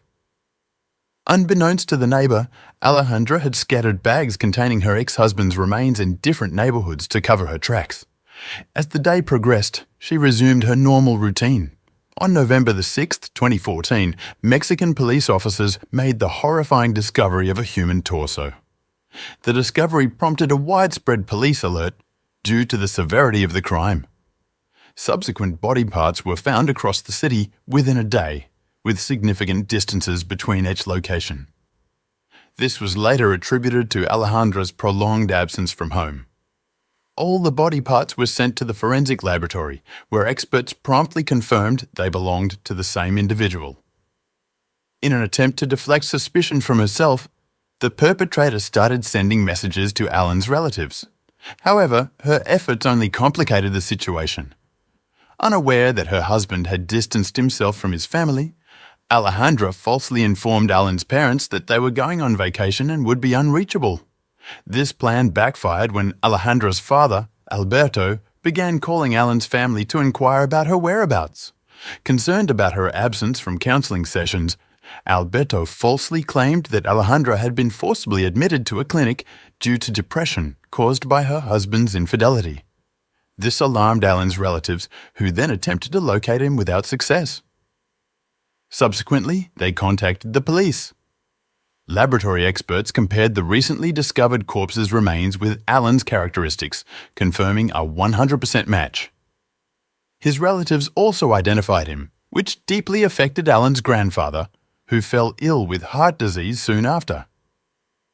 Following the identification, a search warrant was issued for Alan's home and office, where traces of fresh earth were found in the backyard. Upon digging, Alan's fingers and teeth were uncovered, further shocking the capital city. Alejandra was swiftly apprehended and traces of blood were discovered in various locations, including one of the rooms, the trunk of a car, and the garage. Initially denying her involvement, Alejandra hoped to escape punishment as she had with her previous husband. However, the investigation quickly unraveled the case. The testimony of an elderly witness proved crucial, as her account aligned with the estimated time of Alan's death. Alejandra exploited her position to obtain a potent sleeping pill, a drug typically accessible only to medical professionals, further incriminating her. Evidence obtained helped establish a direct connection between Alejandra and the brutal murder of her husband. CCTV footage revealed Alan entering the house but never leaving, while also confirming the removal of suitcases. On December 10, 2014, the jury delivered a verdict, sentencing Alejandra to life imprisonment for murder, brutality, attempted concealment, and misuse of her official position. Despite her father's efforts to shield her from imprisonment through connections and bribes, the trial remained closed to the public and pressed to limit further publicity. However, his actions tarnished his career, deterring potential clients from seeking help from a specialist who failed to recognize the severity of issues within his own family. The case of Alejandra's first husband's death resurfaced during the trial, though evidence had dissipated over time. Suspicions arose regarding her father's involvement, suggesting collusion with his daughter for scientific curiosity. Yet this theory lacked substantiation. After numerous appeals from the victims, Alejandra's sentence was commuted to death, an unprecedented turn of events. Sentences like these are exceedingly uncommon in Mexico, especially in contemporary times. Furthermore, the defendant is not entitled to a case review. All property owned by the accused must be transferred to the victim's family, though little solace can be found in this, as the individual cannot be brought back. Evidently, Alejandra was a pragmatic and heartless individual, grappling with significant mental health challenges, despite medical assessments indicating otherwise. Influenced by her father, she abused her official position to execute her nefarious schemes. Escaping consequences after her initial crime only emboldened her further. Perhaps Alan would still be alive if this remorseless woman had been held accountable the first time. However, it is too late for such reflections now. On March 2, 2018, at 4:45 a.m., the Travis County, Texas police received a distress call from a woman. She was hiding in a closet and reported hearing multiple gunshots in her home. Fearing the shooter was still inside, the dispatcher instructed her to stay hidden and wait for the police. By the time officers arrived, they had cordoned off the house. The woman hiding in the closet was local resident Corey Shaughnessy. She was in a state of panic, not fully understanding what had happened. In the kitchen, her husband, Theodore Shaughnessy, lay in a pool of his own blood. Let's explore this tragic story together. Theodore Shaughnessy was born on February 7, 1963, and was the youngest child in a large family in Arizona, near Phoenix. From a young age, he loved fast cars and dreamed of sports cars. Theodore was fearless and sought thrills from adrenaline, but he was also known for his kindness, cheerfulness, and loyalty as a friend and son. At 20, Theodore met Corey Garman at a local arcade. They instantly bonded over their shared interests in jewelry and books. Their friendship quickly blossomed into love, and they got married in 1989. After their wedding, the Shaughnessy couple moved to Austin, Texas, where they made a new home for themselves. The Shaughnessy family launched their business, Gallery Jewelers, which quickly became a success. Corey had a deep passion for gemstones and fine art, working as an appraiser for the family business. Theodore was the charismatic face of the store. His ability to connect with people made him a natural at building relationships, which greatly benefited their business. Theodore's friendliness and energy drew people in, helping to secure the best deals and partnerships. The business flourished, and the family's fortune grew to an impressive $8 million. Despite their wealth, Theodore remained generous and kind, often buying food for the needy and making regular donations to charity. As the business continued to succeed, the Shaughnessy's bought a beautiful new home near their store. They seemed like the perfect couple, complementing each other perfectly. However, there was one thing missing: they didn't have children. In 2000, the Shaughnessy's decided to expand their family. They adopted a 16-month-old boy from an orphanage in Ukraine. The moment they saw him, they fell in love. They named him Nicholas. This adoption completed their family, bringing them immense joy and fulfillment. Nicholas grew up as an active and obedient child. He shared his father's love for animals and cars, often joining Ted at the racetrack. Father and son enjoyed sports car rides and spent time together walking in the park. In high school, Nicholas developed an interest in car dismantling and started his own small business with his parents' support. They helped him buy equipment and enlist the help of friends to get started. Nicholas met Jackie Edison, and they were instantly attracted to each other. However, when Nicholas introduced Jackie to his parents, they weren't impressed. Corey felt Jackie wasn't right for Nicholas, but despite this, the couple's relationship continued. Over time, Jackie managed to win their approval and started spending so much time at the Shaughnessy home that they eventually let her move in.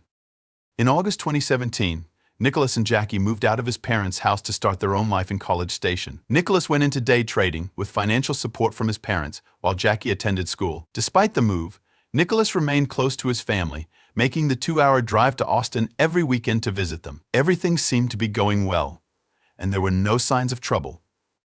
On March 2, 2018, at 4:30 a.m., Ted and Corey were woken by their dogs barking loudly. This was not unusual, as the dogs often reacted to small animals on the property. Corey thought the noise would subside soon, but Ted decided to investigate. He grabbed his .40 caliber pistol and went to check the house. Corey went back to sleep but was jolted awake by a gunshot, followed by several more shots. Terrified, Corey grabbed her revolver from beside the bed and headed toward the kitchen to help Ted. On her way, she saw their beloved dog, Bart, shot and lying in the doorway. Suddenly, a dark figure appeared, and Corey, in a panic, fired all 6 bullets from her revolver toward the door. She then hid in a closet, fearing for her life, and managed to call emergency services. She reported a break-in, said she had shot one of the attackers, and heard moans coming from the room. While speaking with the dispatcher, the terrified Corey kept saying that she heard moaning but didn't know who was making the sounds. She wanted to check, but the dispatcher advised her to stay hidden and wait for the police. 15 minutes later, Corey was told that officers had arrived at the house. By this time, the moaning had stopped, and the house was eerily silent. Corey cautiously stepped out of the closet and went to the front door. As she passed through the kitchen, she saw her husband, Theodore, lying in a pool of blood, surrounded by shell casings. Overcome with fear, she reached the front door and opened it, but there was no one on the doorstep. The police had mistakenly gone to the wrong house due to an unusual street layout in the neighborhood. They were at a neighbor's house, trying to determine which side of the street the shots had come from. Once they realized their mistake, they rushed to the Shaughnessy home, where a shaken Corey waited for them. Her life was shattered, and she was at a loss as to what had happened. The police officers went inside to calm her down. Corey called her son, Nicholas, to report the attack. She and Jackie immediately headed for Austin and arrived at Theodore and Corey's home around 8 a.m. Theodore Shaughnessy, 55, was found dead, having been shot multiple times in the head, back, and thigh. The news shocked family, friends, and acquaintances who couldn't believe that such a brutal attack could happen to them. After the tragedy, Nicholas and Jackie stayed at the house with Corey to support her and help with the investigation. Law enforcement officers examined the crime scene and found shell casings from 2 different guns, a .40 and a .38 caliber, indicating that the shooting involved more than one weapon. There were no signs of forced entry, but an open window with its safety netting removed in a far bedroom drew attention. The forensic team found a fingerprint at this window, which was sent to the lab for analysis.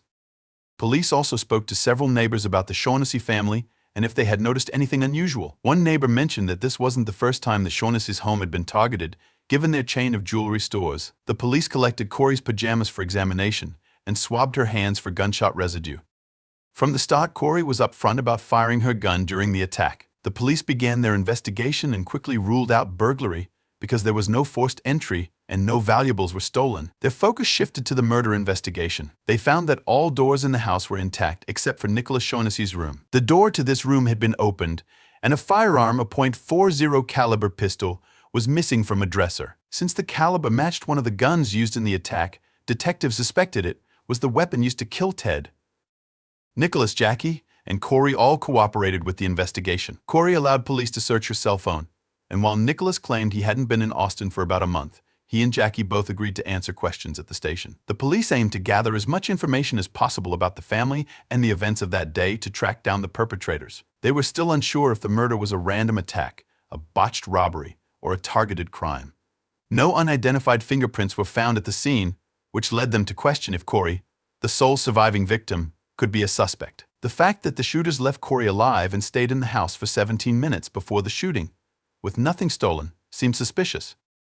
Assistant Prosecutor Amy Meredith, who reviewed the crime scene, was convinced that Ted Shaughnessy knew his attacker. She believed that the house was too large and dark for random burglars to navigate quickly.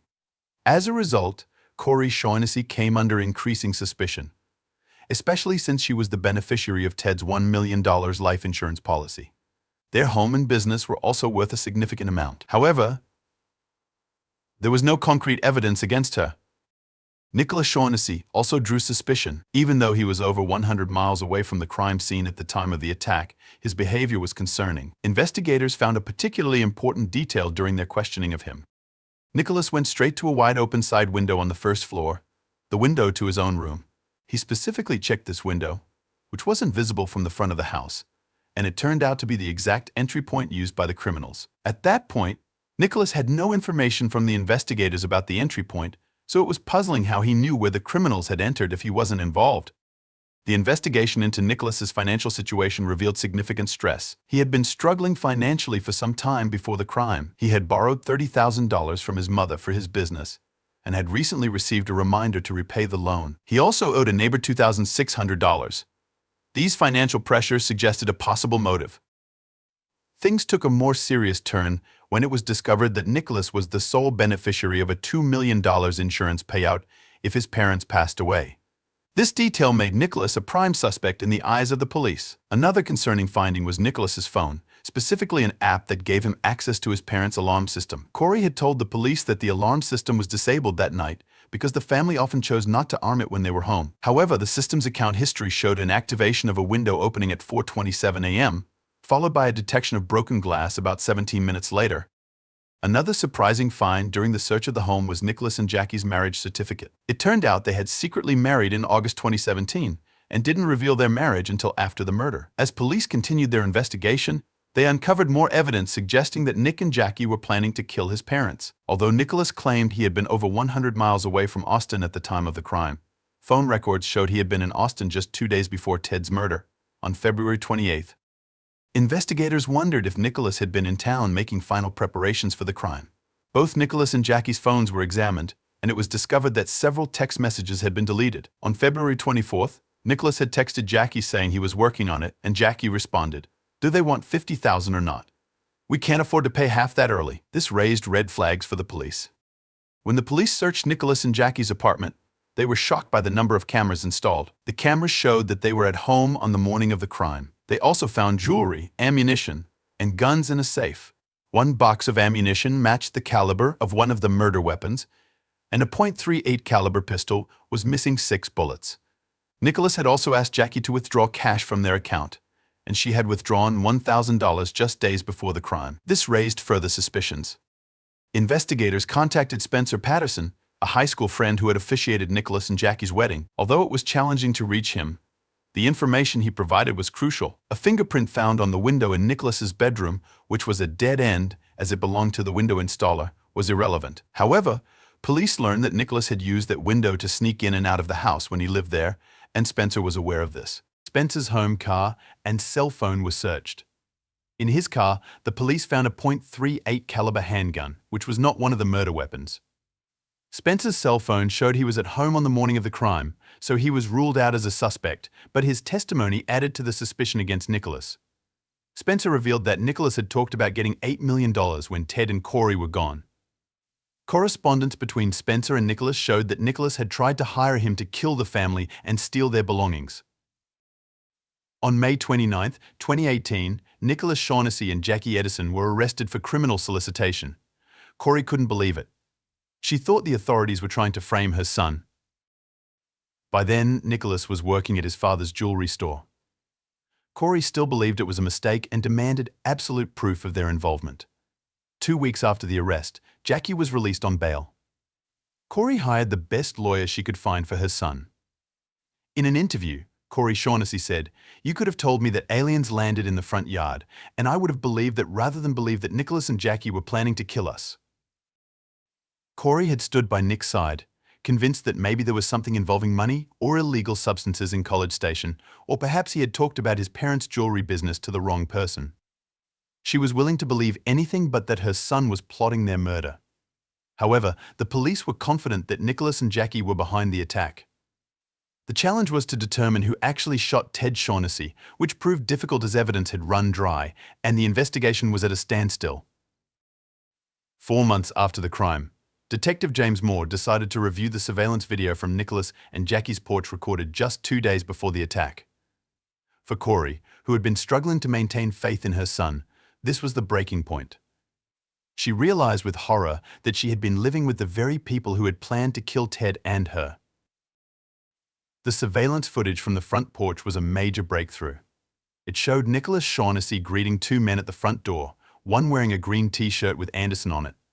Detectives quickly identified the man as Cameron Bosk from the Anderson Window Company. Although Cameron wasn't home that day, his wife provided crucial information. She revealed that a few months earlier, a man named Johnny Leon had asked Cameron to commit murder for money, but Cameron had turned him down. The police ruled Cameron out as a suspect, but were now closer to unraveling the mystery. Johnny Leon was later brought in for questioning, where he admitted that Nicholas had tried to hire him for $100,000, but he refused. Johnny was arrested and confessed that he had traveled to Austin with Nicholas a few days before the crime. According to Johnny, they parked in front of the Shaughnessy house. Nicholas went to the house, returned, and said he couldn't get in. Johnny claimed he had no involvement in the crime. However, his cell phone records showed he was in Austin on the morning of the crime. Johnny did not name the second shooter, but provided his cell phone number. This led the police to Aaron Smith, who claimed he had been with his girlfriend and had an alibi. His girlfriend said Aaron left her in a motel room that morning, took her car, and did not answer her calls. She also mentioned that Aaron had been carrying a .40 caliber handgun for several days. After the crime, the gun was recovered from a family member of Smith's. Aaron Smith was arrested, and the police discovered that both he and Johnny Leon had arrest records, including a previous arrest for dealing illegal substances. Nicholas Shaughnessy, Johnny Leon, and Aaron Smith were charged with capital murder. By spring 2021, Amy Meredith, the assistant district attorney, had left her position, and Jose Garza had taken over. His office offered a plea deal to avoid the death penalty, a lesser charge of murder with a 35-year sentence and the possibility of parole. Both Leon and Smith accepted the deal. Corey Shaughnessy wrote a letter to Nicholas, agreeing to the plea bargain, which would result in Nicholas serving 35 years with the possibility of parole. In April 2021, Nicholas accepted the plea deal. He could be released when he turns 36. At a hearing in April 2021, Nicholas Shaughnessy pleaded guilty and was sentenced to 35 years in prison, with eligibility for parole after serving 20 years of his sentence. Aaron Smith and Johnny Leon were sentenced to 35 years with the possibility of parole. Smith told police that after they shot Ted Shaughnessy, he heard gunshots and a woman crying from the bedroom.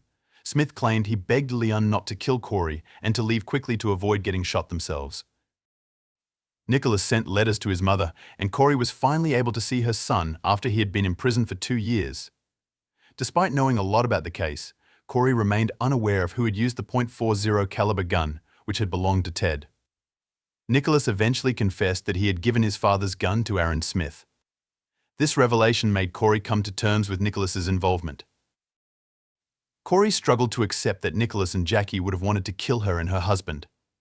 Jackie initially downplayed her involvement, claiming ignorance, but police knew she was lying due to deleted text messages revealing her knowledge. Jackie admitted to traveling with Nicholas to Austin, but insisted she never took his threats seriously. Jackie divorced Nicholas while he was in prison. In March 2022, her charge was reduced to conspiracy to commit a felony. By June 2023, Jackie pleaded guilty to attempted conspiracy to commit a felony. She received a suspended sentence, meaning she could plead guilty and receive probation. Jackie spent 120 days in jail and will be on probation for 10 years, with a requirement to spend 2 days in jail each year on the anniversary of Ted Shaughnessy's murder. Nicholas, in prison, stated that he wanted to impress Jackie and become rich. Ted Shaughnessy, a registered jeweler, and Corey Shaughnessy, a certified gemologist appraiser, could have shared a prosperous life with their adopted son. Instead, Nicholas, driven by greed, chose to end their lives. Nicholas remains incarcerated at the Clemens Unit in Brazoria, Texas. Aaron Smith serves his sentence at the LeBlanc Unit in Beaumont, and Johnny Leon is at the Barry B. Telford Unit in New Boston. This is a story of transformation and tragedy that society recognized too late.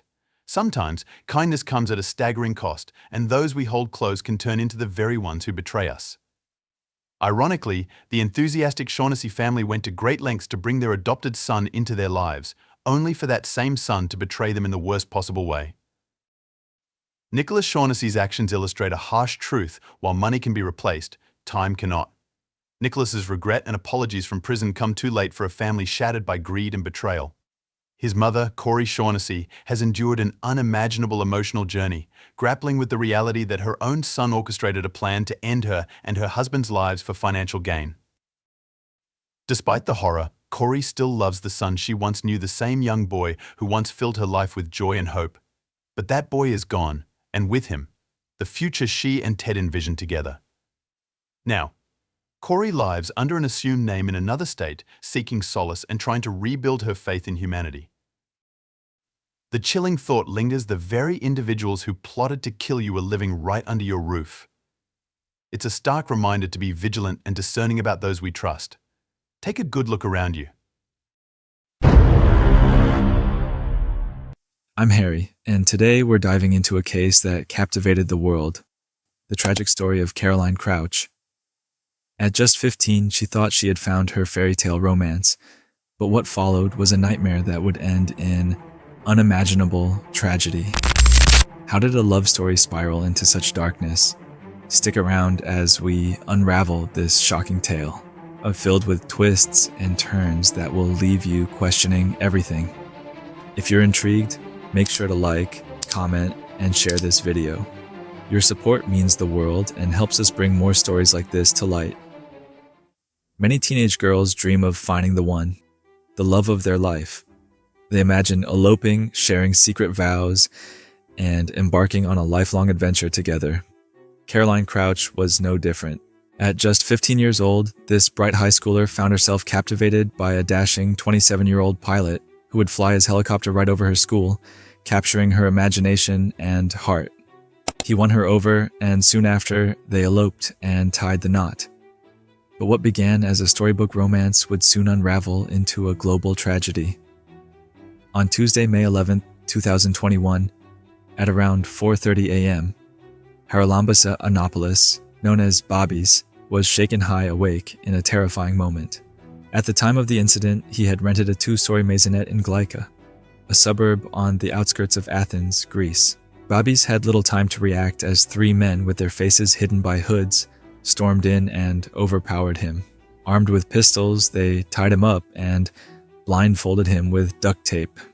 Bobby's couldn't do much as the intruders turned their attention to his wife, 19-year-old Caroline. Their 11-month-old daughter, who'd been sleeping nearby, was woken by the commotion. The men, speaking in Greek and Albanian accents, kept demanding to know where the money was. Caroline had no idea that what looked like a robbery would soon end in her murder. Caroline Crouch was born on July 12, 2001, in Athens, to retired engineer David Crouch and Susan Della Costa. When she was 8, her family relocated to the island of Alanissos, where she was raised.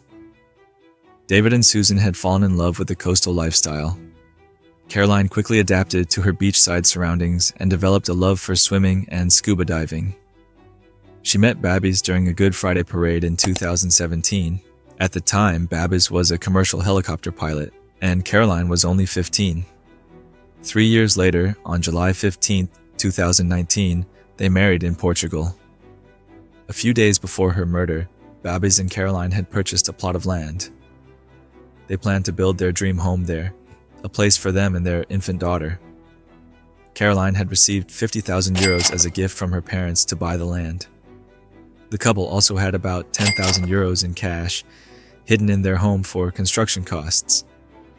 At the time, many people in Greece didn't trust banks due to the ongoing financial crisis, which made storing cash at home a common practice. Caroline likely believed it was safer this way and had no reason to fear what would happen next. On May 11th, the situation turned dire. Babbies, Caroline, and their daughter were filled with dread as the intruders demanded to know where they kept their savings. In a desperate attempt to save their lives, Babbies revealed where the money was hidden, in an unusual spot. The men opened the Monopoly board game and took all the money the couple had stashed away for their future home. But they weren't finished. The intruders continued to roam the house, grabbing jewelry and other valuables, while Babbies and Caroline, terrified, pleaded for their lives and that of their daughter. Babbies could hear his wife's terrified screams as the men pointed a gun at their infant. Though blindfolded, Babbies fought against his restraints, but the ropes around his neck were so tight that he repeatedly lost consciousness. When he finally regained his senses, the men were gone. The only sound left in the house was the desperate crying of his daughter. It took Babbies roughly 30 minutes to reach his phone, and using his nose, he managed to dial emergency services. Once connected, he frantically called for help, begging them to send an ambulance and providing his location. Because his mouth was covered with duct tape, Babbies' entire call to emergency services was filled with muffled words. The operator on the other end asked him to explain what had happened, but all he could manage to say was, "Robbers came in." By this time, an hour and a half had passed since the intruders had broken into Babbies and Caroline's home. First responders arrived at the scene around 6 a.m., quickly rushing up the front steps to get inside. What they encountered was nothing short of horrific. The living room and kitchen had been completely ransacked. Drawers were left wide open, with clothes and other belongings scattered throughout the space. Among the chaos was an open Monopoly box, the very one in which Babbies and Caroline had hidden their money. The responders also found a security camera lying on the couch, apparently ripped off the wall. However, its memory card was missing. Tragically, hanging from the staircase was the body of the couple's white and brown husky puppy, who had been strangled with her own leash. Babbies was found on the floor of the main bedroom, his eyes and mouth still covered in duct tape, with his hands and feet tied behind him. On the bed, lying face down, was Caroline Crouch. Their infant daughter sat beside her mother, crying and clapping her hands, trying to wake her up. Caroline was already declared dead by the time first responders arrived. The baby, although visibly distressed, appeared unharmed. However, it didn't take long for first responders to notice Caroline's pale complexion, confirming that she had been murdered. Babbies went into visible shock when he was freed from his restraints and saw the lifeless body of his wife, the woman he had loved for the last 5 years. Authorities immediately secured the safety of the infant and began questioning Babbies. Based on his account and the state of the crime scene, the presence of 4 men was determined. Police concluded that 3 men had entered the home while a 4th stood guard outside. Investigators pieced together the sequence of events leading up to the murder and escape as follows. 1. The intruders approached the house using a dirt road that led to the back entrance. 2. After failing to break in through the back door, they removed the security pins from a basement window and entered the home. 3. Once inside, they killed Roxy, the family's 7-month-old husky. The murder weapon? Her own leash. 4. The intruders then made their way into the main bedroom where Babbies and Caroline had been sleeping.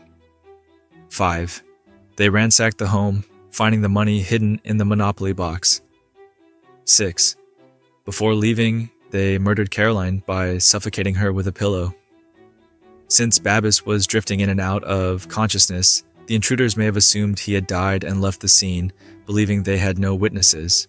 As for Caroline's death, it was revealed that her ordeal lasted approximately 6 minutes. Bruises found on her body indicated signs of a struggle, while marks on her lips and tongue suggested sharp objects had been used. There were no signs of sexual assault. The investigation continued. Despite the extensive damage done to the home, the intruders left behind very little evidence. The only notable clue was the hood of one of the attackers found at the scene. Based on Babbies' recounting of the event, police concluded that the hood likely fell off while Babbies struggled to fight back. Although a small detail in such a significant case, this clue provided Babbies with a brief glimpse of one of the attackers. He was able to describe an overweight, dark-skinned man of tall stature, leading authorities to create a sketch.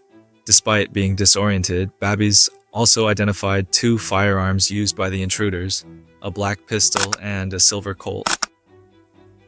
Details from the investigation revealed that the attackers had escaped with 10,000 euros in cash and jewelry worth 20,000 euros. Investigators believed the crime was carried out by professional criminals who had observed the family for some time, waiting for the perfect moment to strike. A police spokesperson described the attack as brutal and violent, and categorized it as an act of individuals with no empathy and a deeply antisocial personality. As the investigation progressed, numerous speculations arose, adding new layers of complexity to the case. One question lingered in everyone's mind. If money was the motive, why was the murder necessary? Other theories suggested the intruders may have been high on drugs, unable to control their actions, or perhaps Caroline had recognized one of them. Caroline, a skilled black belt in kickboxing, may have resisted and fought back, forcing the intruders to silence her. There were also suggestions that Caroline may have screamed when she saw her 11-month-old daughter held at gunpoint. While much of this remained speculative, investigators were certain about one thing. The attack was premeditated. They reasoned that the intruders must have known about the money hidden in the home. This led police to question members of Babby's and Caroline's inner circle, suspecting that the gang had received a tip. In addition to these interrogations, security footage from nearby homes and businesses was thoroughly reviewed for more clues. In the surveillance footage, authorities spotted a dark-colored car, followed closely by a motorcycle, and cruising near the couple's home on the morning of the murder. Caroline Crouch was laid to rest just 3 days after her tragic death. Her final resting place was the Greek island of Alonissos, where her parents had fallen in love and where she spent her childhood. Babys paid his respects to his late wife, saying he felt fortunate to have met Caroline, even more fortunate that she loved him, and luckiest of all that she was the mother of his daughter. He went on to express his sorrow that their daughter would grow up without ever knowing her mother. He described Caroline as the light of his life, adding that she would always be with him through their daughter. While Caroline's funeral was taking place, police made a routine stop in northeastern Greece, pulling over a car. Inside was a 36-year-old Georgian national, Georgi Haradishvili, heading toward the Bulgarian border. He handed over his passport, but it was quickly flagged as a counterfeit. Who was this man, and what connection did he have to Caroline's death? Investigators soon uncovered that this man was Georgi Haradishvili, a known criminal with a violent past and a string of prior convictions. He was wanted for 12 home burglaries committed across Athens over the last 6 months. What made him a suspect in Caroline's murder was that 3 of these crimes had occurred near her and Babis's neighborhood. One of those burglaries took place in December, when Haradishvili and 3 accomplices broke into a home through a back window, much like the attack on Bobby's in Carolina.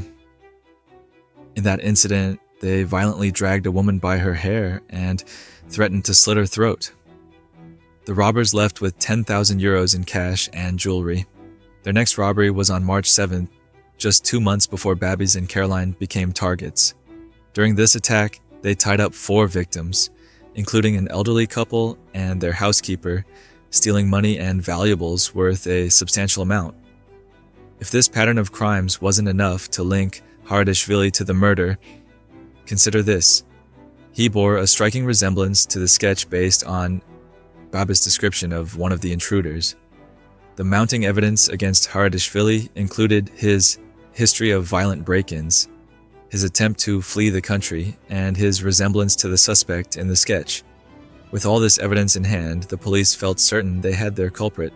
Haradishvili was apprehended and subjected to 4 days of intense interrogation, during which more aggressive methods were used to extract answers. He was repeatedly questioned about how he got to the scene, entered the house, and murdered Caroline. These methods left him with a concussion. Despite this, Haradishvili stood firm, claiming he had never heard of Caroline Crouch. In the end, the police's evidence against him crumbled, proving he wasn't the man they were after. Haradishvili was cleared of any involvement in the murder. As a result, 3 officers from the Athens homicide unit were demoted. Shifting focus, the police turned their attention to a local Albanian crime syndicate. Their initial list of suspects was around 100 names, but they soon narrowed it down to 10 individuals, all of whom were part of a criminal network known as the Red List. Babis was shown mugshots of these men, but authorities withheld further information. The investigation dragged on, and public frustration began to grow, especially as racially motivated crimes continued to rise. Information about Caroline's case was so limited that even a substantial monetary reward went unclaimed. The citizens of Athens were gripped with fear, unsure who might be next. Experts cited in the media said this was no ordinary case. If it had been, it would have been solved by now. Some details that surfaced from the investigation revealed no DNA or fingerprints left behind. Caroline's family, though devastated, expressed their gratitude for the continued efforts to find justice.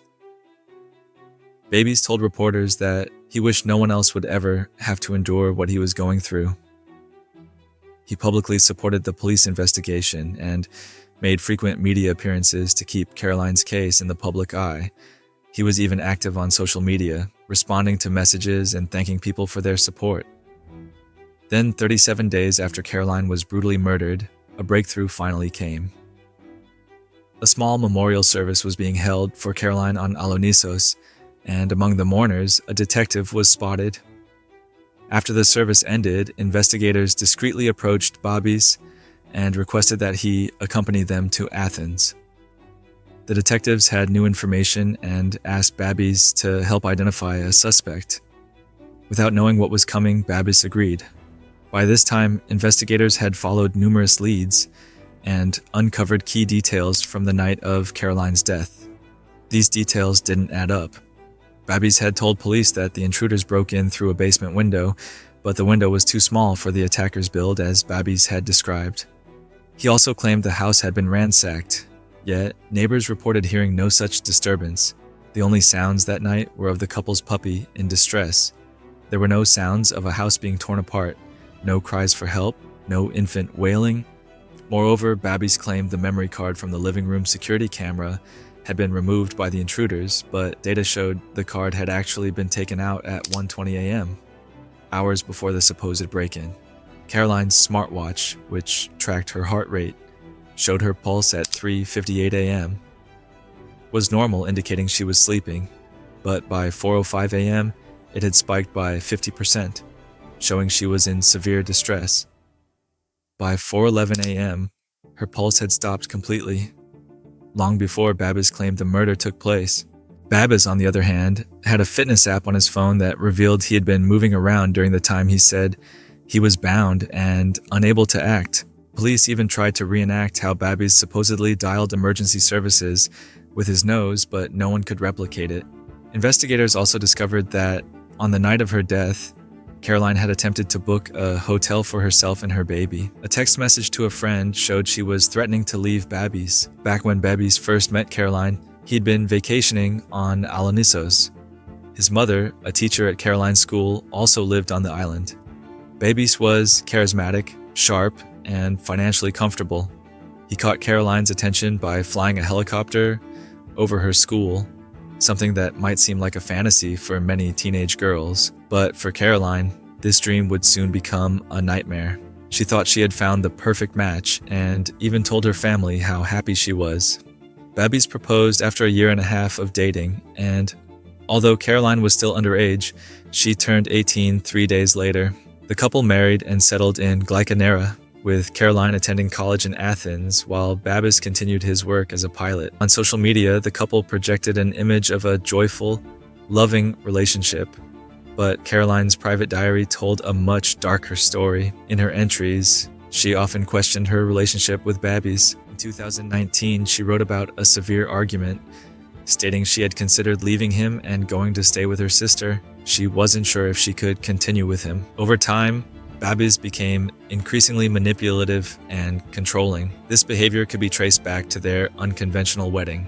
When Babis and Caroline wed, they skipped the traditional Greek ceremony full of family and friends, opting instead for a secret elopement. What might have seemed like a romantic gesture was, in reality, the first step in isolating her. The isolation continued once they returned home, where Babis was the sole provider, while Caroline, a student, had little money of her own. Caroline's mother, Susan, sent some money, but even that was taken by Babis. In her diary, Caroline wrote that she loved Babis too much to leave him, even though the relationship was hurting her. One entry detailed a tearful confrontation where she expressed her desire to leave, but since she was pregnant, she felt she couldn't. Caroline wrote, "I stayed for the sake of my daughter so she wouldn't grow up without two parents." Another entry dated July 2020 read, "Today my little girl is 1 month old. I told Babbies I want to leave. I feel awful." The diary also mentioned a house in Halandri, Athens. What started as a fairy tale romance for Caroline had turned into a dark abyss of pain, despair, and isolation, one she could never escape.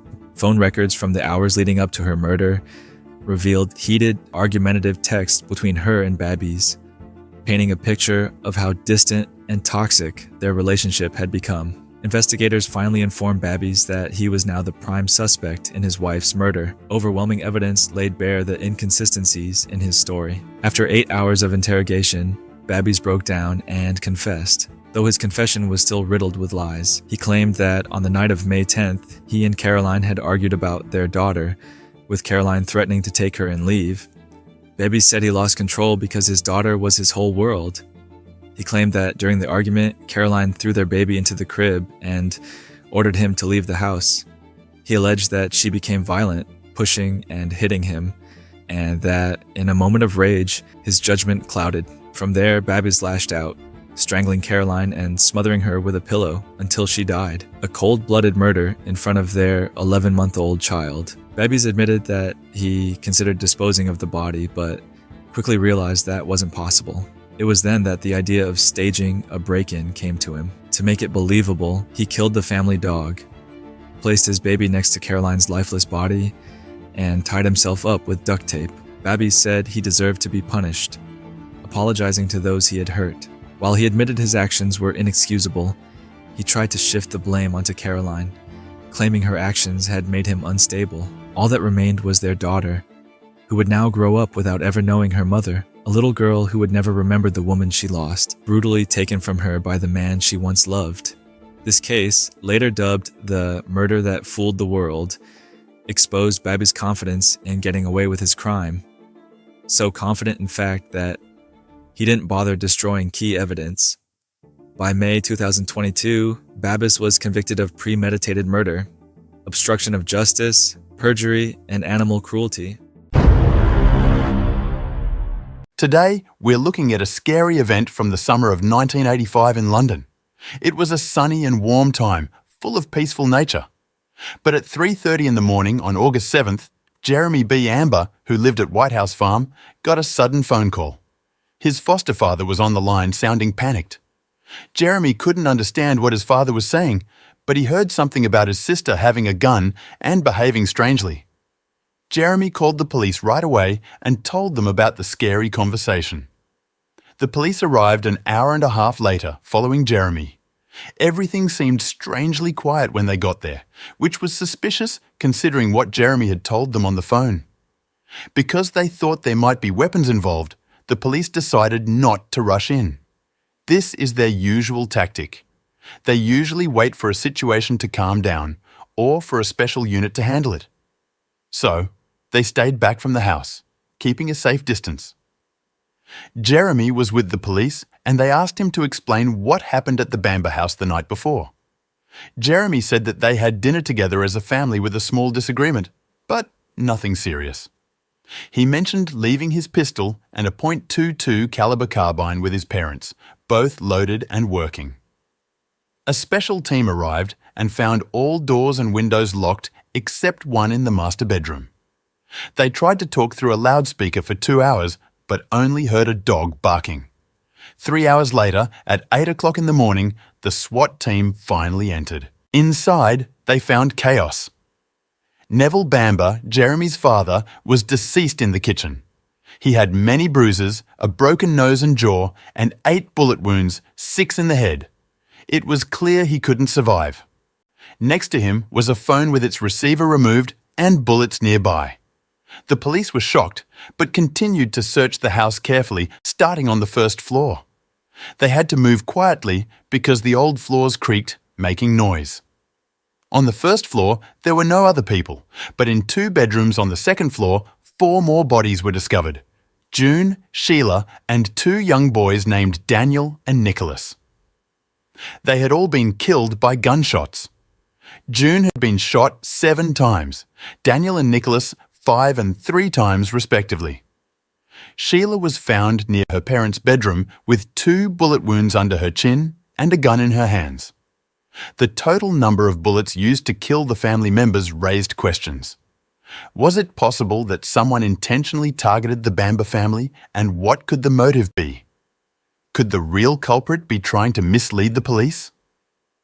Answers to these questions were needed urgently, so authorities began investigating and researching the history of all members of the deceased family. The county of Essex, where the Bambas lived, is close to busy and crowded London, yet it offers tranquility and relaxation to its residents. The county is known for its natural beauty, with green meadows, clear lakes, and medieval castles attracting visitors. This peaceful environment likely drew the Bamba family, who purchased White House Farm to fulfill their dream. In 1949, at the age of 25, June married Neville, and they moved to the farm to build a prosperous family. Neville, a veteran of the Royal Air Force, became a magistrate in the local court. Despite facing challenges, such as June's struggle with infertility, the couple remained hopeful. Eventually, they decided to adopt 2 children from an orphanage, showing their determination to create a loving family. At just 3 months old, Sheila became part of their family, and later, at 6 months old, Jeremy joined them. June and Neville proved to be loving and caring parents, filling their children's lives with affection and attention. They ensured their children received an excellent education at prestigious private schools thanks to their prosperous financial situation. Despite the opportunities provided, Jeremy showed a withdrawn personality from childhood and preferred solitude. His rebellious nature became evident in elementary school, where he struggled academically, leading his parents to send him to boarding school when he was 9 years old. Boarding school life was challenging due to strict discipline, but it possibly contributed to positive changes in Jeremy's character. He excelled academically at university, becoming more composed, which made his parents proud. After university, Neville offered Jeremy a job on a farm in England, which he accepted eagerly. Upon his return in 1982, his parents provided him with comfortable accommodations, including a cottage, a car, and a good salary. They also expected him to support them in their old age. Despite outward success, tensions arose within the family due to religious differences. June, a deeply religious woman, struggled emotionally because her children didn't share her beliefs. Her attempts to guide them towards faith were unsuccessful, leading to family discord and contributing to her depression. Sheila, June and Neville's daughter, also struggled with mental health issues, influenced by her mother's depression. Unlike her calm brother Jeremy, Sheila was drawn to the fashion world and dreamed of becoming a model. However, June strongly opposed the idea, refusing to entertain the thought of her daughter entering show business. At 17, Sheila shocked her parents by announcing her pregnancy. June faced a difficult decision: forbid Sheila from having a child out of wedlock, which went against their religious beliefs, or push her to have an abortion, also against their faith. Ultimately, June distanced herself from the decision, leaving it to Sheila, but insisting that no one in the family should know if she chose to terminate the pregnancy. This strained their relationship. In 1977, Sheila married Colin Cuffell, the father of her unborn child, despite her parents' objections. They had twins, Nicholas and Daniel. However, Sheila's suspicions of Colin's infidelity led to divorce, worsening her mental health. She spent time in a psychiatric hospital, undergoing electroshock therapy like her mother. Meanwhile, her sons were placed in an orphanage for nearly 2 years. Sheila's mental state deteriorated further, leading to anxiety and paranoid schizophrenia. In contrast, Jeremy, who had caused problems in the past, found happiness on the farm. In 1985, Sheila reunited with Colin, and they brought their sons to visit June and Neville at the farm. They planned to stay for a week before Colin and the boys travelled to Norway. On Tuesday, August 6, 1985, everyone gathered at the beautiful White House farmhouse for what would tragically be the last dinner of the Bamba family. A few days later, the family's funeral took place, and Jeremy attended, deeply affected by the loss. However, during this time, Jeremy's behaviour began to raise suspicions. Relatives of the Bambas reported strange behaviour from Jeremy to the authorities. Despite grieving, Jeremy would sometimes make odd remarks, referring to himself as the boss and displaying an unusual smile, hinting at a sense of satisfaction. These observations prompted authorities to investigate further. The ill-fated evening seemed normal at first, a family dinner with a joyful atmosphere and good food. However, tension arose when Neville and June suggested that Sheila send her children back to the orphanage, implying she couldn't care for them properly. Sheila reacted sharply, expressing her independence in making decisions about her children. At 9:30 p.m., Jeremy left for his house, while Barbara Wilson, the farm secretary, called with a work-related issue. Neville answered, displaying unusual irritability with loud voices and arguing heard in the background, an uncommon occurrence for the Bambas, surprising Barbara. Barbara couldn't figure out the cause of the argument, as Neville quickly ended the call. The next morning, all family members in the house were found shot dead, except for Jeremy, who was left alive. He couldn't hide his tears, and investigators respected his emotions, giving him time to recover before questioning him. Jeremy cooperated fully, sharing all available information, including his sister's life struggles and the dinner conflict on August 6th. Initially, it seemed that Sheila, influenced by her mental state and upset by her parents' remark, committed the desperate act of violence. Investigators believed that Sheila, overwhelmed by the intrusion into her privacy, lost control and turned to gun violence, shooting the family before taking her own life. Evidence, such as the weapon found pointing towards her chin, supported this theory. The detective's actions afterward might seem odd in hindsight. However, doubts arose when Jeremy's girlfriend Julie questioned his innocence. She revealed that on the night of August 7th, Jeremy called her, mentioning farm issues, but abruptly hung up when she pressed for details. Additionally, some peculiar details emerged. She remembered Jeremy complaining about his family several times before the tragedy, expressing exhaustion with his in-laws. But the most shocking part of her testimony was about the Bamba will. Apparently, the Bambas had a will stating that all their property would be divided equally between their children, with Sheila's share to be rewritten in favour of her twins. This upset Jeremy, and he openly shared his dislike for this idea with his friend. According to Julie, Neville's will also stated that Jeremy had to work on the farm to receive his share of the inheritance. But the most alarming revelation was when Jeremy supposedly expressed his desire to kill his family and blame it on Sheila, who was mentally unstable. He even acted out a scene in front of the police, trying to appear as a witness to the tragedy. Julie admitted to telling the police about this not only to help the investigation, but also out of a desire for revenge, as she had learned about Jeremy's affair. In an attempt to divert suspicion from himself, Jeremy falsely implicated a plumber he claimed to have hired.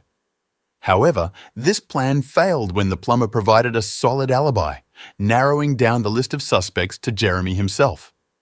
Despite being temporarily arrested, Jeremy was released due to a lack of solid evidence against him. Surprisingly, the police allowed him to travel abroad, even though his financial situation had significantly improved after inheriting his parents' wealth. He wasted no time and went on vacation to Saint-Tropez, France, and sold his father's car a few days before departing. Jeremy's cousins urged authorities to reconsider the theory that Sheila was the perpetrator. They even approached the police and media, but their efforts were dismissed by the deputy head of the CID. Undeterred, one of the cousins secretly investigated the scene himself, driven by doubts about Sheila's involvement. He managed to gain access to the house and found a shocking piece of evidence, a silencer for a .22 caliber carbine with traces of blood in a closet. This discovery led him to new conclusions. The length of the weapon, including the silencer, suggested that Sheila couldn't have used it to shoot herself. This indicated that Sheila couldn't have been part of the crime. Since she was shot twice and bleeding, it would have been impossible for her to remove the silencer and hide it in the closet. However, if she fired the gun without the silencer, why were there blood traces on it? This suggested that the silencer was indeed used during the crime. On September 29th, Jeremy returned home and was promptly arrested and charged with the murder of his family. The trial began on October 3, 1986, at Chelmsford Crown Court. Throughout the trial, Jeremy appeared arrogant in the dock. Prosecutors accused him of lying, and phone technicians confirmed that the Bamber Homes phone line was busy that night. Key testimony came from the medical examiner, who noted injuries on Neville's body, indicating he had resisted blows. The examiner suggested that Neville had been beaten with the .22 caliber carbine. Given Sheila's frailty, it seemed unlikely she could have inflicted such serious injuries on her father. It appeared more probable that Jeremy was capable of such violence, especially as Neville's body showed numerous bruises. It's evident that Sheila must have endured some blows during the struggle, yet there were no signs of beatings or bruises on her body. Jeremy's lawyers argued that despite her mental issues, Sheila was physically capable of committing the crime. They pointed to her experience with guns and excellent shooting skills as evidence. Furthermore, Sheila's blood appeared fresher than that of other family members, suggesting she might have killed them before taking her own life, either as a realization of her actions or in response to the approaching police. The prosecution countered these theories by pointing out that the silencer, with Sheila's blood on it, was found in the closet instead of on the carbine. This undermined the defense's arguments. With no solid counterpoints, the defense struggled against the prosecution's case. According to the prosecution, Jeremy's motive was anger over the divided will, driven by financial reasons.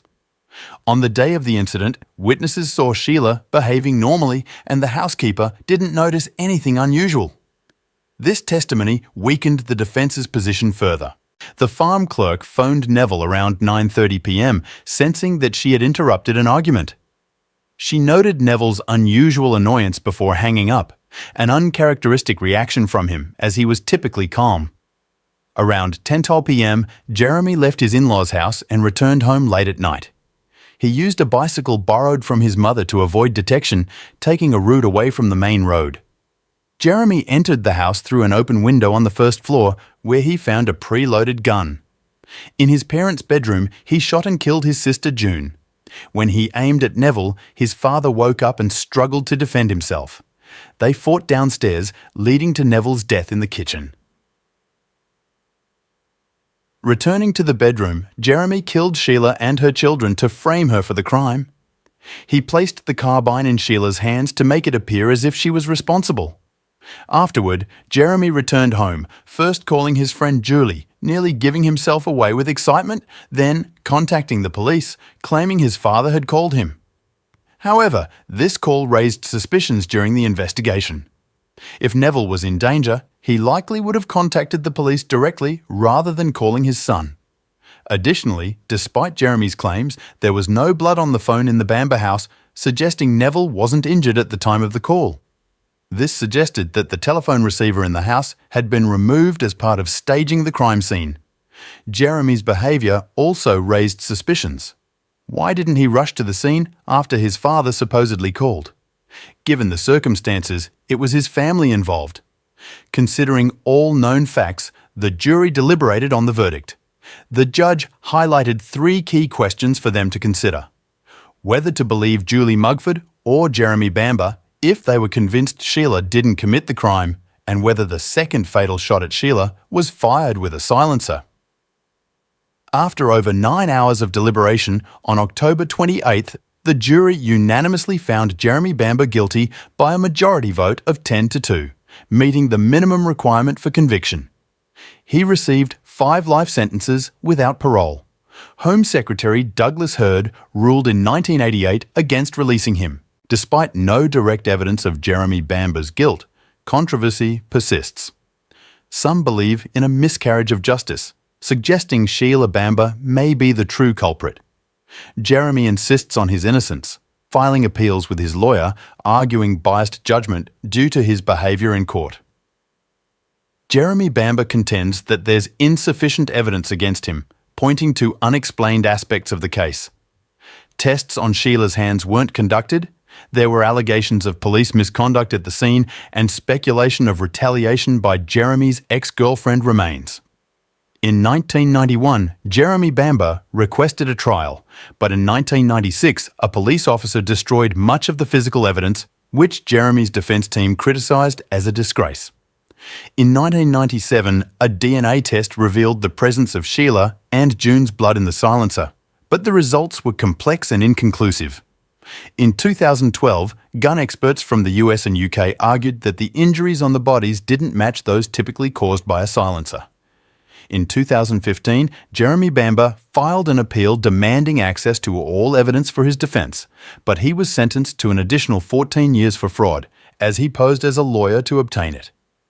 Seeking to prove his innocence, Bamber set up websites discussing the case and offered a significant reward for evidence overturning his conviction. The Bamber family's case continues to garner public attention, raising doubts about the verdict's correctness. What's your opinion on whether Jeremy is guilty? I killed my boyfriend in self-defense. What did you kill him with? A loaded gun in the house. Can you tell me where the gun is right now? The gun is in the house. Okay, are you sure that he is dead? He's dead, ma'am. He's completely dead. Okay, what's your name? My name is Heather Mack. Today, we're delving into a tale that revolves around love, but not the usual kind. This isn't your typical love story where everyone is joyous. Instead, it's a narrative that unfolds into a different kind of affection, one that led Shayna Hubers down a dark path. Greetings, Fear Files enthusiasts! We're here to unravel and examine the most puzzling, chilling, and mind-twisting cases from around the globe. Before we dive in, our hearts go out to the families affected by the unsettling actions of Shayna Hubers. Let's venture into Kentucky, known for its delectable fried chicken that has captivated taste buds globally. While the Colonel has the world hooked on his secret recipe, our focus shifts to Shayna Hubers, a young woman whose obsessive tendencies reached extreme levels. She was not one to accept rejection lightly. If a guy turned her down, or if a relationship ended, Shayna took it to heart, and she was determined not to let go. In interviews, a friend of Hubers revealed that she had a flair for the dramatic, especially in matters of the heart. She made it clear that if a relationship didn't work out, Shayna struggled to cope. Rejection wasn't a part of her plan in any aspect of life. However, it's not all gloom and doom. Despite these intense traits, Shayna had her positive side. In her academic journey, she's shown as a straight-A student, tackling numerous AP courses. Her dedication earned her accolades for academic excellence and leadership. Shayna, driven by an unyielding competitive spirit, aspired for success in all her endeavours. When faced with competition, instead of letting it derail her, Shayna's ability to focus on her goals propelled her to triumph. So, buckle up as we navigate through the complexities of Shayna Hubers' story, where love took a perilous turn and obsession led to unforeseen consequences. Fast forward, Shayna Hubers swiftly graduated with honours from the University of Kentucky in just 3 years. Her ambitious journey didn't stop there. She set her sights on a master's degree in school guidance counselling, showcasing the potential for a radiant future. However, her compulsive tendencies took a darker turn. The pivotal year was 2011 when Hubers received a Facebook message from Ryan Poston, a 28-year-old high achiever. Unlike Hubers, Poston didn't harbour the same level of obsession, yet his accomplishments were noteworthy. Born on December 30th, 1982 in Fort Mitchell, Kentucky, he grew up as the eldest among 4 siblings, the only boy. Poston's educational journey was as diverse as his achievements. From international high school programs in Manila, Philippines, to graduating in Geneva, Switzerland, he eventually pursued political science, history, and geography at Indiana University. Inspired by his father's legal career, he followed suit, attending Northern Kentucky University's Salmon P. Chase College of Law. Close to his family, especially his father, Poston embraced the changes brought about by his parents' separation and his mother's remarriage to Peter Carter. This shift didn't create a father-son rivalry for Ryan. Instead, he welcomed his new stepfather, finding joy in having two positive male role models. So much so that he changed his middle name to Carter to symbolize the significance of both men in his life. The twist in the story unfolds on Facebook, where Huber's images caught the attention of Poston through his step-cousin Carissa Carlisle. Little did he know that this seemingly charming and sweet girl would become a tragic chapter in his life, a story ending in unforeseen and literal consequences. Their connection began with a message, leading to a face-to-face meeting on Shayna Huber's 20th birthday, April 8, 2011, in a Lexington, Kentucky pub. According to friends of Ryan Poston, Huber's displayed an immediate obsession. She seemed distant and fixated solely on Ryan, channeling all her energy towards him. Such intense behavior, as we know, can be unsettling, even overbearing. Ryan, feeling the need for personal space, tried to establish boundaries. However, Huber's, with no concept of personal space, seemed determined to anchor him down. Friends noted her attempts to make him settle down, but he, being a young attorney with a demanding job in Cincinnati, wasn't ready for that commitment. The strains in their relationship escalated due to differing goals. Poston, seeking independence, attempted to end things, but Huber's, fueled by passion and determination, refused to accept defeat. In a revealing text to a friend, Huber's claimed that Ryan stayed with her out of guilt. When he tried to break up, she manipulated him by crying, making him feel terrible, and ultimately taking him back. This on and off dynamic persisted for a year and a half, leaving Poston trapped in a cycle of misery. As Huber's grew more possessive, Poston, troubled by the situation, turned to his step-cousin Carissa Carlisle for help. In a text to Carlisle, he expressed the severity of the situation, stating, "This is bordering on restraining order territory." The romance had become a tumultuous journey, raising concerns that went beyond the boundaries of a healthy relationship. The situation took a darker turn as Shayna Huber's allegedly trespassed into Ryan's condo 3 times, refusing to leave each time. Huber's, during this period, claimed that Ryan was emotionally abusive. According to Nikki Carnes, Ryan's neighbour, Huber's, would confide in her about Poston's actions. She mentioned that he allegedly criticised Huber's weight, suggesting she needed to lose weight and undergo a boob job. On the flip side, Ali Wagner, a friend of Poston for a decade, presented a contrasting view. She never heard him raise his voice and described him as geeky and kind. Wagner asserted that Ryan, raised with good manners, would never stoop to offending a woman, let alone his girlfriend. Poston, an enthusiast of firearms, would occasionally go to the shooting range, with Huber's joining him.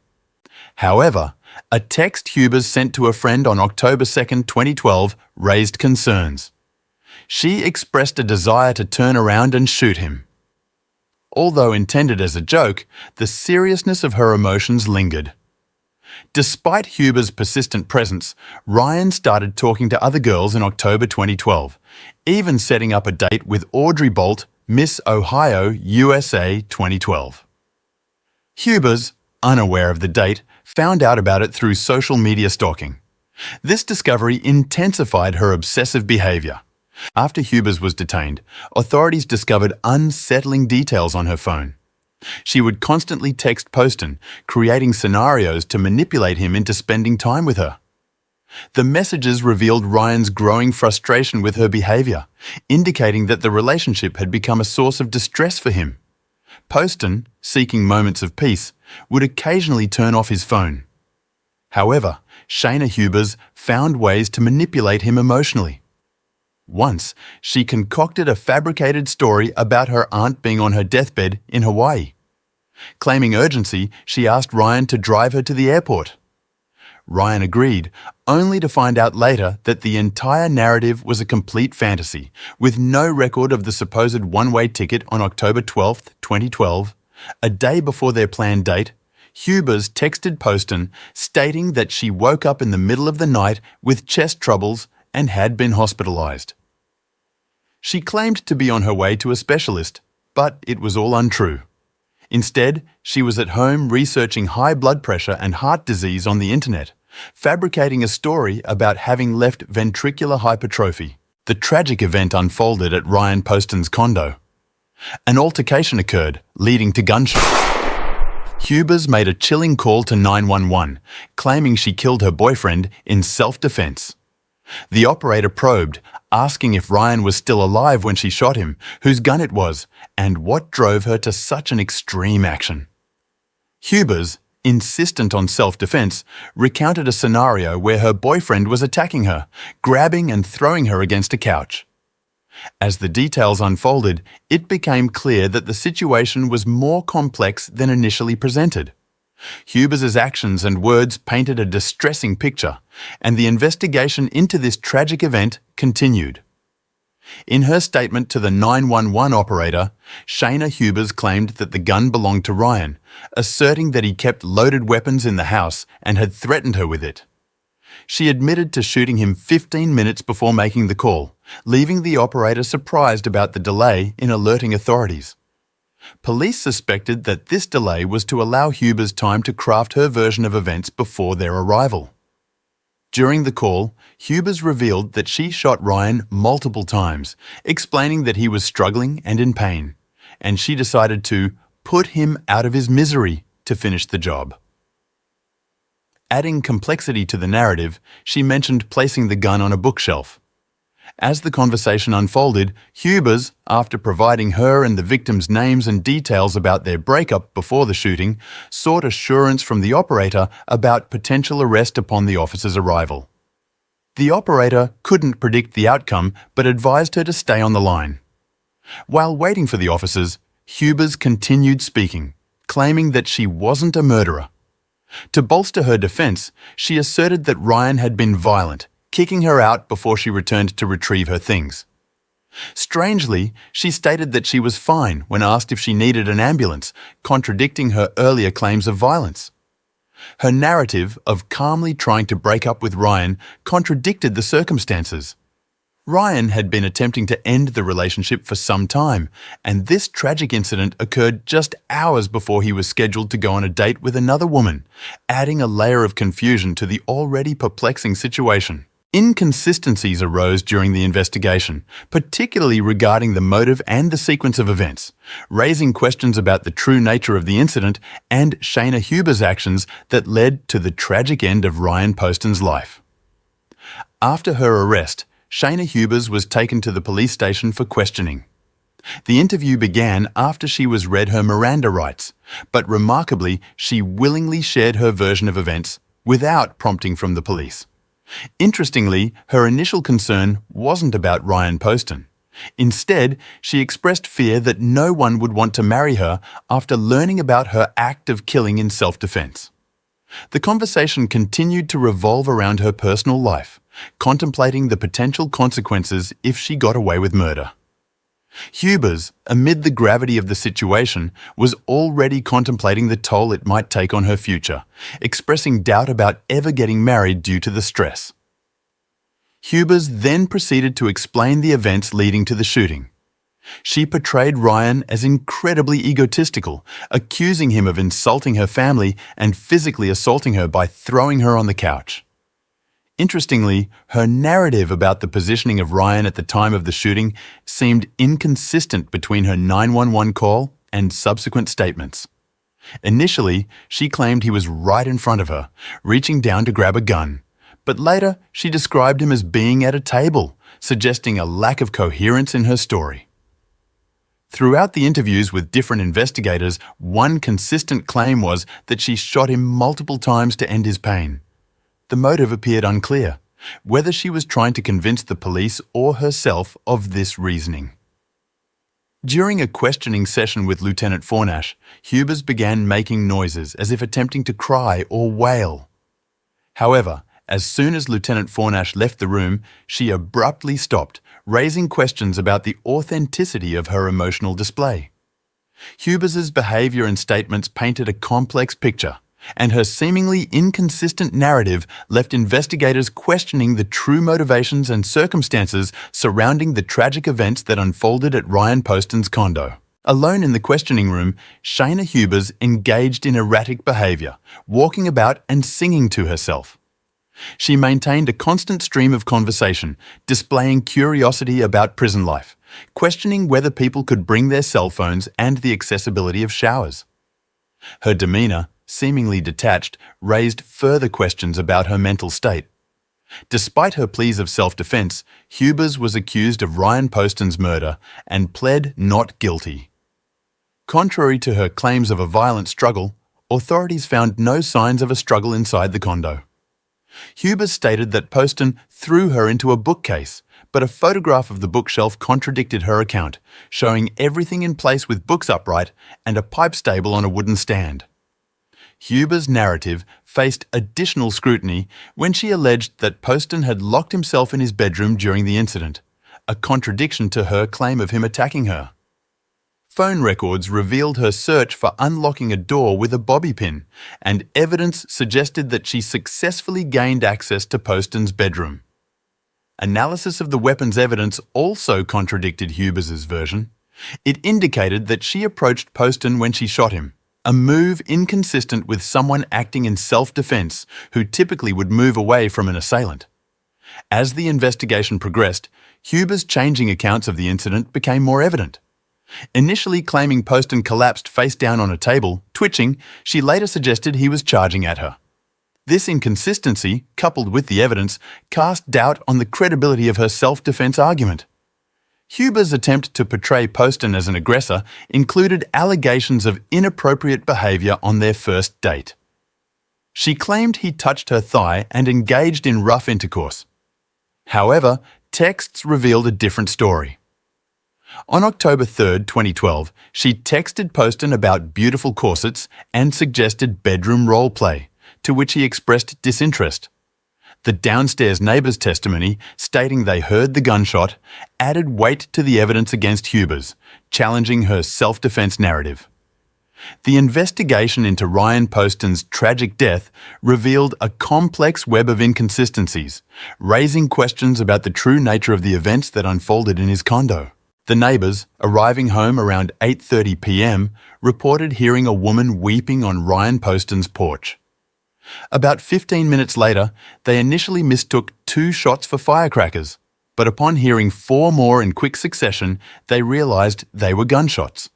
Despite this, they claimed not to have heard any physical confrontations or fights, and they would have been able to hear such a disturbance if it had occurred. During the trial, Shayna Hubers did not testify in her defence. While expressing regret for her actions, she offered apologies to her family and friends, but notably omitted an apology to Ryan Poston's family. Found guilty of Ryan Poston's murder on April 23, 2015, after 5 hours of jury deliberation, Hubers received a 40-year prison sentence with the possibility of release after 20 years. In an attempt to mitigate her sentence, Hubers' defence sought to portray her as a victim of domestic violence. However, the judge rejected this argument, emphasising that recognition as a victim of domestic violence typically requires marriage to or full-time cohabitation with the victim. Hubers falsely claimed she lived with Poston, but evidence contradicted this.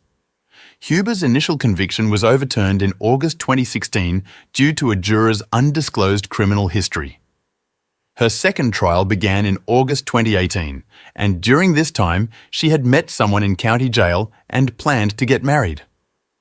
Notably, she called the media immediately after submitting their marriage request to the jail. In an interview with WCPO's Craig McKee, Shayna Hubers discussed her newfound love and her feelings about the upcoming trial. While imprisoned at the county jail, she met a transsexual inmate, Richard McBee, who identified as a woman named Unique Taylor. Both incarcerated on robbery charges, They decided to get married and submitted a marriage request to the detention center. Despite facing resistance, they married on June 7th, 2 months into Hubers's second trial. During her second trial, Hubers took the stand and testified in her defense. However, her story shifted once again. She now claimed that Ryan Poston was on top of her, holding her by the hair and yanking her head around. When confronted about her previous statement regarding Poston being at the table, Hubers pretended to be unaware, denying ever making such a statement. Ultimately, Shayna Hubers was found guilty at her second trial and sentenced to life in prison with the chance of parole after 20 years. 7 months after their marriage, she filed for divorce from Unique Taylor, citing irretrievable breakdown. Shayna Hubers is currently incarcerated in the Kentucky Correctional Institute for Women, serving time for the brutal murder she committed. This case illustrates the extremes to which love can drive a person, showcasing both its positive and destructive aspects. It serves as a reminder to carefully balance emotions to avoid potentially brutal consequences. Today, we're diving into another tragic case that started with love and ended in hate. On the night of December 1st, 2010, Staff Sergeant Nathan Payot was running late for duty at Nellis Air Force Base in Nevada. His alarm clock, which never failed before, didn't go off that night. Nathan woke up around 11 p.m. and quickly got ready. After saying goodbye to his wife, Michelle, he headed to the garage to put on his uniform and start the car. Suddenly, gunshots echoed through the house. Hearing the noise, Michelle and their kids rushed to the door. There, they found Nathan bleeding and barely able to stand. Before Michelle could reach him, he collapsed. At 11:30 p.m., Michelle made a frantic 911 call, screaming, "My husband has been shot. He's bleeding. Help him." The dispatcher guided her through first aid, and Michelle tried to give him CPR, but it didn't help. Rescuers arrived and rushed Nathan to the hospital, but the doctors couldn't save him. The fatal neck wound ended the life of 28-year-old Nathan Payot. After learning of her husband's death, Michelle's life was forever changed. Nathan was a devoted husband, a brave serviceman, and his murder at the doorstep of his home in Las Vegas shocked many. Friends, family, and the public were left asking questions: who would commit such a terrible crime? What drove the killer? We'll explore these questions together. Nathan Joseph Villagomez Payot was born on February 12, 1982, in Tamuning, Guam. While Guam is a U.S. territory, it operates its own internal affairs. The island, known for its beauty and rich history, is a popular tourist destination. Nathan grew up in a large, loving family with 3 brothers, Matthew, Anthony, and Eric, and 1 sister, Carmela. The siblings were close, always helping their parents. Nathan was a kind and well-behaved child, excelling at school and making friends easily. His brother Eric remembered how Nathan was always the life of the party, and people loved being around him. Growing up near the ocean, Nathan developed a love for swimming and later took up surfing. He spent most of his free time enjoying the beach, the sun, and life. Nathan met his future wife, Michelle, while studying at South High School, located in the nearby town of Santa Rita. Michelle was immediately drawn to Nathan when she first saw him. The two quickly became close and spent more time together each day. Their friendship blossomed into love, and they were inseparable. They helped each other with schoolwork, household chores, and supported one another through tough times. When Michelle was 16, tragedy struck. Her mother passed away. Michelle had to help her older sister, Melissa, take on the responsibilities of the household. Nathan stood by her side, helping care for the younger children. After graduating in 2000, Nathan proposed to Michelle, and she happily accepted. Although their families couldn't afford a big wedding, the couple, with their parents' blessings, decided to live together. Nathan found work as a hotel receptionist, and they earned enough to get by. However, like most young couples, they dreamed of more owning their home and gaining independence. Soon, their son Dion was born, but with a growing family, their income wasn't enough to cover all the expenses. This motivated Nathan to pursue a career in the Air Force. After completing his training, Nathan was stationed at Elmendorf Air Base in Anchorage, Alaska. Michelle stayed behind with their baby, but the job provided financial stability. Over time, their dreams came true. They built a house, and their second child, a daughter named Niara, was born. Nathan excelled in the military, working hard to give his family what they had previously lacked. 6 years after their engagement, Nathan and Michelle finally had the big wedding they'd always wanted, which made Nathan's mother incredibly proud. In 2006, Nathan was transferred to Davis-Monthan Air Force Base in Arizona, where he was promoted to weapons loading team leader for the A-10 Thunderbolt aircraft. He also received training in logistics and material management. Nathan loved his job and was dedicated to his work, earning the admiration of his colleagues. In 2007, Nathan and his family moved to Nellis Air Force Base near Las Vegas, Nevada. He was assigned as an assistant junior officer responsible for combat aircraft maintenance supplies. As his career progressed, so did his family. Nathan and Michelle welcomed 2 more sons, Dron and David. Michelle quickly fell in love with Las Vegas, and Nathan wanted to make her happy. He found a spacious, bright house perfect for their large family, just 30 to 40 minutes from the base. Nathan used his savings for the down payment, and they moved in. However, as time passed, their expenses grew, and they started spending more than Nathan earned. The joy of owning a new home began to fade as financial pressures mounted. It's well known that financial troubles can strain a marriage, and Nathan and Michelle were no exception. Determined to improve their situation, Nathan volunteered for a 6-month deployment to Iraq in mid-2009. His time away helped the family's financial situation improve, something Nathan was relieved to see when he returned home for a brief break. Sergeant Nathan decided to return to Iraq, putting his life on the line once again. While he was away, Michelle struggled with anxiety. The thought of being alone with 4 children overwhelmed her, and she couldn't imagine life without the comfort they were used to. To distract herself, she took a job at a corporate credit card telemarketing firm. This job introduced her to new people and helped her add some variety to her routine.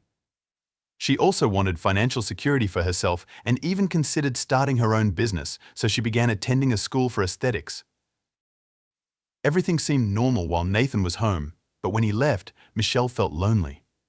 The demands of raising kids, frequent moves, and Nathan's long deployments had cooled their relationship. Longing for affection, Michelle began an affair with a co-worker named Michael Rudy Rodriguez. Rudy, 31 years old and known for being a charmer and womanizer, had a dark side. He'd spent time in prison for forgery and attempted theft in 2007. Despite his past, Michelle couldn't resist his charm. By the end of 2009, Nathan returned home, and it seemed like the time apart had brought the family closer. But appearances were deceiving. While Nathan was happy with the changes he saw in Michelle, her appearance and personality seemed transformed. He had no idea she was leading a double life. She didn't want to lose her husband, but also didn't want to give up her affair. So, she tried extra hard to please Nathan. Nathan, being faithful and trusting, didn't suspect anything. He didn't realize that Michelle's transformation might be linked to her betrayal. He was focused on making things better for his family, staying close to them, and helping raise the kids, who had been without a father figure for too long. He even found a good job in Las Vegas, working night shifts to earn double pay and taking up private coaching for children, developing a simplified baseball program. Unfortunately, Michelle's act didn't last long. As their finances started to dip again, her efforts to maintain the pretense of a happy marriage began to fade. Michelle's attitude towards Nathan shifted drastically, and their relationship worsened. By Thanksgiving in 2010, the tension between the couple became obvious to others. Nathan's brother Eric and his wife Veronica visited, and for the first time they noticed how strained things were. Michelle and Nathan seemed like entirely different people, with no trace of their former love. Their problems extended beyond personal issues. Their financial struggles were clear too, with their pantry and refrigerator nearly empty. Just a week later, on December 1st, 2010, a strange exchange took place between Michelle and her lover, Michael Rodriguez. At 11:12 p.m., Michael texted Michelle, saying, "Hope you are feeling better. Van Dyck's contract for tomorrow is almost finalized." 2 minutes later, he sent another message, "If you're not feeling well, let me know. I'll give you a couple days to rest. Remember, I appreciate your help." At 11:19 p.m., Michelle responded, "My husband just woke me up. He's trying to leave the house, but I think he'll be late today, LOL. Sorry the contract is giving you so much trouble." Months before the tragedy, Michelle no longer wanted to be with Nathan, but she didn't plan on leaving him either. She knew that a divorce would only bring headaches and financial problems. Michelle doubted Nathan would forgive or support her if they split, and the alimony wouldn't be enough to sustain her lifestyle. On top of that, she was well aware of Nathan's military life insurance policy, which would pay her around $650,000 if he died. These dark thoughts began to consume Michelle's mind. One day, she confided these thoughts to Michael, who surprisingly found the idea intriguing. What started as a disturbing notion in Michelle's head soon evolved into a full-blown plot. Realizing they couldn't pull it off alone, Michael brought in his friend Corey Alexis Hawkins, a 33-year-old career criminal with 9 prior convictions, mostly for theft and fraud. Corey agreed to help but demanded a reward of $20,000. After some consideration, Michelle and Michael agreed to his terms. Soon, a couple of additional people were roped into their scheme, and the plot to kill Nathan took shape. The plot involved more accomplices: 23-year-old Jassica Austin, Corey's girlfriend, and her friend Shannon. Shannon, who wasn't particularly bright and worked in adult films, was promised 5% of Corey and Jessica's cut for her help. The idea of easy money convinced her to join. The original plan was to shoot Nathan in his Chevrolet Tahoe, then abandon the vehicle with his body inside at a nearby apartment complex. Jessica's role was to purchase gloves, a car cover, and air freshener for the crime, while Shannon was to provide an alibi for Michael, claiming he had been with her the day of the murder. On December 1, 2010, Michelle reported feeling unwell, deviating from her usual schedule by coming home around 5:30 p.m., much earlier than usual. She typically finished her beauty school classes later in the evening. Michelle arrived just 5 minutes before Nathan was set to leave for work. That evening, she woke Nathan, who had been napping on the sofa, and suggested they go upstairs to rest together. Nathan agreed, and it became the last night they would spend together. When Nathan got up to leave for work, Michelle was secretly texting Michael, using coded language to avoid suspicion. Meanwhile, Michael, Corey, and the rest of the group waited in a black Cadillac SRX parked outside the house, ready to execute their plan. The criminals wore latex gloves to avoid leaving evidence. Michael, aware of Nathan's military background, knew he had to act quickly and catch him off guard. As Nathan was about to leave the garage, Michael snuck up behind him and fired 5 shots into his back. After the shooting, Michael fled the scene in the Cadillac, and the group went to a pre-arranged location where they burned their clothes in a fireplace and destroyed other evidence. Michael then went with Shannon to a hotel, attempting to establish an alibi. Meanwhile, Jassica stayed behind to clean the apartment thoroughly, making sure to cover their tracks. When emergency services and police arrived at the crime scene, they were shocked. The neighborhood where the Payot family lived was known for being a safe and model community, making the brutal murder even more surprising and disturbing. Detective Todd Williams first examined the crime scene. The garage door was unlocked, and there was a strong metallic smell of blood. Blood was smeared on the walls, the car, and on the floor. Next to Nathan's uniform lay his keys and wallet, untouched, which ruled out a robbery. After inspecting the area, Detective Laurie Anderson interviewed Nathan's wife, Michelle. Oddly, Michelle mentioned that the family was struggling financially, which made the police consider other possibilities. Perhaps Nathan had debts, a gambling addiction, or even an affair. However, this theory didn't hold as the evidence pointed toward a planned attack. The police checked Nathan's phone, finding only pictures of his family, reinforcing their belief that Nathan was a good man. The investigation continued, and detectives began questioning the neighbors, knowing that someone usually sees or hears something. This turned out to be true in Nathan's case. Some neighbors reported seeing a car parked near the Payot house, driven by a man wearing a brown sweatshirt. Right after the shots were fired, the car sped away, finally giving the detectives a lead. Nathan's family was devastated by the news of his death and flew in from Guam, desperate for answers. His mother, Carmelita Payot, cried the entire journey, unable to grasp that her son was gone. Upon arriving at the house, Michelle rushed into her mother-in-law's arms and then fainted. However, Nathan's mother sensed that something about Michelle's reaction felt off, as if there was something unnatural behind her behavior. Michelle's fainting spell felt staged, raising further suspicion. Investigators decided to question her again, asking about the car seen by witnesses. Surprisingly, Michelle mentioned that her colleague Michael Rodriguez drove a similar car. Why she revealed this information remains unclear, but it became a crucial piece in the investigation. Police speculated that Michelle either blurted the truth or that the criminal's plan had significant flaws. The detectives looked into Michael Rodriguez's background, and his criminal record further fueled their suspicions. When brought in for questioning, Michael remained calm and composed. He explained that on the night of Nathan's murder, he had gone shopping around 9 p.m. and later met a woman named Shannon. According to him, they had a long conversation and eventually went to a hotel together around 11 p.m. Shannon confirmed this story, but something felt off to the investigators. Detectives then examined Michelle's phone. Specialists managed to recover messages exchanged between Michelle and Michael over the past year. On the day of Nathan's murder, their texts discussed a contract with someone named Van Dyke. The conversation appeared cryptic, more like code than a legitimate business talk, leading investigators to believe this was part of their plot. Despite growing suspicions, there wasn't enough concrete evidence to hold Michael, so the police released him while they continued their investigation. However, after further reviewing Michelle's phone, detectives called her in again for questioning. This time, Michelle appeared nervous and seemed to be hiding something. Realizing that the police were onto her, she confessed to having an affair with Michael. Not long after, she revealed that a few months before Nathan's death, she and her lover had planned to murder him. Michelle confessed that the murder plot was devised to collect insurance payouts, but she tried to justify herself by claiming she had a change of heart and attempted to interfere with the plan. She claimed to have turned off her husband's alarm clock, hoping this would prevent Michael from carrying out the murder. However, investigators didn't buy her remorse, especially when they discovered that she had sent Michael a cheerful smiley face upon learning of Nathan's death. Soon after, Shannon arrived at the police station to confess. Though her story was somewhat exaggerated, she claimed that Michael had coerced her into providing an alibi. She stated that she believed she was helping friends who wanted to teach a big drug dealer a lesson, and that her only role was to cover up the involvement of one of the attackers.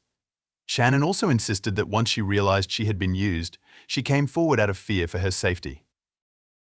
Her claims were corroborated by CCTV footage from the hotel, which showed that Michael and Shannon arrived at 11:40 p.m., contradicting Michael's previous statement. Shannon's testimony led detectives to Corey and Jassica.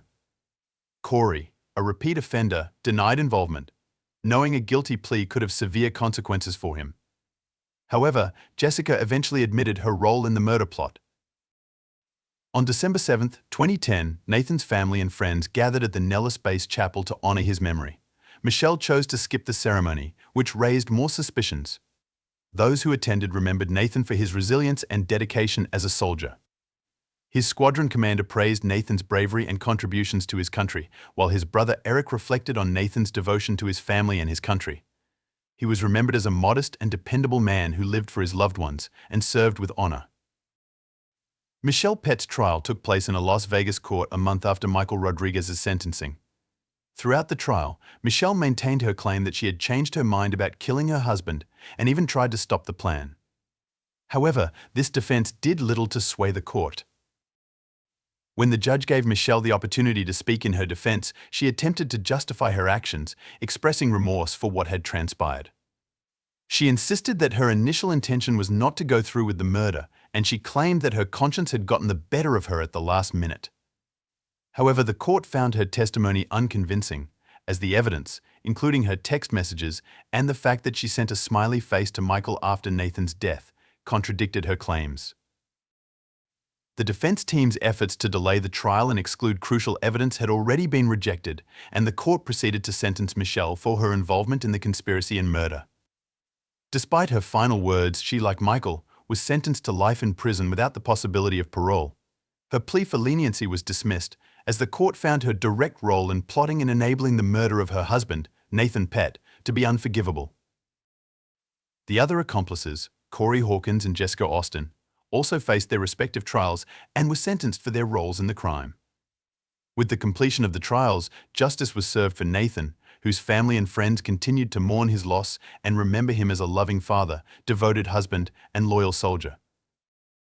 The case of Michelle Pett came to a tragic and emotional close in March 2016 when she was given her final sentencing. During the hearing, Michelle again pleaded for forgiveness, citing her unstable emotional state as the reason for committing the crime. She tearfully addressed Nathan's family, asking for their forgiveness. Despite the horrific nature of the crime, Nathan's mother, Carmelita Payot, a deeply religious woman, chose to forgive Michelle. Carmelita explained that Michelle's most significant punishment was that her own children no longer wanted to see her, fearing she might harm them as she had harmed their father. Eric Payot, Nathan's brother, reiterated the family's forgiveness, adding that they would move forward without Michelle and the children would grow up knowing their mother had committed such a heinous act. His wife, Veronica, however, expressed her deep hatred toward Michelle for betraying the family and dishonoring the name they shared. Michelle's actions, driven by greed and the love of another man, had not only destroyed her own life but also devastated the family she had built with Nathan. As a dedicated military man, Nathan had spent his life giving selflessly to his family, but in the end, his own wife conspired against him. The psychological trauma left on their children would be long-lasting, making it difficult for them to move forward and form their own strong families. In a small but crucial victory, all 4 criminals involved in Nathan's murder, Michelle Pett, Michael Rodriguez, Corey Hawkins, and Jassica Austin, received life sentences, ensuring that justice was served.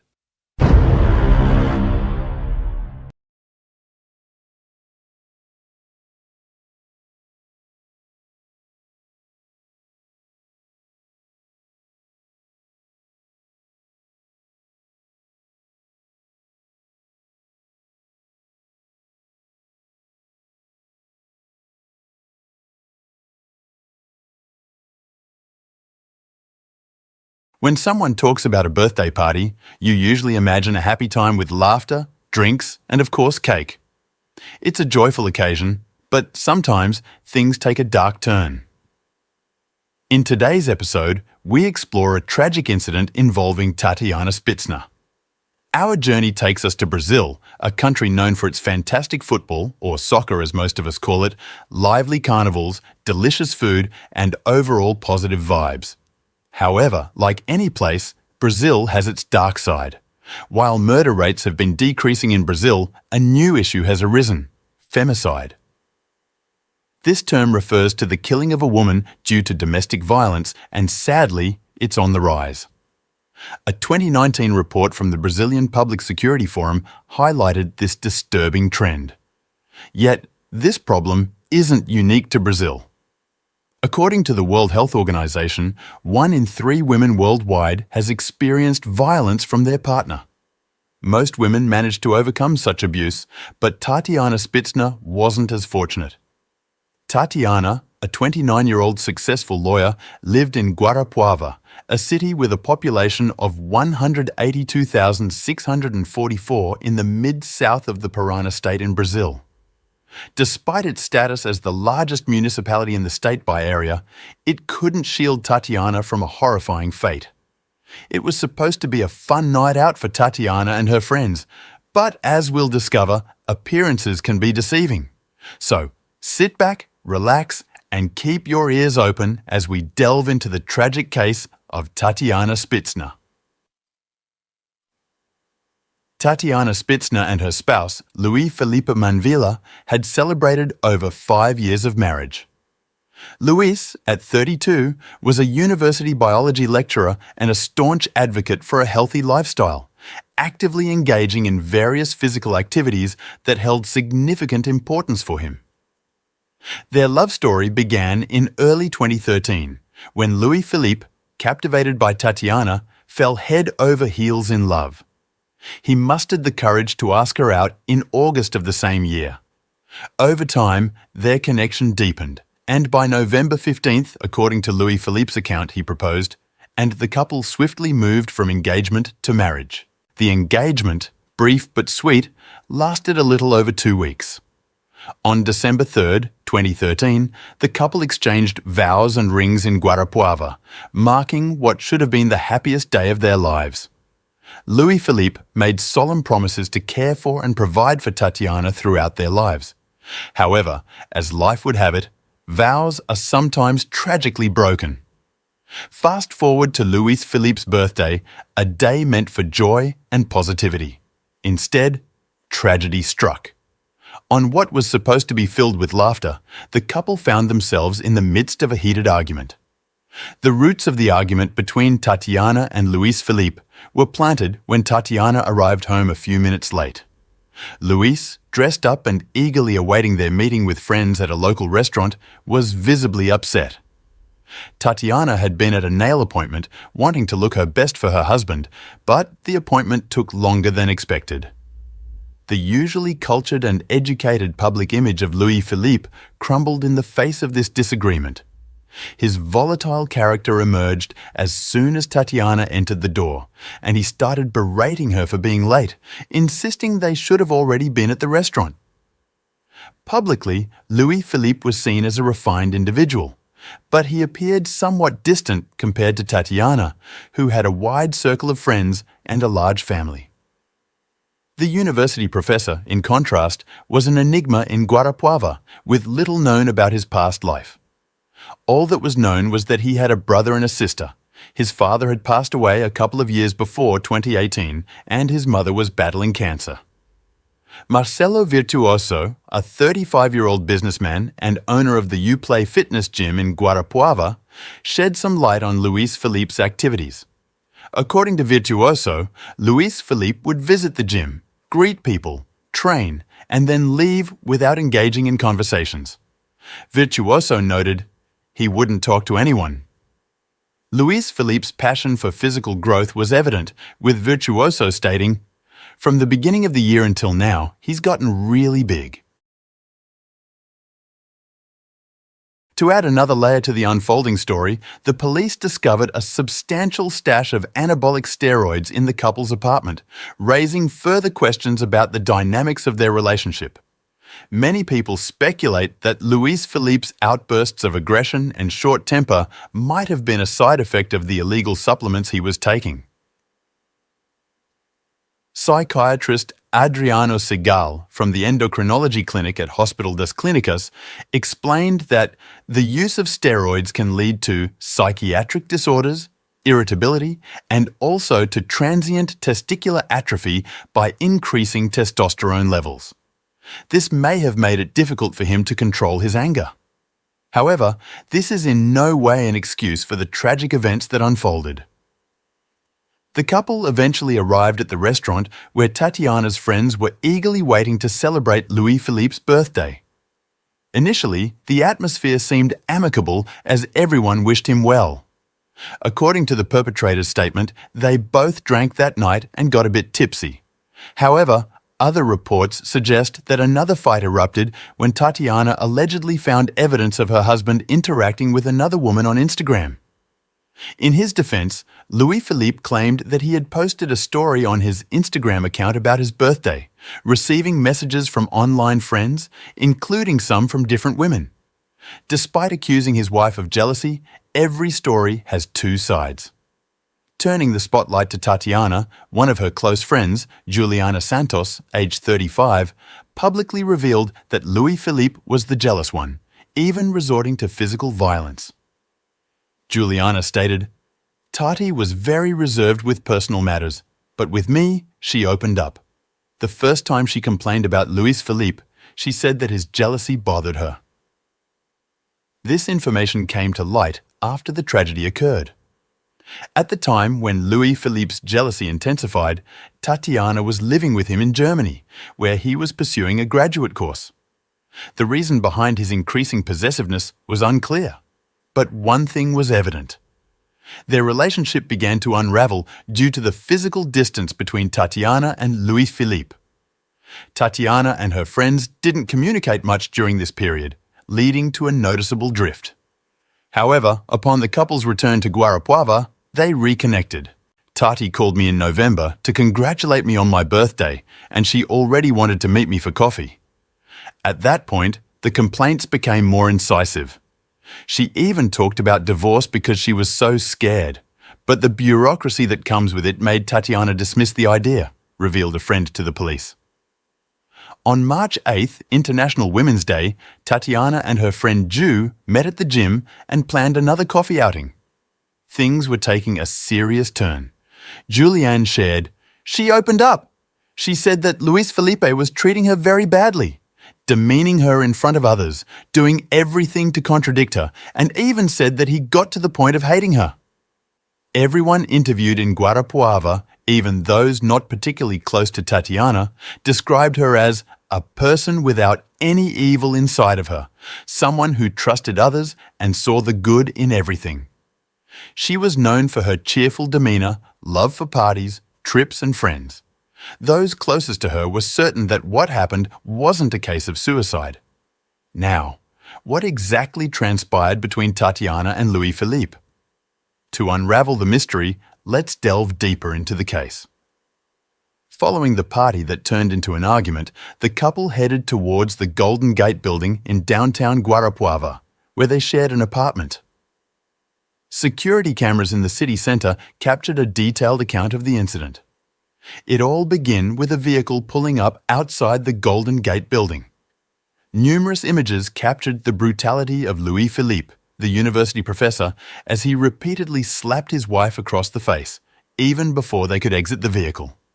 Despite Tatianne's desperate attempts to fight back, the sheer strength of her husband, fueled by his aggression, proved overpowering for the 29-year-old lawyer.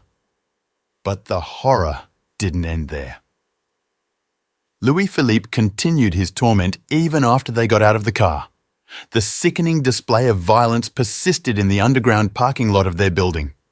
Relentlessly, the brute battered Tatianne without remorse, thwarting her every effort to defend herself. Attempting to escape through the parking lot, Tatianne ran, but her husband chased her down, relentlessly hitting her again and again. Despite her desperate efforts, Tatianne managed to reach the elevator, CCTV images capturing her running for her life.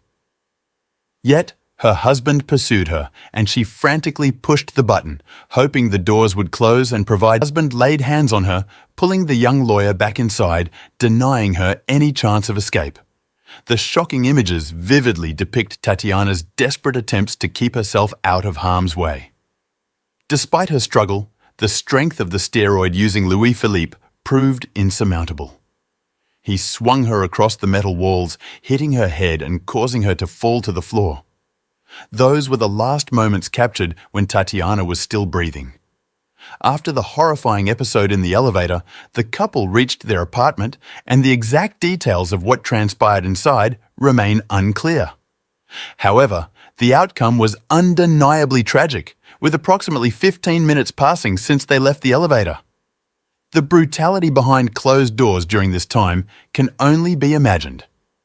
Additional CCTV footage from cameras outside the building, right in front of the entrance, reveals a body dropping onto the pavement on the sidewalk. The images are so brutal that they have been appropriately blurred. Yet, the most shocking part was yet to unfold. Fearing the consequences of his actions and unsure of what to do next, Louis-Philippe leaves his apartment. He descends, exits the building, and then retrieves the lifeless body from the sidewalk, carrying it back inside, hoping no one witnessed the gruesome scene. Next, the murderer is seen taking Tatianne's body into the elevator, placing her on the floor, and then raising his hands in a gesture that seems to express remorse and shock. However, these actions were undoubtedly performed for the cameras. As he arrives at his floor, Louis-Philippe removes the body from the elevator before returning with a rag to wipe what appears to be blood from the walls and the floor. These scenes become even more shocking when considering the ease with which he cleans his tracks. After these horrifying actions, the aggressor attempts to escape by returning downstairs to retrieve his car. Louis-Philippe drove away from the scene of the gruesome incident, but his escape was short-lived. Several residents promptly called the police to report seeing a man picking up a victim's body from the pavement. One witness even recounted hearing the husband shouting, "My love, wake up!" The murderer covered a considerable distance, driving approximately 185 miles or 300 kilometers from his apartment complex. However, he was swiftly located because he had crashed his car on the motorway. When questioned about why he fled, Louis-Philippe claimed that he was too disturbed by the images of his wife jumping off the balcony. However, the available evidence contradicted this narrative.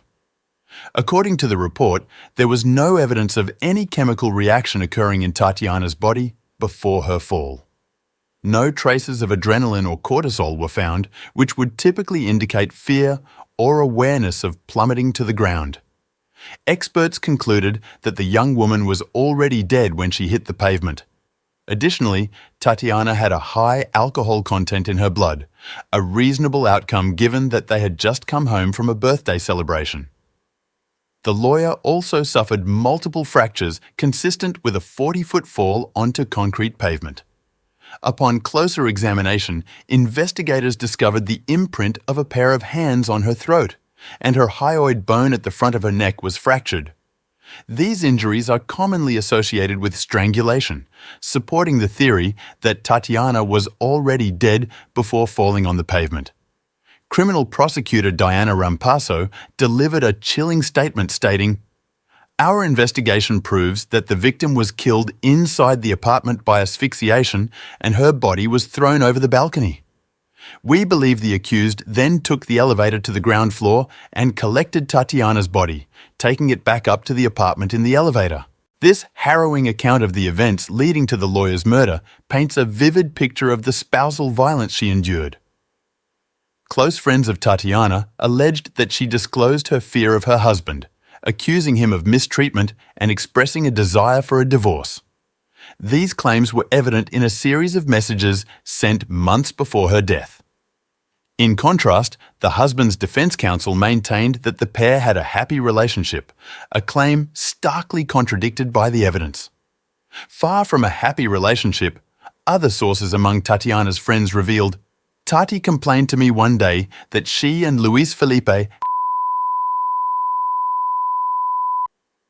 WhatsApp conversations between the two friends provided a clear picture of the relationship Tatianne was in. One friend shared, "We started talking a lot. She told me everything. She said that Luis Felipe didn't look for her in bed. She tried to get closer, but he pushed her away and said he was disgusted by her. This doesn't seem like a healthy relationship to us by any means." As the investigation progressed, further facts about Tatianne's mistreatment came to light. Witnesses reported that the victim's husband used humiliating nicknames for her, such as albino dung, referencing her skin color. Additionally, he would reportedly destroy Tatianne's clothing if he didn't like it, adding another layer of cruelty to the mistreatment she endured. Tatianne Spitzner, Louis Philippe Manvilla, practiced various forms of violence against her. He exerted control over her choices, requiring his approval for her to wear anything new. Louis Philippe refused to assist with any housework or even carry groceries. When Tatianne suggested hiring someone to clean the house regularly, he rejected the idea, insisting that she be responsible for it. Additionally, Tatianne was deprived of using her own hard-earned money as a lawyer. Any purchase, especially clothing, had to be approved by Louis Philippe. If she bought something without his knowledge, he would promptly tear it and discard it. Following the events in July 2018, Louis Philippe Manvilla was sentenced to 30 years in prison for the murder of Tatianne Spitzner, a crime many would classify as femicide. In addition to the initial sentence, he was convicted of procedural fraud, adding 1 year, 9 months, and 18 days to his sentence. He has been incarcerated in the industrial penitentiary of Guarapuava since then. The trial, lasting 7 days, resulted in a conviction by a jury composed entirely of men.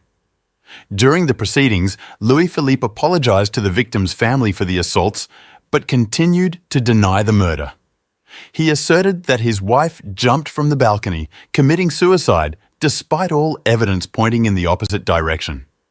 The defense attorney, Claudio Dalladone, argued that Louis Philippe's actions were a result of steroid use, emphasizing the potential impact on his mental state. Nonetheless, the overwhelming evidence and the jury's decision stood against him. Louis Philippe Manvilla expressed dissatisfaction with the jury's decision, claiming it was clearly contrary to the evidence of the case. He announced the intention to appeal and seek the annulment of the jury, but this did not come to fruition. Gustavo Scandolari, the lawyer representing Tatianne Spitzner's family, considered the verdict a milestone in the fight against femicide. He emphasized, "The sentence of conviction is a satisfaction to the family. It is a clear message from the Guarapuavan society and all Brazilian citizens against gender violence and all forms of domestic violence." Scandalari pointed out that the jurors understood the case's evidence, and the judiciary had delivered a proportional and fair penalty. He anticipated that this judgment would serve as motivation for more actions, encouraging people to report cases of violence against women. Following the trial and Tatianne's tragic death, her sister, Luana Spitzner, created an Instagram page called Todos por Tatianne, meaning Everyone for Tatianne. The page aimed to raise awareness about femicide, a growing phenomenon in Brazil and worldwide. Luana's page garnered over 60,000 followers dedicated to ending violence against women. In honor of Tatianne, it's crucial to shed light on the severity of the situation. Here are some facts and advice to address and combat femicide, a cause worth spreading awareness for. Most violence against women is perpetrated by current or former husbands or intimate partners.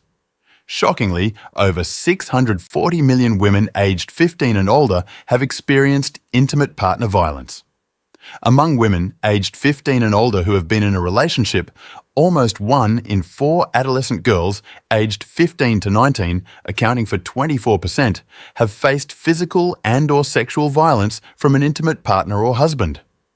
Additionally, 16% of young women aged 15 to 24 have experienced violence in the past 12 months. In 2018, an estimated 1 in 7 women had encountered physical and/or sexual violence from an intimate partner or husband in the last 12 months, with 13% of these women aged 15 to 49. These figures do not even account for the impact of the COVID-19 pandemic, which has heightened risk factors for violence against women. Tragically, 130 women are killed by a member of their family every day.